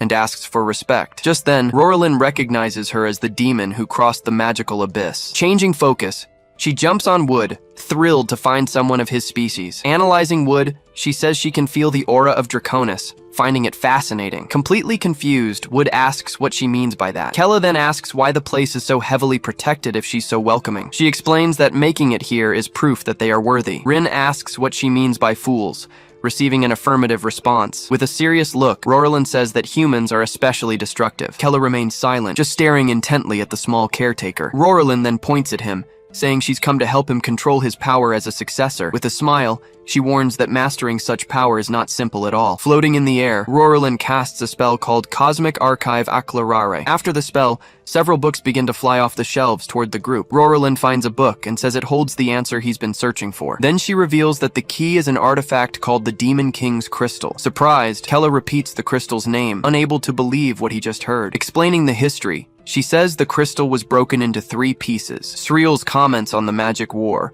but Roralyn corrects her with the exact date. Continuing, the caretaker says the humans simply hid the 3 fragments. Showing them a map, she points out that each piece is on a different continent. Confused, Kella asks what this has to do with his current power. Roralyn explains that the crystal is the only safe vessel for his power. That's why she warns. His body can't handle it, taking damage whenever he fights. At that moment, Kella realizes that finding the fragments could solve his big problem. Rorolin confirms that this way, he'll be able to use his full power, just like Turk Khaldun did. With a determined look, he understands this is his chance to have pureblood power. But Rorolin warns that since he is not a pureblood, this is his only path. Shocked, Kella realizes her voice was only in his head and questions the revelation. Rin asks where they can find the fragments, and Rorolin says she knows the location. Then she reveals that when she was younger, she met Turk Khaldun himself. Stunned by the revelation, Kella asks if she really met him in person. Confirming the story, she says he was seeking the crystal for his bloodline. She explains that at the time, her people were being slaughtered by humans. Continuing, she explains that many call him cruel, but that's just the human perspective. Regretfully,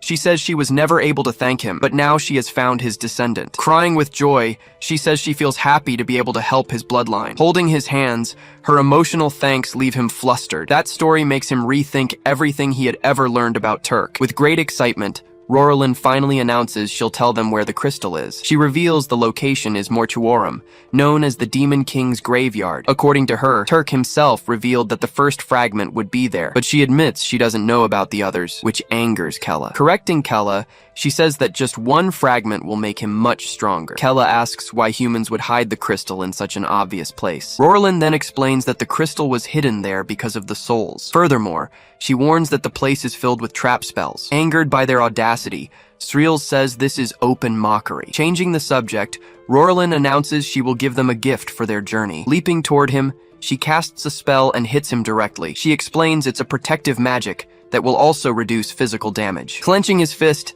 Kella feels the new strength coursing through his entire body. Right after, she offers an ancient magic tome to the mage Sriel. Surprised, Sriel says she believed those spells were just ancient legends. Rorolin then assures her that she will master the magic, asking her to use it well. Seeing all this, Rin asks what she'll get and receives a petal. Completely confused, she looks at the item, but Rorolin tells her to keep it safe. Turning to Wood, she says he already carries the most valuable gift. Then Rorolin explains that inside him lies the seed of Draconis, which will awaken. Wood says he can't understand what she means by that. Touching his shoulder, she advises that time is their greatest weapon. Then Rorolin informs them that Mortuorum is a 6-day journey from there. She explains that a crimson mist surrounds the entire dangerous place. Being a barrier from the magic war, this mist can read minds. With a smile, she warns that all their hidden fears will be exposed. Kella then warns that if anything goes wrong, some of them could die. Rin then states with conviction that they can do it. Kella says they've overcome many dangers and can't give up now. Watching the group,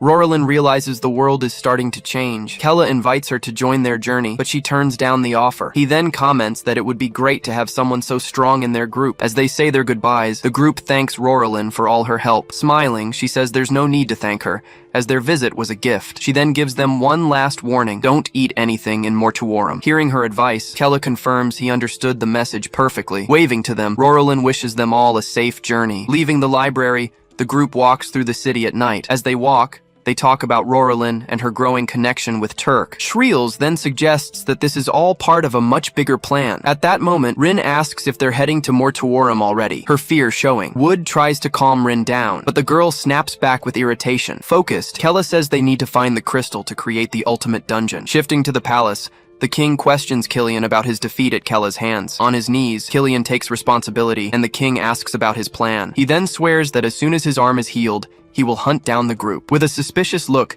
the king warns him about the consequences of another failure. Killian assures him he doesn't need to worry, swearing on his own life. Elsewhere, 2 guards watch over a sinister-looking gate. Inside, one of the mages warns of the risks of the summoning ritual. Even while lying down, Killian orders Curdley to proceed with the forbidden procedure. She then explains that to inherit the arm means to inherit its will as well, but Killian insists his will is stronger, and tells them to begin. Without another word, Curdley simply observes her captain's determination. Seeing his insistence, she prepares to begin the restoration ritual. At that, the mages begin to chant an ancient incantation in unison. They continue to recite the words of the complex and dangerous summoning ritual. Summoning her magic, Curdley recites the words of the ancient summoning incantation. The ritual then summons a giant creature that roars over Killian. Swearing he will kill Kella, he also vows to take Sriel's for himself. The spirit creature then roars powerfully, looking down at the man. Determined to take the arm, he says he's ready for the transplant. A few days later, Kella's group is traveling through a forest at night. Near the campfire, he warns that they'll reach the blood mist tomorrow. Sriel's comments on the spells,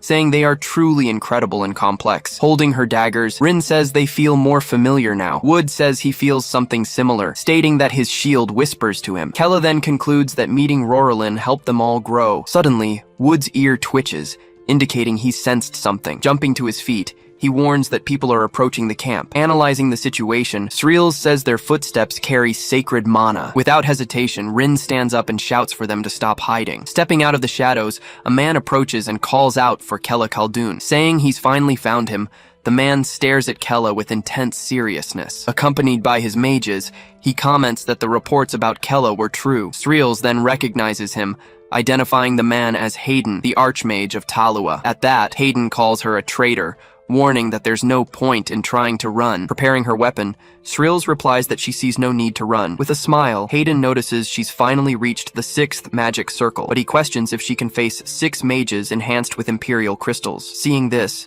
Sreels wonders why the Emperor would use something so precious. Hayden then warns that if they don't resist, he will grant them a painless death. Without hesitation, Hayden launches a spell with several magical energy swords, but Kella easily dodges all the attacks thrown at him. Surprised, Hayden orders everyone to attack using the Sanctuary's judgment. His mages then begin to conjure a very powerful light spell. Together, they prepare the combined attack to end the fight at once. Several beams of energy rain down from the sky, completely surrounding Kella's group. At this, Sreels creates the Shield of the Abyss to protect everyone. The barrier holds, completely blocking the powerful light magic. Hayden screams that it's impossible, as the light should purify the darkness. Sreels then explains that abyss magic can match that of the Sanctuary. Concentrating her energy, she prepares to launch her own counterattack. Casting the Mist of Oblivion, she hits the enemy mages head-on. Struck by the magic, the men begin to scream, feeling the effects of the spell. Confused, they ask where they are and beg Hayden to save them. Recognizing the spell, Hayden realizes he has no time to help his men. Determined to strike back,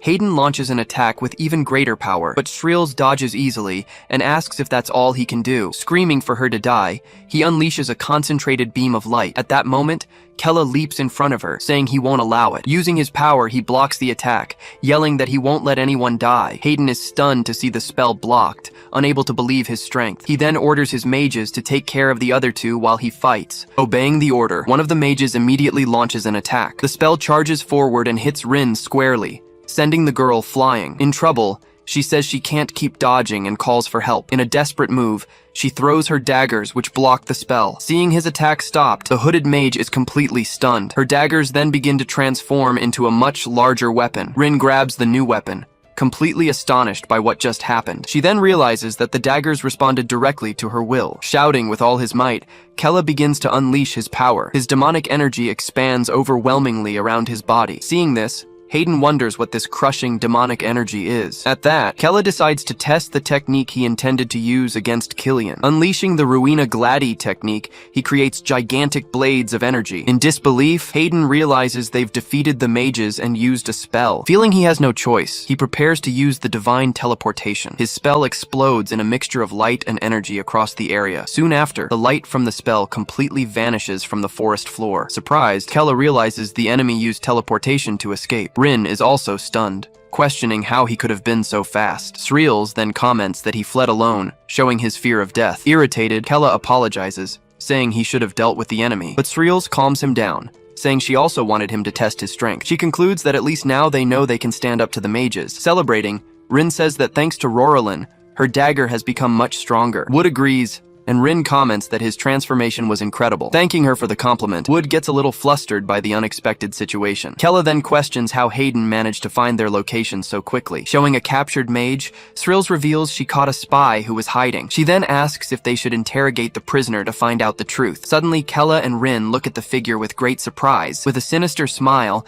the spy asks what happened to the old Kella. Removing her hood, the spy reveals herself to be Seldera, surprised by his strength. Completely shocked, Kella screams her name, unable to believe his eyes. Far away, a teleportation portal opens in the middle of a desert. Emerging from the portal, Hayden appears with a look of pure fury on his face. Falling to his knees, he screams in rage at the outcome of the fight. He realizes that not just Sreels, but the entire group has grown strong. He knows the Emperor will be furious about his failure. In despair, he laments having to rely on Killian's help again. Flashing back to the past, a cult offers pure souls to the great Lumiaron. Before an altar, the children are told they will become gods with Lumiaron. Then, the cult invokes the divine beast, asking for blessings and abundance. The cult leader then addresses the beast of great light, Lumiaron. Ignoring the cries, a mother tells her child to go, for Lumiaron awaits. Next, a father shoves young Killian forward, calling him his proud son. Without a word, young Killian just stares at the immense divine creature. Then, the light from the divine beast illuminates the entire ritual site. As a result,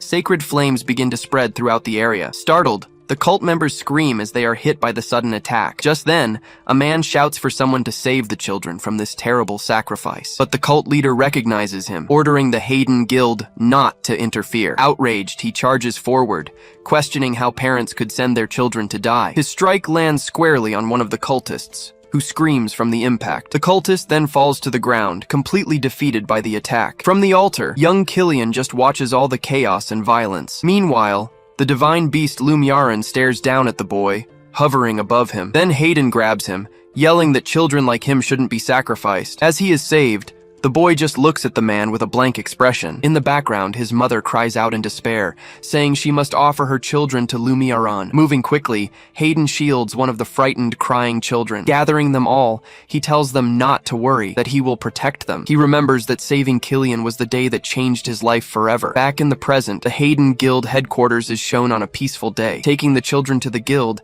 Hayden offers them a new home. At the time, he was satisfied with just having saved the two young boys. He already knew that young Killian had received the light of the divine beast, but Hayden didn't yet understand what that truly meant for the future. During a training session, an instructor is hit by a very powerful blow. Standing before him, Killian hears the man surrender after his defeat. The instructor then warns that no one else in the guild is a match for him. Hayden then wonders how he became so skilled with a sword. After his victory, Killian just stares at the man on the ground in the courtyard. With his eyes glowing, he says he still wants to do much more than that. Sensing the danger, Hayden screams desperately, telling him to be careful. Then a huge pillar of energy erupts, hitting the instructor head-on. Watching the scene, the others scream, wondering if he's gone mad again. After the explosion, the boy falls to his knees, surrounded by residual energy. Hayden then understands that Killian's power defied all his knowledge. He recalls that Killian's light explosions always hurt everyone around him. One night, Hayden went to the boy's room for a serious talk. Asking how he was doing, Hayden hears the boy say he feels fine. But the boy asks who will teach him if everyone dies so easily. Speechless,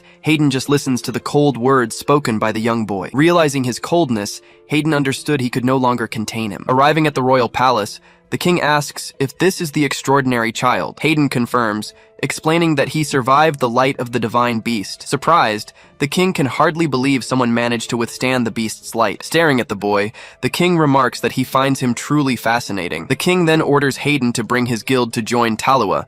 He also announces that the child will be assigned to the training division. Thanking him profusely, he realizes this was the turning point in his life. Because of Killian, his guild became affiliated, and he grew closer to his dream. Years later, the scene shifts to the Talcan training division. Telling him his skill has surpassed their teachings, the instructor speaks with Killian. Killian replies that from that day on, he will grow stronger on his own. From a distance, Hayden watched him with a mix of pride and great fear. He believed the day would come when no one could control his power. Years later, it is announced that Hayden has been appointed the new Archmage of Talua. Pledging his loyalty, he dedicates himself to the peace and prosperity of the entire kingdom. He thought he had finally reached the highest possible position, but young Killian continued to grow, always surrounded by his guards. Entrusting him with the strongest unit, the king appointed him commander. Accepting the post, Killian says it is a great honor, and just like that, the boy he saved became the strongest being in Talua. Hayden then realizes that the child he saved had surpassed him. Because of this, he had to fight not to be left behind, even while giving orders. He knew that any slip-up in his position could cost him his very life. So he decides that to survive,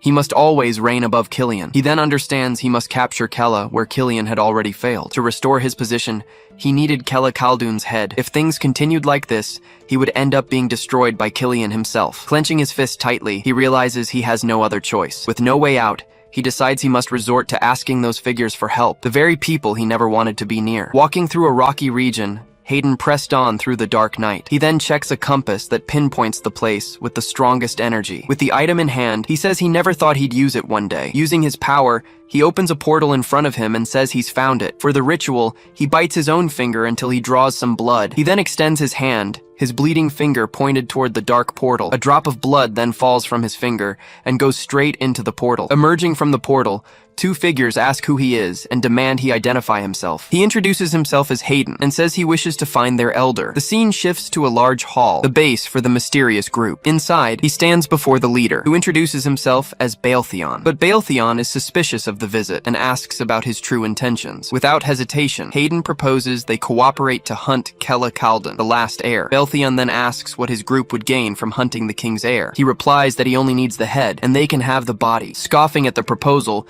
Baltheon says it would be better to use him as an experiment right there. To save himself, Hayden offers a rare item called Lumina Ether as part of the deal. Seeing this, Baltheon asks in surprise how he obtained such an artifact. Hayden explains it was a gift he never used and that it would be useful to them. Even so, Baltheon states that his group doesn't form alliances with anyone as a matter of principle. Then, Hayden reveals that Kella is currently awakening the power of the ancient demon king. He confirms this information, adding that Kella also commands very powerful mages and allies. Hayden then says this is their only chance to study the king's bloodline. After considering the proposal, Baltheon seems to make a decision. Accepting an alliance, he warns that he will turn Hayden's soul into research material. Hayden agrees to the terms, pleased to have successfully manipulated the Tarsika group. Changing scenes, Srils asks Caldera if she used that sword to find him. Caldera replies that her sword can locate anyone it has ever cut. Kella then remembers exactly when that first happened to him. In a quick flashback, his mother Caristi strikes him with the sword so she can track him. Confirming the story, he warns that he's going to take Caristi's sword. She then wonders why he called her Cariste, not mother. Remembering how he always used to cry, she screams that he is not Kella. He then warns that without the sword, she can't track him and tells her to go. At this, Srils confronts Caldera, asking why she brought Hayden to this place. Caldera denies it, explaining she couldn't have reached Kella on her own. Grabbing him, she explains that she tricked Hayden and begs to stay by his side. He then stares at her in silence and just says her name, Caldera. Without changing his expression, he tells her to stop pretending and get lost immediately. With a clenched fist, she screams, calling him a bastard for his command. Turning suddenly, she decides to call out to Rin, hoping for some help. Running towards her, Caldera hugs her and begs for help to convince Kella. Being hugged tightly, Rin remains motionless, hiding her face for a moment. Her hand then reveals she was holding Carista's sword the whole time. Attacking Caldera, Rin asks how she dares to ask for help after everything that has happened. Rin then says the only thing she can grant Caldera is death. Angered, Caldera asks how a mere servant dares to raise a sword against her, but Kella interrupts the fight, grabbing her arm with great force and anger. Pressing on her face, he asks who she was calling a mere servant. Unable to react, she begins to beg Kella to spare her life. With a swift move,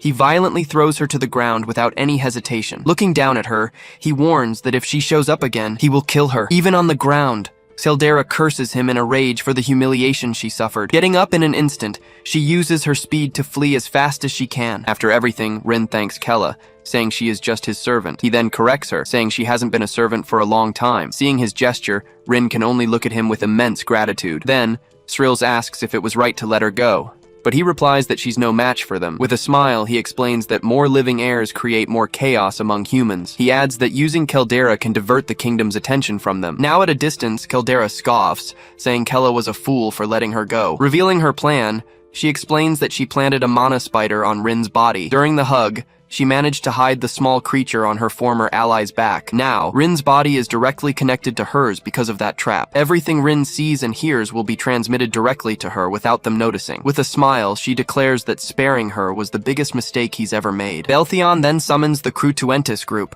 calling them in for a mission. He introduces the trio, explaining they're the result of years of research. Hayden is stunned, admitting he's never felt mana of that level in his entire life. He adds that the three of them easily surpass the 6th circle of magic. He then realizes just how much Tarsika's research advanced while everyone else was distracted. With a smile, Baltheon orders them to lead the hunt for Kella with Hayden. Their leader, Seraphine, promptly promises to personally bring back the king's heir. Next to her, Kale celebrates, thrilled to finally go out into the world. The third member, Luna, simply clears her throat and continues to observe in silence. Seeing their power, Hayden concludes that they might actually be able to complete the mission. With a determined look, he states that Kella Kaldan will not escape this time. Elsewhere, Kella's group arrives at the Blood Mist Zone. Worried, Wood notes that his shield is trembling and asks if they'll be alright. Trying to calm him, Rin reminds him that they've defeated powerful enemies before. Hearing the conversation, Kella thinks he should also give names to his daggers. Clutching his sword, he notices the mana stabilizing, just like Wood's shield, but he knows it's still not enough,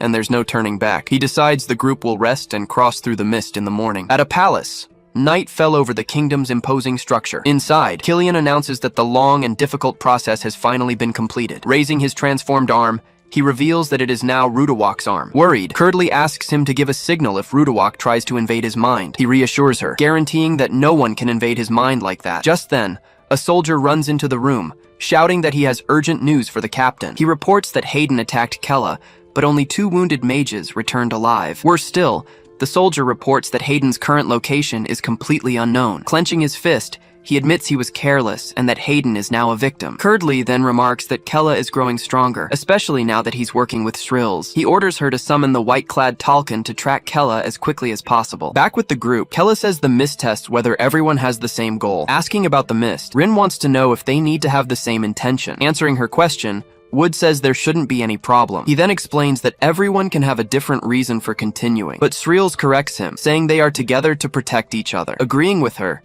Rin shouts that she will also protect everyone in the group. With his eyes closed, Wood just confirms that the same goes for him too. With a smile, Kella says that as long as they think like that, they won't have any problems. He then tells everyone to trust one another and enter the mist. Following his lead, the group walks together into that strange region. Inside the mist, a strange red crystal begins to manifest in front of them. Suddenly alone, he shouts out, asking if everyone is still nearby. He then wonders why he can only hear strange noises and nothing else. Just then, he notices some kind of rapid movement coming from his right. As he turns his head, his eyes widen at the sight. Right in front of him, a vision of himself appears, seated on an imposing throne. Shocked, he sees himself in a vision as the mighty demon king. Completely paralyzed, he just stares at the image before him, unable to react. In the vision, he was sitting alone on a throne made of skulls. Seeing that, he begins to question if that was really his true desire. He then wonders if he really wants to become the great and feared king. Suddenly, a shadowy creature appears and says it will grant his wish. Floating in the air, he can't understand what's happening around him. Then, the shadow offers him power and calls him by an unknown name, Kang Chi-Wu. Shocked, he wonders how that mysterious creature knows his real name. Just then, the shadow promises him the perfect world he longed for in his past life. Agreeing, he says he truly desires the perfect world that he himself ended up creating. The entity then says it knows this and invites him to come to it, but he refuses, saying the version of the future it showed isn't him. He explains that his true companions are the people by his side. Angrily, he shouts, asking what's the point of being the strongest alone without them. The creature is surprised by his answer, not understanding why he refused the offer. Turning around, he yells that this is an illusion and no one should fall for it. But the creature says it's a mistake to deceive one's own heart that way. Feeling immense pressure, he tries to resist, screaming that he won't yield to its power. Falling to his knees, he realizes he can't escape the mist no matter what. Elsewhere, Shrills was also trapped in an illusion created by the blood mist. In her vision, her brother had become the demon king and destroyed everything. The same shadow promises to open a path for her to reach that future now. She then wonders if that's even possible, doubting the vision before her. Meanwhile, Rin was in her own illusion, completely detached from reality. In her vision, Kella would be by her side, not with Shrills in the future. With a smile, she says she can finally have Kella all to herself. The dark entity then promises to grant her wish, asking her to come closer. Reaching out, she declares that Kella is hers and no one else's. Her eyes fixed on the vision, she seemed completely consumed by the powerful temptation. Remembering the past, she reveals she had loved Kella since the first time she saw him. He accepted her as a friend, even though she was just his servant. Now he treated her as a true companion, a real friend. After everything, she still loved him and wanted to always stay by his side. But for a moment, the flow of her thoughts seems to change direction. Taking a step forward, she says this wasn't just for her. Reaching out her hand, she states that her wish was for the good of everyone. Screaming with all her might, she refuses to succumb to such a powerful temptation. Suddenly, the petals she was carrying explode powerfully in front of her. Surprised, she wonders if those are the petals Rorolan gave her. Just then, a woman appears, saying she seems qualified to finally meet her. Startled by the appearance,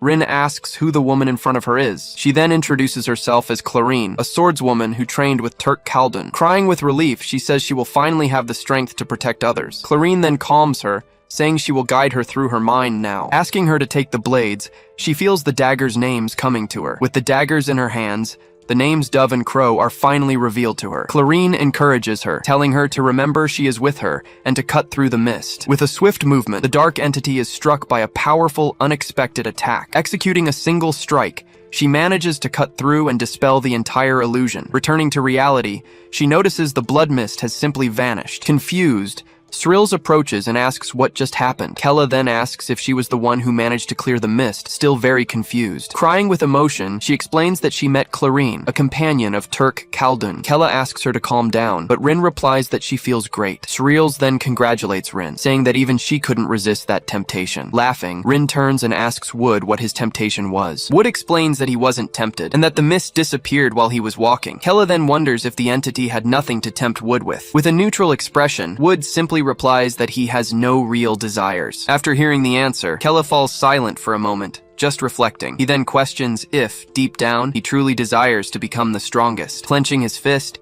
he gets angry at himself for not resisting, despite being from the 6th circle. Srills also reflects, wondering if her deepest desires ended up surfacing. Passing through the mist, he announces that their next destination is Mortuorum. In front of the entrance, he says that's the gate to Mortuorum. Kella says the place radiates terror, while Wood says his shield is trembling. Approaching the door, Srills reads the inscription forbidding entry to any living being. Then Rin asks, annoyed, if they have to die to get in. Determined to try, Kella approaches the gate to use his magic power. Then an entity appears at the gate, asking who dares to enter the realm of death. Fearlessly, he introduces himself as Kella Khaldun, son of the demon king Hel Khaldun. Calling him a half-breed, the entity warns that it will kill him for his audacity. Angrily, he states that Roralin wouldn't have sent him just to be stopped here. Unleashing his mana to its limit, he yells for the gate to open immediately. The Guardian is stunned, asking if that was Turk Khaldun before him. He then asks, confused, why the Guardian called him Turk Khaldun. Though confused, the Guardian announces it no longer has a reason to block their path. Opening the skull's mouth,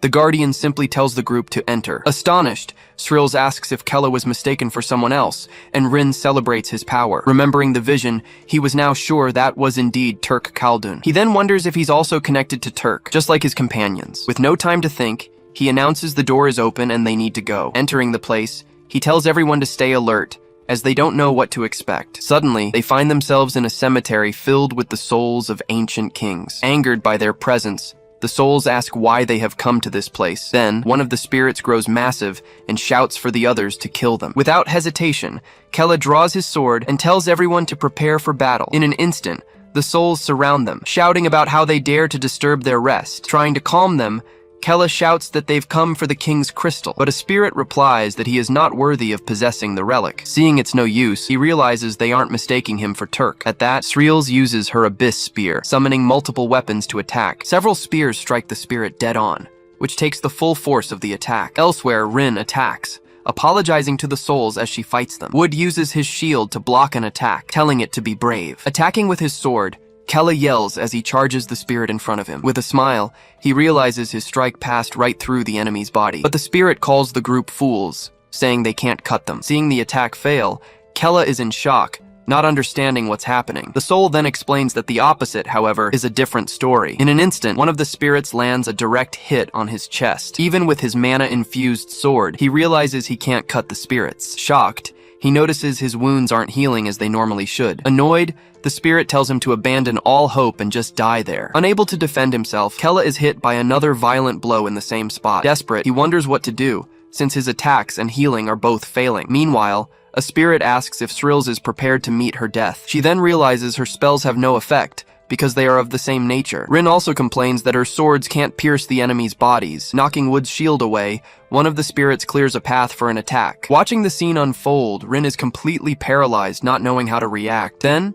a spirit grabs Wood and warns that it will shred and devour his soul. Caught by surprise, he begins to be consumed by the spirit's energy. Desperate, Rin screams for the rookie to wake up and snap out of his trance immediately. Trying to protect him, Kella is run through by a direct blow to the chest. With him wounded, the spirit tells him to realize his futility and embrace death. Seeing her fallen companion, Srill screams Kella's name in pure desperation. Even wounded, he tells Wood to hold on, promising he will still save him. Slowly falling to the ground, he can only call out his friend Wood's name. Completely motionless, he lies on the ground, unable to get up from the blow. In a dark place, he wonders if he really died this time. Remembering his friends, he regrets that he couldn't protect them like he wanted. Angrily, he says that once again, He failed to create the world he dreamed of. Just then, the spirit of a demon grabs him and calls him an idiot. The spirit warns that it won't let him die after coming so far. Startled, he recognizes him as Turk Khaldun, the ancient demon king of the past. With a laugh, the soul celebrates that he finally said its name out loud. Confirming its identity, the soul formally introduces itself as King Turk Khaldun. Kella then asks how he's inside his head, and Turk explains that he wasn't able to speak. With a hand on his chin, he asks if there's some kind of binding spell on him. Annoyed, Turk reminds him that he received his sword and Roralin's blessing. Confused, he asks what this liberation ability he just mentioned is. Hitting him on the head, Turk yells that he should know that on his own. Kella then tells him to stop hitting him and explain, as his friends are in danger. With a smile, Turk says that liberation is the hidden power within his soul. Shocked, he asks if he can really use Turk Khaldun's power in battle. Turk confirms, saying that he is unlocking the seals on his body, one by one. The first seal was broken when he gained the demonic energy of Hel Khaldun. The second was unlocked upon meeting Turk and receiving Roralin's blessing. Now he can use liberation mode, and Kella asks how many seals are left. With a smile, Turk says that when the 2 remaining seals are broken, he will become the strongest. Surprised, Kella repeats the phrase, unable to believe he could be the strongest in the world. Turk then encourages him to break the seals and shape the world he so desires. Suspicious, Kella asks why he's helping, knowing he's from another world. Annoyed,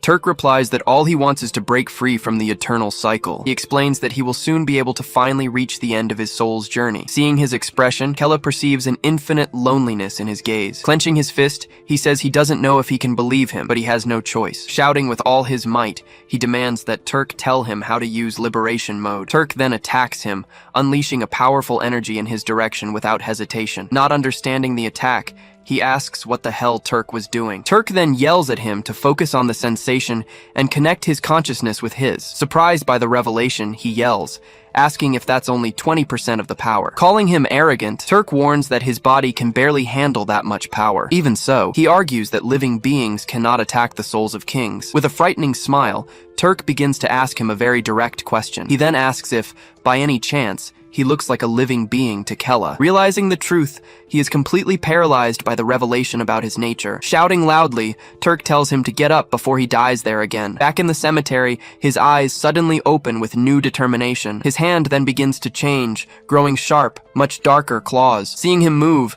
the spirit asks if he's still trying to resist. Even though he's badly wounded, he assures the spirit that this isn't over yet. With a shout, he finally activates liberation mode, unleashing all his power. Wielding the transformed sword, he executes a powerful attack against the spirits present. With just one blow, he manages to cut the spirit in half with no difficulty. His body, however, is thrown back by the powerful recoil. Seeing the result, the spirit asks how that could have suddenly happened. Falling to the ground, his hand touches the soil and releases a small wave of energy. In an instant, the energy expands, hitting all the other spirits there. The shockwave hurls his companions away with the force of the impact. Completely in shock, Srills calls out to Kella, not believing the scene he just witnessed. Even from his knees, he gets up and begins to spin his body in the air. Rushing forward with speed, he begins to cut down every spirit in his path. Focusing all his power, he declares that this will be his final blow. With one last move, he releases a great wave of energy in all directions. Even wood is thrown far away, crashing to the ground from the impact. Hit by the blast, Wood falls to the ground, unconscious after being caught in the final attack. Defeated, the spirits begin to dissipate, unable to believe that mere living beings had won. Watching the spirits vanish, they wonder how this could have happened. With a blood-covered face, he says that he may have a living body. Then, he adds that this power was not from a living being. Injured, Kella says he can cut through the spirit if he unleashes Turk's mana. Approaching him, Sreels asks how he used such powerful mana for that. Seldera then thanks Kella, saying the rookie almost died. Feeling his recovery, he notes the process is much faster than before. With a serious look, Srills asks him to explain what happened. He replies that Roralin's blessing made him much stronger. Suspicious, she asks directly what he's hiding from the group. She then questions if he eliminated the spirits, and he worries about the crystal. Suddenly, a strange sound catches everyone's attention in the cemetery. Caldera turns around, excitedly saying that's the sound of a kitten, but a giant cat appears before them, surprising everyone with its size. Greeting the group, the creature claims to be an old resident of this place. Startled, Kella asks if he happens to be one of the vengeful spirits. Telling them to calm down, he says he's normal, but Seldera yells that he isn't. He explains he grew large by absorbing mana, as he used to be much smaller. The cat then says he knows what they're looking for and invites them to talk. Surreals warns Kella that the cat is suspicious, but it hears everything. Caldera disagrees, telling Kella he doesn't seem evil. Ignoring the conversation, the cat says he has prepared food for the group. With no other choice, Kella decides they should follow the creature. With the choice made, the cat praises his decision and asks them to follow. Guiding the group, he reveals a secret passage behind some rocks. Inside, everyone is amazed by the magical underground place. Kella comments that he'd love to use it as a reference for building a dungeon. He also says he's always wanted to design his game's lobby like this. Boasting, the cat says it took him 500 years to decorate his home. He then invites everyone to eat, saying they must be hungry. Seeing the lavish table, Kella asks what a glowing pudding is. He explains that the macaron heals wounds, calling it the sweet of happiness. Excited, Caldera gets ready to eat, but Kella shouts for her to wait. Confused, she asks why she can't eat the food offered there. He then explains that in the realm of the dead, eating is a way to trick souls. At that, Shreels seems to remember something important she heard before. Caldera gets scared, remembering Rorlin warned them not to eat anything there. The cat praises the young king and is asked the reason for his joy. He reveals that this was the final test, and also the most difficult one. Kella then asks what would have happened if they had eaten the food. Smiling, the cat replies that they would have become his meal. He says they have proven their worth and asks the group to follow him. He explains they've passed the tests and is asked if he'll now give them the king's crystal. He then places his paw on the device, activating a magic circle there. Inside the device, a crystal begins to materialize in the middle of the flame. Then, the crystal floats out, slowly emerging from the glass device. Offering the item, he says that this is the crystal Kella was looking for. With the crystal in his hands, Kella is surprised he got the item so easily. He concludes that without Roralin's and Turk's help, they never would have managed. Holding the crystal, he admits that it actually wasn't easy to get this far. Srils comments on the immense power she can feel coming from the item. Caldera says the crystal is beautiful, looking like something very precious. Wood also says he's never felt an energy like that before. Then Kella asks why the kings would give them something so valuable. The cat explains that the spirits actually desire eternal extinction. Srils then questions why they attacked them in that way. He then reveals that they attack the living, begging to finally be destroyed. Kella understands, realizing the souls have been in pain all this time. Telling him not to blame himself, the cat says he granted them peace. He then wonders if that's what Turk meant by eternal rest. He then questions if Turk also desires extinction for himself. Looking at the crystal, he wonders if he's being used for that purpose. He then wonders if Turk, like the others, desires extinction. Looking at the crystal, he questions if he's being used for this purpose. Caldera then asks the cat if he guarded the crystal alone all this time. He confirms, saying he waited 500 long years for this moment. In a memory of the past, Arkan asks if Sylvandra is really going to leave him alone. She just stares at him with a sad look, listening to his plea. She then tells him he's too big to be called little anymore. Holding his paw, she says that only he can protect the king's crystal. Crying, he asks if she's leaving because he's a problem. She hugs him, saying it's very hard to have to leave him behind. A single tear runs down his eye as he feels her embrace. He realizes her sadness is even greater than his own. She then asks if he'll be able to complete that important mission alone. Shouting, he replies that he definitely can't do it without her. The memory shows that, thanks to her, he survived death more than once. In a memory, he says he was very happy as she watched him grow. The memory continues, with him refusing to be separated from her for even an instant. Being hugged, he says he would cry if they were separated for even a moment. Coming out of the memory, he gathers his courage and tells himself he can do it. Then, crying, he promises he'll do anything, including guarding the king's crystal. Crying as well, she smiles and says he is her dear Arkan. Before leaving, she promises him that she will definitely return one day. Back in the present, he explains that solitude was the one thing he was able to protect. Caldera then comments that such loneliness is simply unimaginable. He says that greedy humans and demons came, but they all failed the tests. The demons who appeared lacked the ability to withstand the crystal's power. Kella asks how he knows Turk, and the cat says he was the strongest. He then reveals that the ancient and powerful demon King Turk is now inside him. The cat instructs him to place the crystal on his hand so they can become one. Watching the fusion, he admits he doesn't know the effects, as this is a first. Screaming that it's hot, he feels intense pain as the process begins. He then realizes the crystal is entering directly into his hand. Writhing in agony, he lets out a scream with all his might. Inside his mind, a mysterious figure tells him to hold on tight. Surprised, He wonders what is happening at that very moment. Then he questions if that is the original owner of the king's crystal. Appearing suddenly, Turk confirms the suspicion to the astonished Kella. Turk then tells the ancestor that his crystal has returned to the world. He then promises to ensure the great demon king's power will pulse once more. But Turk replies that he's going to take back the crystal he left behind. Interrupting the conversation, Kella tries to ask Turk's spirit a question. He shouts at Kella to stop talking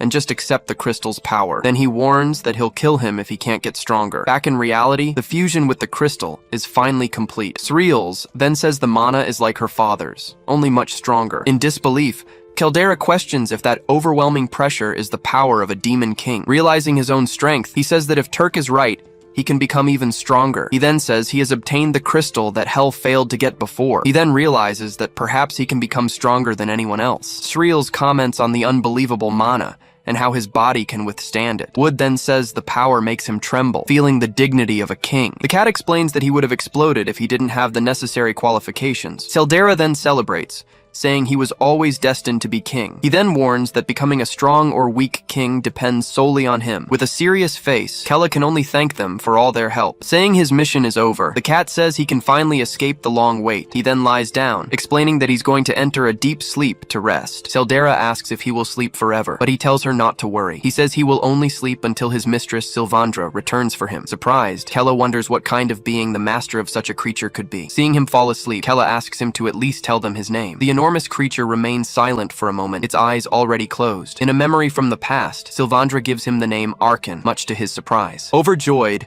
the memory shows him shouting that he loved the name he was given. In the memory, he thanks Sylvandra with a smile, happy with the gift. Then Arkan says his farewell, stating that his name is his greatest gift for living. After the long wait, he finally falls into a deep and peaceful sleep. Looking at him, Kella thanks Arkan for all the help he gave them. Srill says that although she suspected it, she felt a warmth mixed with loneliness in him. Saying her goodbyes as well, Teldera wishes that the guardian Arkan may sleep well, and so the whole group watches the creature fall peacefully asleep on the large rug. Once outside, Kella talks about leaving while Caldera complains about being hungry. Wood then says he senses mana on the scale of a village to the northwest. Excited, Sreels and Caldera shout, asking to be teleported there with magic. Teleporting, the group arrives on a cliff overlooking the village of Venetia. Kella then decides they should walk from there, without using magic. Arriving in the village, they see a guard whipping a demon to make him hurry. A mother then begs them to spare her son, but the guard tells her to shut up. Grabbing the child, he says it's an honor to be offered to Drazel. Desperate,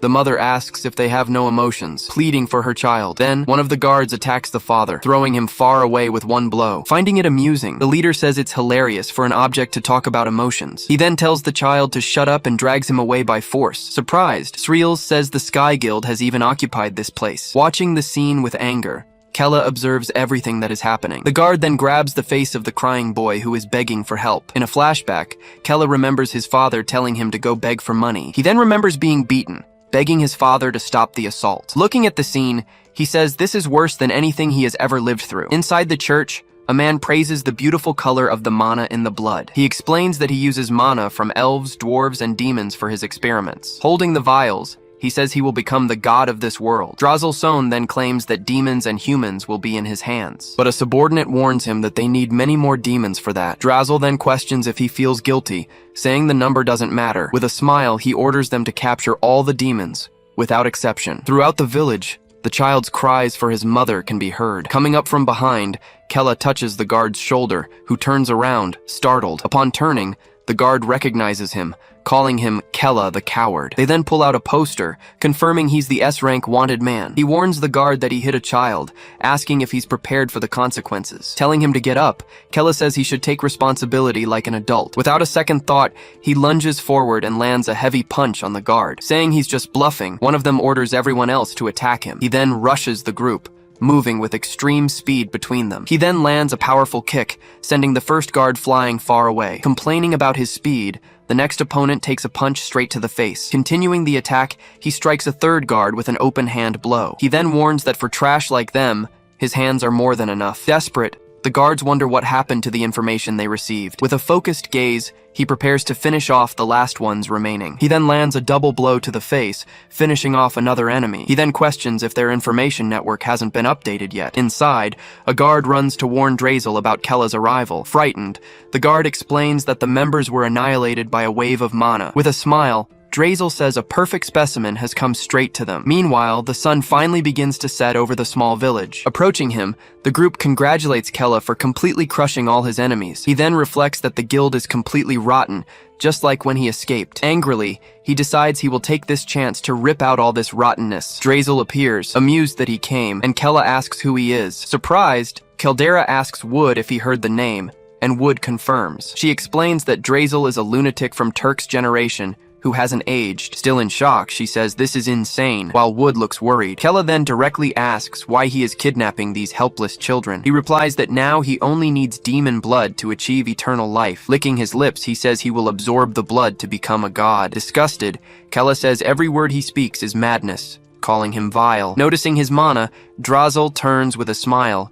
curious about his power. Without warning, Kella lunges forward and lands a devastating punch right in his face. The impact sends Drazel flying hard against the wall of a house. He then turns to a guard, who desperately screams for his vice captain. He then hits the guard with a punch, slamming him to the ground. Warning him not to die too quickly, Kella says he deserves to suffer a lot. He says that's the only way the children's resentment can be slightly eased. Fallen, Drazel desperately begs him to wait and listen to what he has to say. Ignoring the plea, he moves forward and lands another blow with all his might. His fist clenches, ready to deliver another attack against the enemy. Then he strikes Drazel's face with a direct and brutal impact. Drazel then wonders how he can be so much stronger than expected. Unable to react, he doesn't understand why he can't defend against the blows. A scream of pain echoes throughout the village as he is defeated. Caldera then comments that the vice captain wasn't much to worry about after all. She says he looks pathetic, as Kella has grown so strong with the crystal. With a cold gaze, he stares at his fallen and completely defeated opponent. Telling him to rot in hell, Kella gives his final verdict to Drazel. The family then gives their thanks, saying the villain finally received his due punishment. One of the villagers shouts that Lord Kella, the king's descendant, has come to save them. Then the entire crowd thanks him, shouting that he is everyone's savior. Running towards him, a little girl thanks him as her mother calls her back. Kneeling in front of her, he tells the little one that everything is all right now. Holding the girl in his arms, he tells her she doesn't need to be afraid anymore. Seeing the scene, the girl's mother cries with relief and gratitude for everything. The villagers then shout that the heavens have not abandoned them, praising Kella's name. Laughing loudly, Srills celebrates that she can drink, telling them to prepare the tables for a party. Excited, Caldera and Srills shout that they're going to throw a huge party with lots of alcohol. From a distance, a mysterious group observes the celebration taking place in the village. Observing Kella, the leader says her group can handle him without any problems. She then turns, ordering Kale and Luna to begin the operation immediately. Offering the local specialty, a villager says the food is delicious. Drunk, Sreels and Caldera call for a toast, while he questions their drinking. Wood claims he doesn't get drunk, and Kella notices Sreels gave him a drink. Two children approach him, asking if he's the great demon king. He lets them touch, hearing one say his horn is warm. With a smile, the two children look very happy. Looking at their innocence, he remembers the suffering caused by the guild. Just then, an elder approaches, asking Kella what they should do now. He explains that the guild will surely return to avenge Drazel's death. Hearing the elder, Kella understands something terrible will happen if he abandons them. Worried, they wonder if they should flee to another region. He falls silent, analyzing the situation and thinking of a solution. After thinking, he says there's a much better way to solve this. Gathering everyone, he announces they will build a new dungeon, far from humans. Surprised, one of the villagers asks if it's really possible to create such a place. He declares he'll make it happen, as he won't let the children live in fear. With a smile, he vows not to forgive anyone who dares to harm them. The village elder asks if Kella will truly take them all in. Warning of the danger, he says everyone will need to work very hard. Determined, the villagers shout that they can handle any hardship that comes their way. Raising his fist, he readies everyone for the journey to the new dungeon. Srills says that,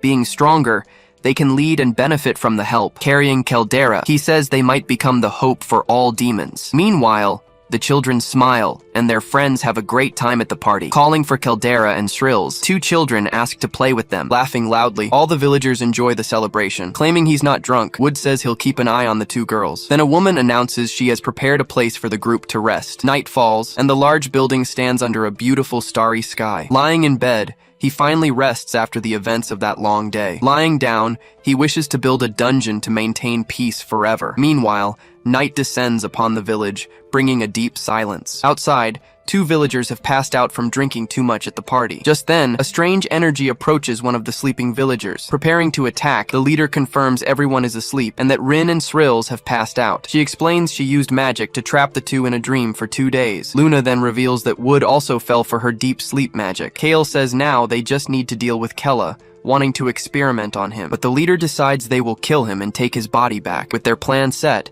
they enter the room through the window without a sound. Approaching the bed, the group finds the young king completely asleep. Standing before him, the leader announces she has come to take his life. She then creates a spear, saying his body will be used for research. Holding the weapon, her hand prepares for the final blow against him. With no chance to react, he is struck squarely in the chest by the spear. As a farewell, the leader says they'll meet again in hell. Struck dead on, the body in the bed reacts with a surprised expression. Then his image begins to dissolve, revealing it's not the real one. The body then vanishes completely, leaving the weapon stuck in the pillow. Surprised, the leader wonders since when they had been trapped in an illusion. Appearing behind them, Srills reveals it was an illusion from the start. She explains she set her own trap because they were so obvious. Asked about the others, she says Rin and Wood were also illusions. The leader admits the illusion magic used to fool them was impressive. Noticing their calmness, Srills asks if they still have a trick up their sleeve. The leader warns that the magic was just a setup and doesn't change the outcome. With a smile, Kale says he'd rather fight like this than assassinate someone. Seeing their power, Srills realizes these three opponents are very strong. Sensing a strange mana,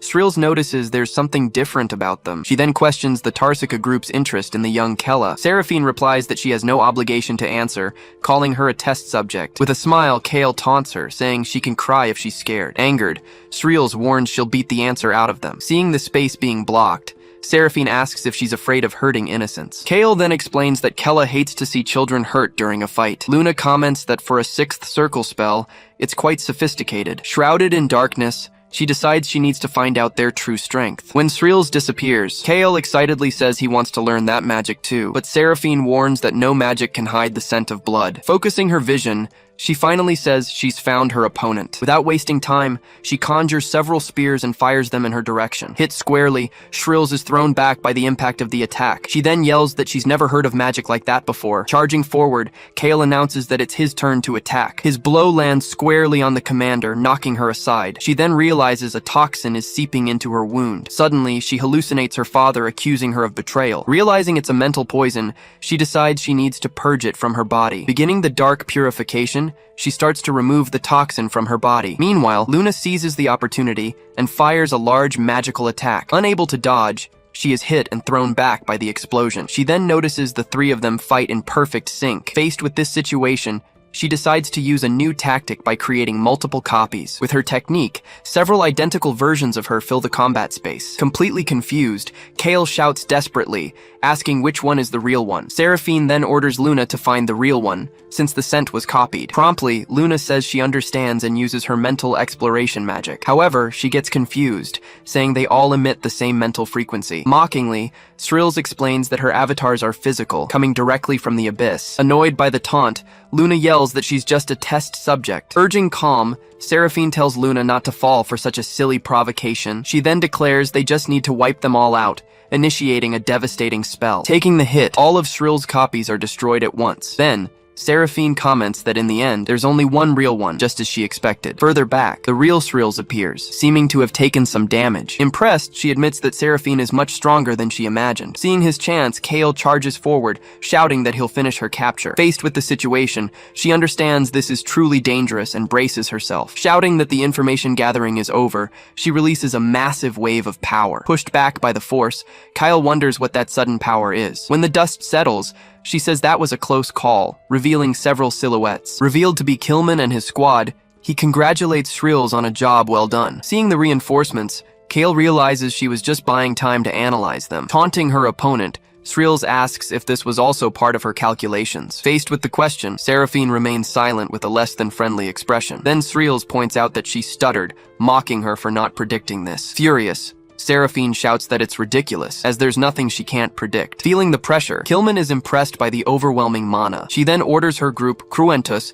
to bring them all back as corpses. Recognizing the group, Killman realizes the hunt for them has intensified, so he calls out that he'll fight the one with glasses, warning of the danger. Shrills says she'll handle the mage, since it would be a bad matchup for the others. Her companion confirms that she and Wood will fight the other guy. Charging forward with his sword, he thinks that he needs to end this quickly to help his team. In response, Seraphine prepares a spell, manipulating the blood around her. His attack is successfully blocked, causing a huge impact against her defense. Surprised by this, he realizes she used her own blood for the defense. She then comments that close quarters combat seems to be his specialty, but she warns him that she's about to show him how the amount of mana means nothing. Right after, her blood attacks him, taking the form of several serpents. Trying to shake off the attack, he slashes at the creatures with his sword. However, the blood serpents regenerate instantly after being cut. He then understands that physical attacks are useless against that regenerative ability. Explaining her magic, she says that no matter how many times he cuts them, it's useless. As he's pierced by the blades, Kilman screams as the blood immobilizes him. He then realizes she's reading his movements to adapt her magic. Switching scenes, Sreels attacks Luna with a powerful abyss spear. Using her staff, Luna creates a barrier to protect herself from the incoming blow. Then, Sreels notices that the staff is emitting an unknown and very powerful energy. With a smile, Luna activates a new ability called Draconis' Memory. An enormous energy dragon then emerges from the staff, charging at Sreels. Hit head-on, she is thrown back by the force of the charge. She understands the energy comes from a dragon, a different magical system. Luna just smiles, telling her to brace for what's coming next. Charging with full force, the dragon bites down hard on her energy barrier. With the impact, her defense begins to crack under the immense pressure. Shocked, she screams that she can't believe her shield was broken so easily. With a victorious look, Luna says she can struggle all she wants. Immediately after, she's hit head-on and sent flying by the dragon's attack. As she's thrown, Srills screams in frustration at her opponent's strength. In another fight, Kale attacks with kicks, while Rin warns Wood to be careful. Heeding the warning, Wood advances with his shield to face the opponent head-on. His overhead attack is blocked by Kale, who scoffs at his strength. Suddenly, Kale punches Rin in the back, sending her flying forward. As she falls, she uses her daggers to slide on the ground and cushion the impact. Wood yells her name, realizing she protected him from the poison. With great difficulty, Rin gets up, saying that the blow really hurt. Laughing at the situation, Kale warns that the next attack will hurt even more. He then fires a shower of poisonous projectiles at the two of them. To defend themselves, Wood summons a huge wooden barrier from the ground. The poison starts melting the wood, and she screams that it won't hold. Seeing their defense fail, she understands just how dangerous the current situation is. With a smile, Kyle says it'll be fun to watch the two of them get defeated. Together, they both scream, refusing to give up on this difficult battle. Releasing an immense wave of power, he repels all the blood attacks. Seraphine analyzes his power, saying he can only use it a few more times. But she warns him that she can keep generating her blood serpents endlessly. Agreeing with her,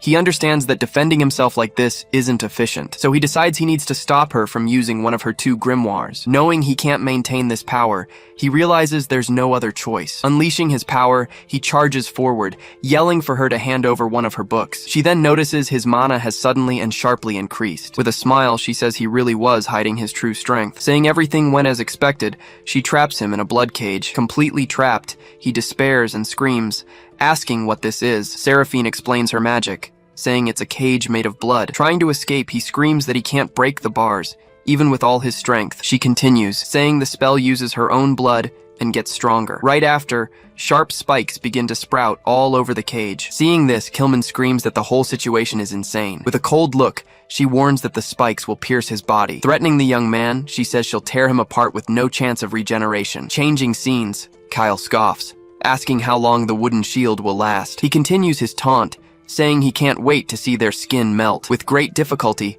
Rin struggles to hold back the advancing poison. Behind her, Wood warns that he can't hold on for much longer either. Realizing the danger, she understands that Wood's shield is about to melt completely, so she yells, telling Wood to put the shield on her back like before. Seeing the plan, Kale mocks the attempt as she screams for him to hurry. With no other choice, Wood decides to trust Rin and throws the shield towards her. Fusing with the shield, her body is covered in a wooden armor. Excited, Kyle says her transformation is truly incredible and very cool, but he warns that it doesn't matter what form she takes now. Saying he just needs to break the wood, he attacks the armor with all his might. Enduring the blows, she no longer needs to worry about the poison. Knowing she only has a few seconds, a magic eye appears on her forehead. She then decides she needs to use all her mana at once. Concentrating her power, she focuses entirely on her next decisive move. Suddenly she vanishes, leaving Kyle confused and asking where she went. A swift slash then cuts through the air, heading straight for him. Caught by surprise, he can barely react to the unexpected attack. Looking to his side, He shouts in shock that she managed to cut him. Furious, he curses the girl for the wound she inflicted. Taking advantage of his distraction, she strikes again from behind. Taking another cut, he screams in pain from another deep wound. With the magic eye active,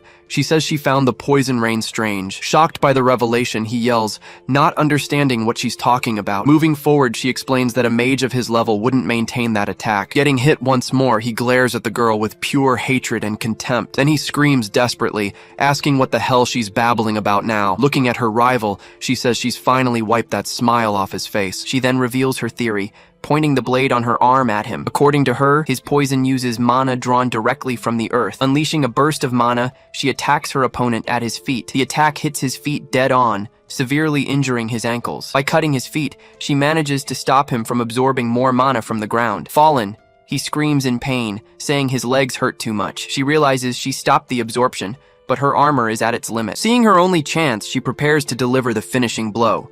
With one last slash, she finally manages to defeat her opponent once and for all. With her last breath, she finishes the attack with what little she has left.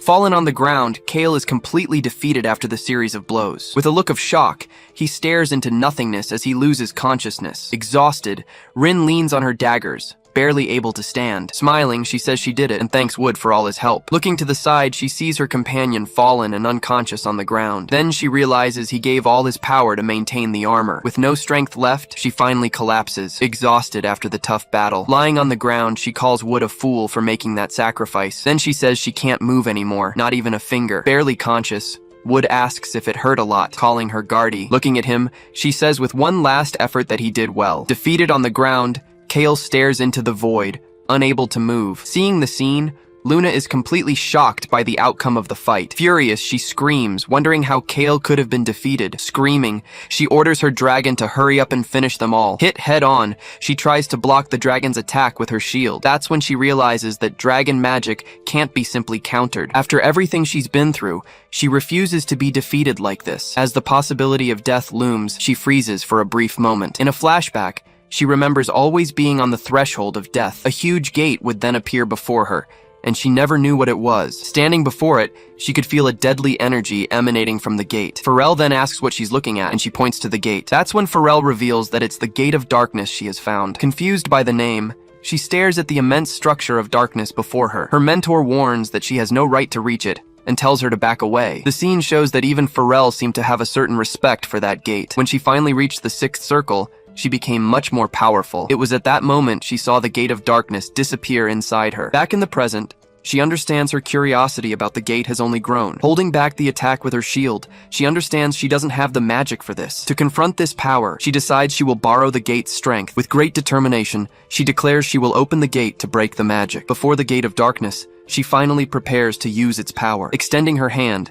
she uses a magic circle to try and open the gate. With great force, her hand then pushes the enormous structure of darkness. Screaming, she demands that the power within the gate finally show itself. From the darkness, a figure emerges, and she asks to see its power. Sensing the change, Luna is confused by the new energy on the battlefield. With her eye glowing, a new dark power flows through her body. Now fully transformed, she prepares to deliver her counterattack. The dark figure advances and swings its massive weapon toward the dragon. Its attack of shadows follows a true and devastating path toward the target. That magic then collides with the dragon, causing a clash of powers. Shocked, Luna screams as she sees her dragon destroyed by the attack. Before that creature, Luna is completely paralyzed by its immense presence. With a deep voice, the dark figure asks if she stole a dragon's magic. In great pain, Luna yells that she has never seen magic like this in Tarsica. She continues, saying that at this point she doesn't even know if it's really magic. In a flashback, Baltheon teaches that the greatest terror in the world is the unknown. Seraphine explains that they studied dragons to prepare for the true terror. Luna then understands that this was exactly how the Tarsica group truly began. Walking through a boneyard, she reflects on the fear of the unknown. Back in the present, she faces the materialization of that fear right in front of her. Beginning to cry, she realizes that true fear is right there, before her. Her tears stream down as she faces her opponent. completely terrified by the situation. With no more strength to fight, she finally collapses to the ground, utterly defeated. Floating in the distance, Sreels observes the outcome of the battle and her fallen opponent. Gasping for breath, she wonders if she finally won the difficult fight, but the creature calls her a fool, saying it was summoned without understanding. Looking up, she wonders what that dark creature is. The entity warns her that its limit is only 5 seconds. It promises to share the essence of darkness with her later. With a loud bang, the gate of darkness shuts completely. Soon after, the gate vanishes, dissolving into the shadows. Gradually, the entity's entire presence disappears from the battlefield. Still falling, she wonders what just happened. Her body continues to float aimlessly, unable to think straight. With her mana drained, she feels the effect of the brief summoning on her body. Even exhausted, she tries to move to find and help young Kella. Changing scenes, the blood prison mercilessly pierces Kella's body. Being impaled, he screams desperately from the pain of his wounds. Seraphine observes the situation, saying that this is still within her expectations. Seeing Kella subdued, she prepares to deal with the rest of the group. He screams in pain once more, being pierced by new spikes. Bidding him farewell, Seraphine warns that the blood prison has begun to pierce him through. Shouting to break the bars, he attacks the blood prison with his sword. With a calm look, she warns him that struggling is useless against her magic. He then yells that she's about to find out this isn't just a struggle. Asking if he still doesn't get it, she explains the difference in their magic. Telling her to shut up, he prepares another attack with his sword. He then fires an energy projectile at the mage, but she blocks the attack, saying it was a completely useless and predictable move. Seizing the opening, he yells the word "now," launching his real plan. Just then, a small slime appears out of nowhere, holding one of her grimoires. Surprised by its appearance, she questions what that creature in front of her is. Looking closer, she screams in surprise when she realizes it's a slime. Without wasting time, the slime flies away with the book, leaving her furious. Still trapped, he warns her that he was just waiting for her to lower her guard. Outraged, she asks if he really did all of this on purpose from the beginning. With a smile, he reveals that he summoned Stone and hid him in the darkness. Questioning the mage, he says there's a reason she uses 2 grimoires. Telling her to look, he points to his still imprisoned body. With a smirk, he informs her that the blood prison is already weakening. Desperate, she wonders if he's really absorbing her blood prison. In his mind, Turk congratulates him, saying he's doing very well. He then explains that the power contained in that blood is simply incredible. Turk advises that this is his chance to raise his body's limits. According to the spirit, this is a banquet prepared just for the young man. Accepting the situation, he prepares to begin the process of total absorption. Then he yells that he's going to take every last drop of her blood. Feeling the pain, she screams as her blood is drained by his absorption. Furious, she yells that it's impossible for him to be absorbing her blood like that. As he absorbs it all, she stares at him, shocked by what is happening. With the absorption, the information in her blood begins to flow into him. Processing everything, his eye shows that new information has been successfully received. From the information, she realizes his bones are identical to a dragon's. Shocked by the discovery, she screams, asking if he's a dragon half-breed. Kella just stares at her, looking completely confused by this revelation about himself. That's when she understands his absurd regeneration comes from dragon blood. Not understanding a thing, he wonders if he's really half-dragon. Suddenly, Turk yells at him to stop, as they need to keep her alive for now. The spirit explains that she is a better mage than he expected. Angry, he says he'll stop there, even though it's a waste. When he stops, the remaining blood prison returns to her body. Exhausted, she cuts her own hair to get rid of the young man's blood. Kneeling on the ground, she feels the impact of having so much blood stolen. With half her blood stolen, she no longer has energy for magic. Looking up, she realizes the situation is beyond her expectations. Approaching her, he informs her that he left her alive for a reason. Then he demands that she explain what she was saying about him earlier. The scene changes. A lone crow flies over the rocky mountains. It lands on Baelthion's arm, delivering a message to its master. Furious at the news, he shouts, asking if the Cruentus group has been defeated. His followers say they must support the group immediately, but Belthion warns them it's useless. They would only be defeated as well. Saying that the 2 of them are still alive,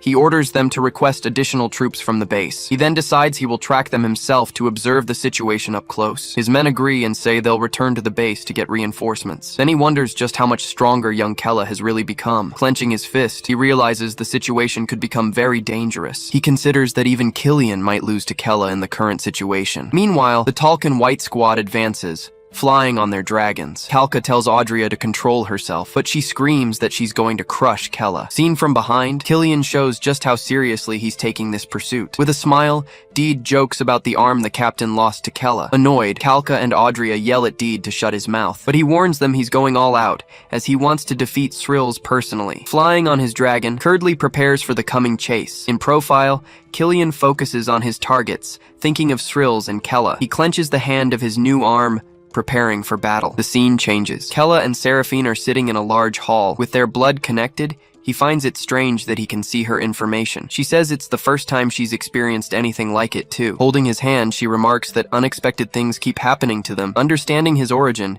he explains why the ancient dragon helped him before. It was at that moment that the dragon considered him one of its own kind. Then he wonders if his mother, Kariste, was actually a dragon. Turning to the mage, he asks if dragons can transform into humans. She explains they can't alter their own existence with magic. Even if they managed a transformation, she says it would only be for a short time. So he wonders how his mother managed to do the impossible. He also doesn't understand how Hel and Kariste fell in love, being from rival races. In a flashback, he remembers how everyone in the castle despised dragons. Back then, he even used to say that dragons deserve to be exterminated. Thinking about it, he reflects on how much she must have loved his father. Seraphine then asks if he has any more questions, and he says no. She warns that she's going to say what she thinks, asking him to listen carefully. The scene then changes, again showing the large hall where they are. Shocked, he yells, asking what the hell she just told him. She explains that he subjugated her using a method she never foresaw. Moreover, she learned that he is a demon with dragon's blood. Because of this,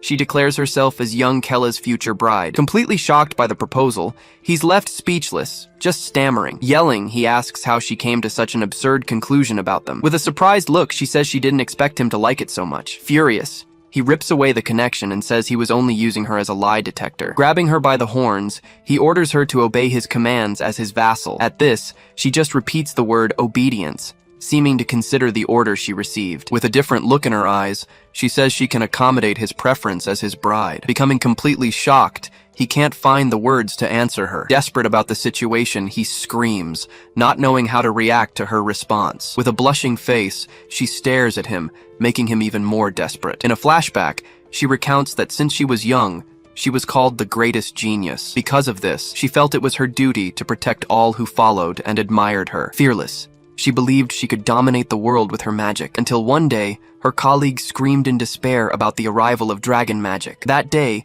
humans mounted on dragons appeared and attacked Tarzakan society. Everyone she loved, her friends, underclassmen, and upperclassmen, were caught in the attack. Pleading for help, they ended up being defeated right before her eyes. Paralyzed, she could only hear the desperate screams begging her to save them. But her genius talent was of no use in protecting her friends. They were all simply consumed by the power as they screamed desperately for their lives. It was at that moment she understood the horror of dragon magic in human hands. Faced with that tragedy, she swore she would find out everything about dragons. She made this promise to never feel that terror and helplessness again. Thus, understanding dragons became the only way to prove her worth. Returning to the present, she reveals that she has finally found a demon with dragon's blood. For her, this is the perfect opportunity to get all her answers. The scene then changes, showing the outside of that large building. Waking up confused, Luna wonders where she is and what happened. Srills then appears, saying she's awake and can now speak normally. In her mind, she confirms that the memory alteration spell worked. Then she tells Luna that she is a companion who was traveling with their group. Facing her leader, Luna says she now remembers dear Seraphine. Changing the subject, he asks if she was serious about the marriage. She says she can't hand over a dragon half-breed to anyone else. He then complains, saying that a marriage for that reason alone is too much. But she confesses that her interest isn't just for research. Placing a hand on her chest, she says her heart pounded for him. Embarrassed, he yells that he's never even dated and now they're talking about marriage. Suddenly, Rin wakes up, angrily questioning the word marriage she heard. Furious, she charges towards Seraphine, screaming that she'll finish her. Annoyed, Rin yells that those people tried to kill them all right there. Seraphine then declares herself Kella's future wife, no longer an enemy. In response to the declaration, Seraphine says the other girl is just jealous. Seeing the commotion, Srills asks everyone to discuss the situation calmly. A high window shows daylight entering the main hall. In another room, she asks for calm, remembering that the Tarsika mages are monsters. He agrees, saying that without stone, The situation would have been very dangerous for him. She then proposes that the two of them join their group as new allies, but Wood warns that the marriage would turn the Tarsika group into enemies. He agrees with the young man, saying they would be a great help with construction. Furthermore, the two of them would be very useful against the Talcan White Squad. Sreels also remembers that the Tarsika hate humans, especially those who control dragons. Rin still doesn't accept it, saying a marriage makes no sense at all. With a smile, she reveals her plan, saying it will be a sham marriage. The plan is to use the two of them until they can build the strongest dungeon. Annoyed with the situation, Rin clicks her tongue, showing all her irritation. Wood then says they should follow Srills' opinion for now. Facing the girl, she asks what Rin thinks of the marriage idea. Irritated, Rin says she hates it, but that one day she wants to be with Kella. Even so, she understands she has no reason to oppose Srills. Looking at the young man, she says that in that case, she has one condition. She yells that she won't accept them falling in love for real and having children. With everyone agreeing, Shrill says that now the final decision is in his hands. With his head down, he reflects on the idea of a sham marriage. His expression changes as he remembers the danger they are all in now. Thinking of his companions, he realizes he can't protect them as he is. For their sake, he shouts that he accepts the sham marriage proposal. Seen from below, the building stands out against the clear blue sky. She then says they'll have a simple ceremony and then the real wedding. Teasingly, she asks if he really fell in love with her at first sight. With a provocative air, she says he doesn't need to be ashamed of it. Embarrassed, he yells that he's never even dated, and now he's marrying a demon. At a grand ceremony, all the guests congratulate the couple on their engagement. Dressed in a suit, he thinks it's a good thing no one saw him fight before. In a white dress, she asks him what he thinks of her appearance. Flustered by the question, he stammers but admits she looks beautiful. She then notices his blood is heating up again from the situation. She explains that she can feel everything because her blood now flows in him. Blushing, he realizes the situation is bad, as he hadn't expected this. The elder then announces they will proceed with the engagement ceremony. Furious, Rin says she'll finish her, but Wood tells her to calm down. She screams that she's the one who loves Kella, while the other woman just appeared out of nowhere. Sreels asks her to understand that he can't do anything about the situation, but clenching her fist, she thinks there's no way she can understand it. Looking at the bride, she yells that she will never accept this union. The elder finalizes the ceremony, saying this is proof of their engagement. Approaching him, she says the two of them are now one. He then wonders if this was really the right choice to make. Focused on her goal, she thinks that he is the key to the dragon's power. 4 days later, the group continues their long journey along the forest road, leading 200 people. The journey proves to be more complex than he imagined. With supplies running out, only the 50 children in the group are being fed. Without complaining, the adults understand that the children are the priority. After 2 more days, Wood's clairvoyance becomes even sharper and stronger. Thanks to the Dragonstone, they finally find the ideal location for the dungeon. Remembering the ancient dragon, he wishes he could meet that creature again one day. Suddenly, Wood announces he feels a strong flow of mana 20 kilometers away. He explains that they are earth spirits, perfect for building the new dungeon. Finding it interesting, Seraphine wonders what synergy might arise from that combination. He then realizes that her research into his lineage is her main focus. Later that night in the tent, she calls to him, saying she's ready for him. Completely confused, he asks what the hell she means by ready. With a seductive look, she suggests they have a child soon for the sake of the future. Desperate, he yells that they've just met and there are steps for this kind of thing. Telling him to hurry up with the steps, she throws herself on top of him instantly. Bringing her lips close, she prepares to press forward with her nightly advance. Panicking, he shouts that this whole situation is completely insane. Running desperately, he says he needs to use the bathroom to escape. Once outside, he hastily closes the tent flap. To his surprise, he finds Rin waiting for him behind a tree. She then reminds him that their marriage agreement is just for show. Awkwardly, he assures her he hasn't forgotten, asking her not to let the other woman touch him. Annoyed with the situation, he asks why she isn't sleeping. She replies that as his servant, it's her duty to ensure his safety. Yelling, he tells her to take care of herself, pointing at her huge, dark circles. And every night, the same argument between Seraphine and Rin would repeat itself. In the middle of the camp, a wooden box is left alone in the darkness. Annoyed, he says it's ridiculous, since the marriage is just a facade. But Turk informs him that she is now the best partner for him. Kella then asks if that's why he insisted on keeping her alive. With his arms crossed, he yells, asking if the boy thinks he's that calculating. Pointing at Kella, he explains that the mage is stronger than he thinks. Looking at the young man,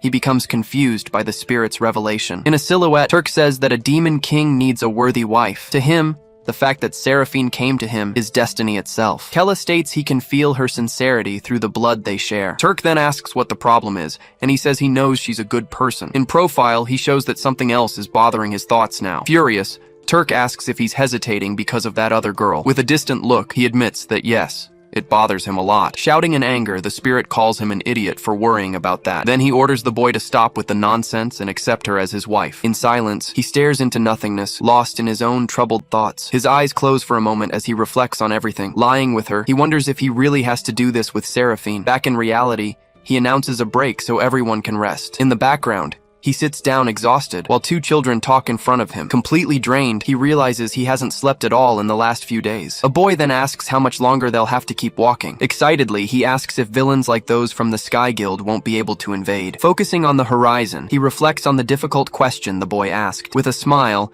he promises that everyone will be safe when they reach their destination. The boy smiles, thanking Kella for everything he has done for them. Watching the scene, he gives a slight smile, feeling more determined. While they rest, Srills announces she's going to review their combat skills. Whenever she had free time, she taught basic techniques to the demons. Showing them swords, Wood says they can use weapons if they don't have magic. Rin then teaches that they need to aim for the enemy's vital points. With a dagger in her hand, she yells that they need to predict their opponent's movements. The demons train together, striving to learn the new combat skills. Others practice magic, creating small circles of energy in their hands. Seeing the scene, he realizes that hope is returning to their eyes. Because of the children, he feels even more determined to protect them. Changing scenes, the Sky Guild's headquarters stands out against the sky. Sitting in his chair, Hermison announces that all the allied masters have gathered. Master Barak says he can't believe Drazelson was defeated by them. Rappa says that's reason enough to summon all the allied guilds. Artemis then announces she will leave the tracking and assassination to them. The alchemist master says they cannot leave Kella Khaldun in peace. Hermison warns that Kella has become much stronger than they expected. Showing the banners, he declares that this is now a matter of survival. Showing a map, he warns that Kella is moving towards that region. Annoyed by the news, Barak questions if they are trying to establish a base. Hermison then declares that the allied guilds cannot allow this to happen. Artemis agrees,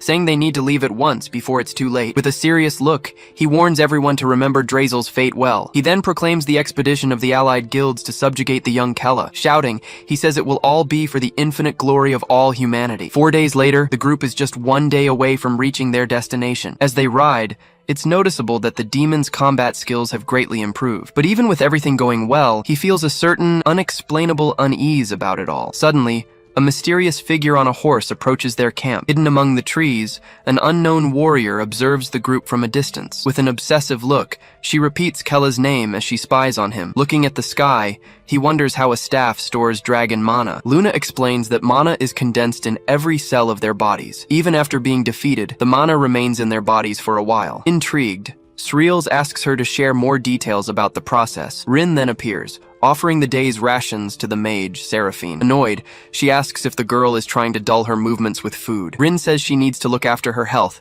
since she is still the fiancée. With a distant look, Seraphine says she's just jealous because she loves Kella. Completely shocked, she yells, asking how she could dare say such a thing. Seraphine just tells her to stop her one-sided crush. Speechless, Rin just stares at her rival, shocked by the bold statement. Warning that she's stronger, she says she'll be much more useful to Kella. Faced with the taunt, Rin remains silent, unable to find a reply. She then advises the girl not to torment herself with pointless jealousy. With her head down, Rin admits that her rival isn't wrong. In her thoughts, she believes Seraphine is a better match for Kella than she is. Approaching the two of them, he asks if they're finally getting along. Seraphine then says she has something important to ask him right now. She asks him if he thinks a descendant of the Demon King could love a servant. Surprised by the question, Rin just stammers the mage's name, not understanding. Distressed, she thinks she isn't strong enough to handle his answer. Looking at the girl, he says, yes, if the servant is as amazing as Rin. Blushing, Rin stammers his name, shocked by the compliment. He explains that he no longer sees her as a servant, but as a friend. Embarrassed, she covers her face, unable to believe he really said that. With an irritated look, Seraphine wonders if he truly likes the girl. Suddenly, Wood and Sriles appear, shouting that there's an emergency. He then warns that a large number of people are approaching them. Analyzing the situation, he says they will arrive in about 3 days. From this, she concludes that with so many mixed energies, it must be an allied guild. Thoughtfully, he says the Sky Guild is really moving against them. Annoyed, Rin shouts that it will be hard to fight while protecting so many people. He then warns that the only option is to reach their destination and build a defense. Asking Wood, he questions how much time is left to reach their destination. Angry, he yells that it's too late and they need to arrive by dawn, but Sreels points out that everyone is exhausted from the forced march. With determination, he says there's no choice but to keep going. With a firm step, he prepares to announce the plan to everyone. Climbing onto a rock, he warns that an allied guild is pursuing them. Scared, the demons wonder what they should do in this situation. Telling them not to panic, he announces they will face the guild. He then orders everyone to move at full speed toward their destination. Raising his fist, he yells for them to trust him and follow his orders. Shouting, all the demons agree to follow Lord Kella to the very end. Watching the scene, Sril senses a newfound dignity coming from the young man. Meanwhile, the human army advances, ordering an increase in their marching speed. On horseback, Hermison shouts that they must exterminate the demons as quickly as possible. The huge army runs across the field, getting closer and closer to its target. As night falls, he shouts for everyone to hold on, even though they're exhausted. Tired, the demons start saying they can't move anymore. Carrying the children, they notice people are fainting from the march. Shouting at Srils, he warns that they need to conserve their mana for the battle. With great determination, he grits his teeth, ready to lead the group. He then orders them to bring all the pieces of cloth they can find. Gathering the cloths, he tells them to place the children and the exhausted on top. Holding the ends, he prepares to pull them all with his own strength. As he struggles, the others beg him not to overexert himself. Screaming in pain, he uses all his strength to pull the group. Watching his effort, the others realize it's incredibly heavy. Seeing the children, he understands that their lives are on his shoulders. Shouting with all his might,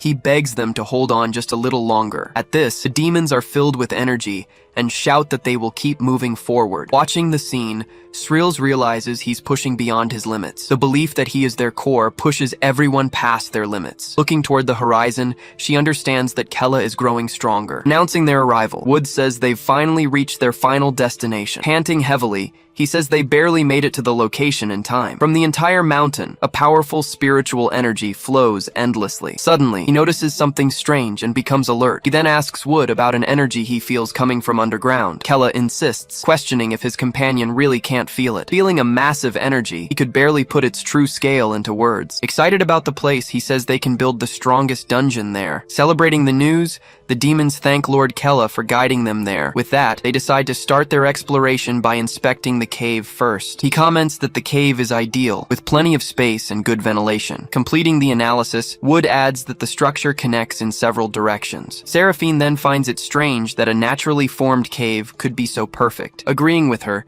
he suddenly notices something deep in the darkness. Inside the cave, several pairs of glowing eyes appear and stare at them. Startled, Rin warns that there's something in there, feeling a very strange energy. From the darkness, several dragons emerge, all lying in a large nest inside the cave. Kella then wonders if this place is actually a dragon's nest. Afraid, Seraphine and Luna freeze in the face of this unknown terror. Beside him, a red dragon stares at him, making him very tense. The large creature then growls, preparing to attack the invading group. Without wasting time, the dragon unleashes a huge blast of fire at them. Shouting for everyone to be careful, Kella releases his mana to defend himself. Using his staff, Srils creates an abyss shield to block the attack. Wood also helps with the defense, summoning a large wooden barrier from the ground. A blast of fire then collides with the barriers, causing an explosion. Realizing its power, Srils says that it's a high-ranking dragon. Annoyed with the situation, he yells that he doesn't have time to fight dragons. Shouting, she warns that her defense magic won't hold for much longer. Desperate, Seraphine begins to cast a spell in the dragon tongue. With the spell failing, the dragon continues its attack relentlessly. Frustrated, she yells that the creature won't accept the dragon communication. Faced with the situation,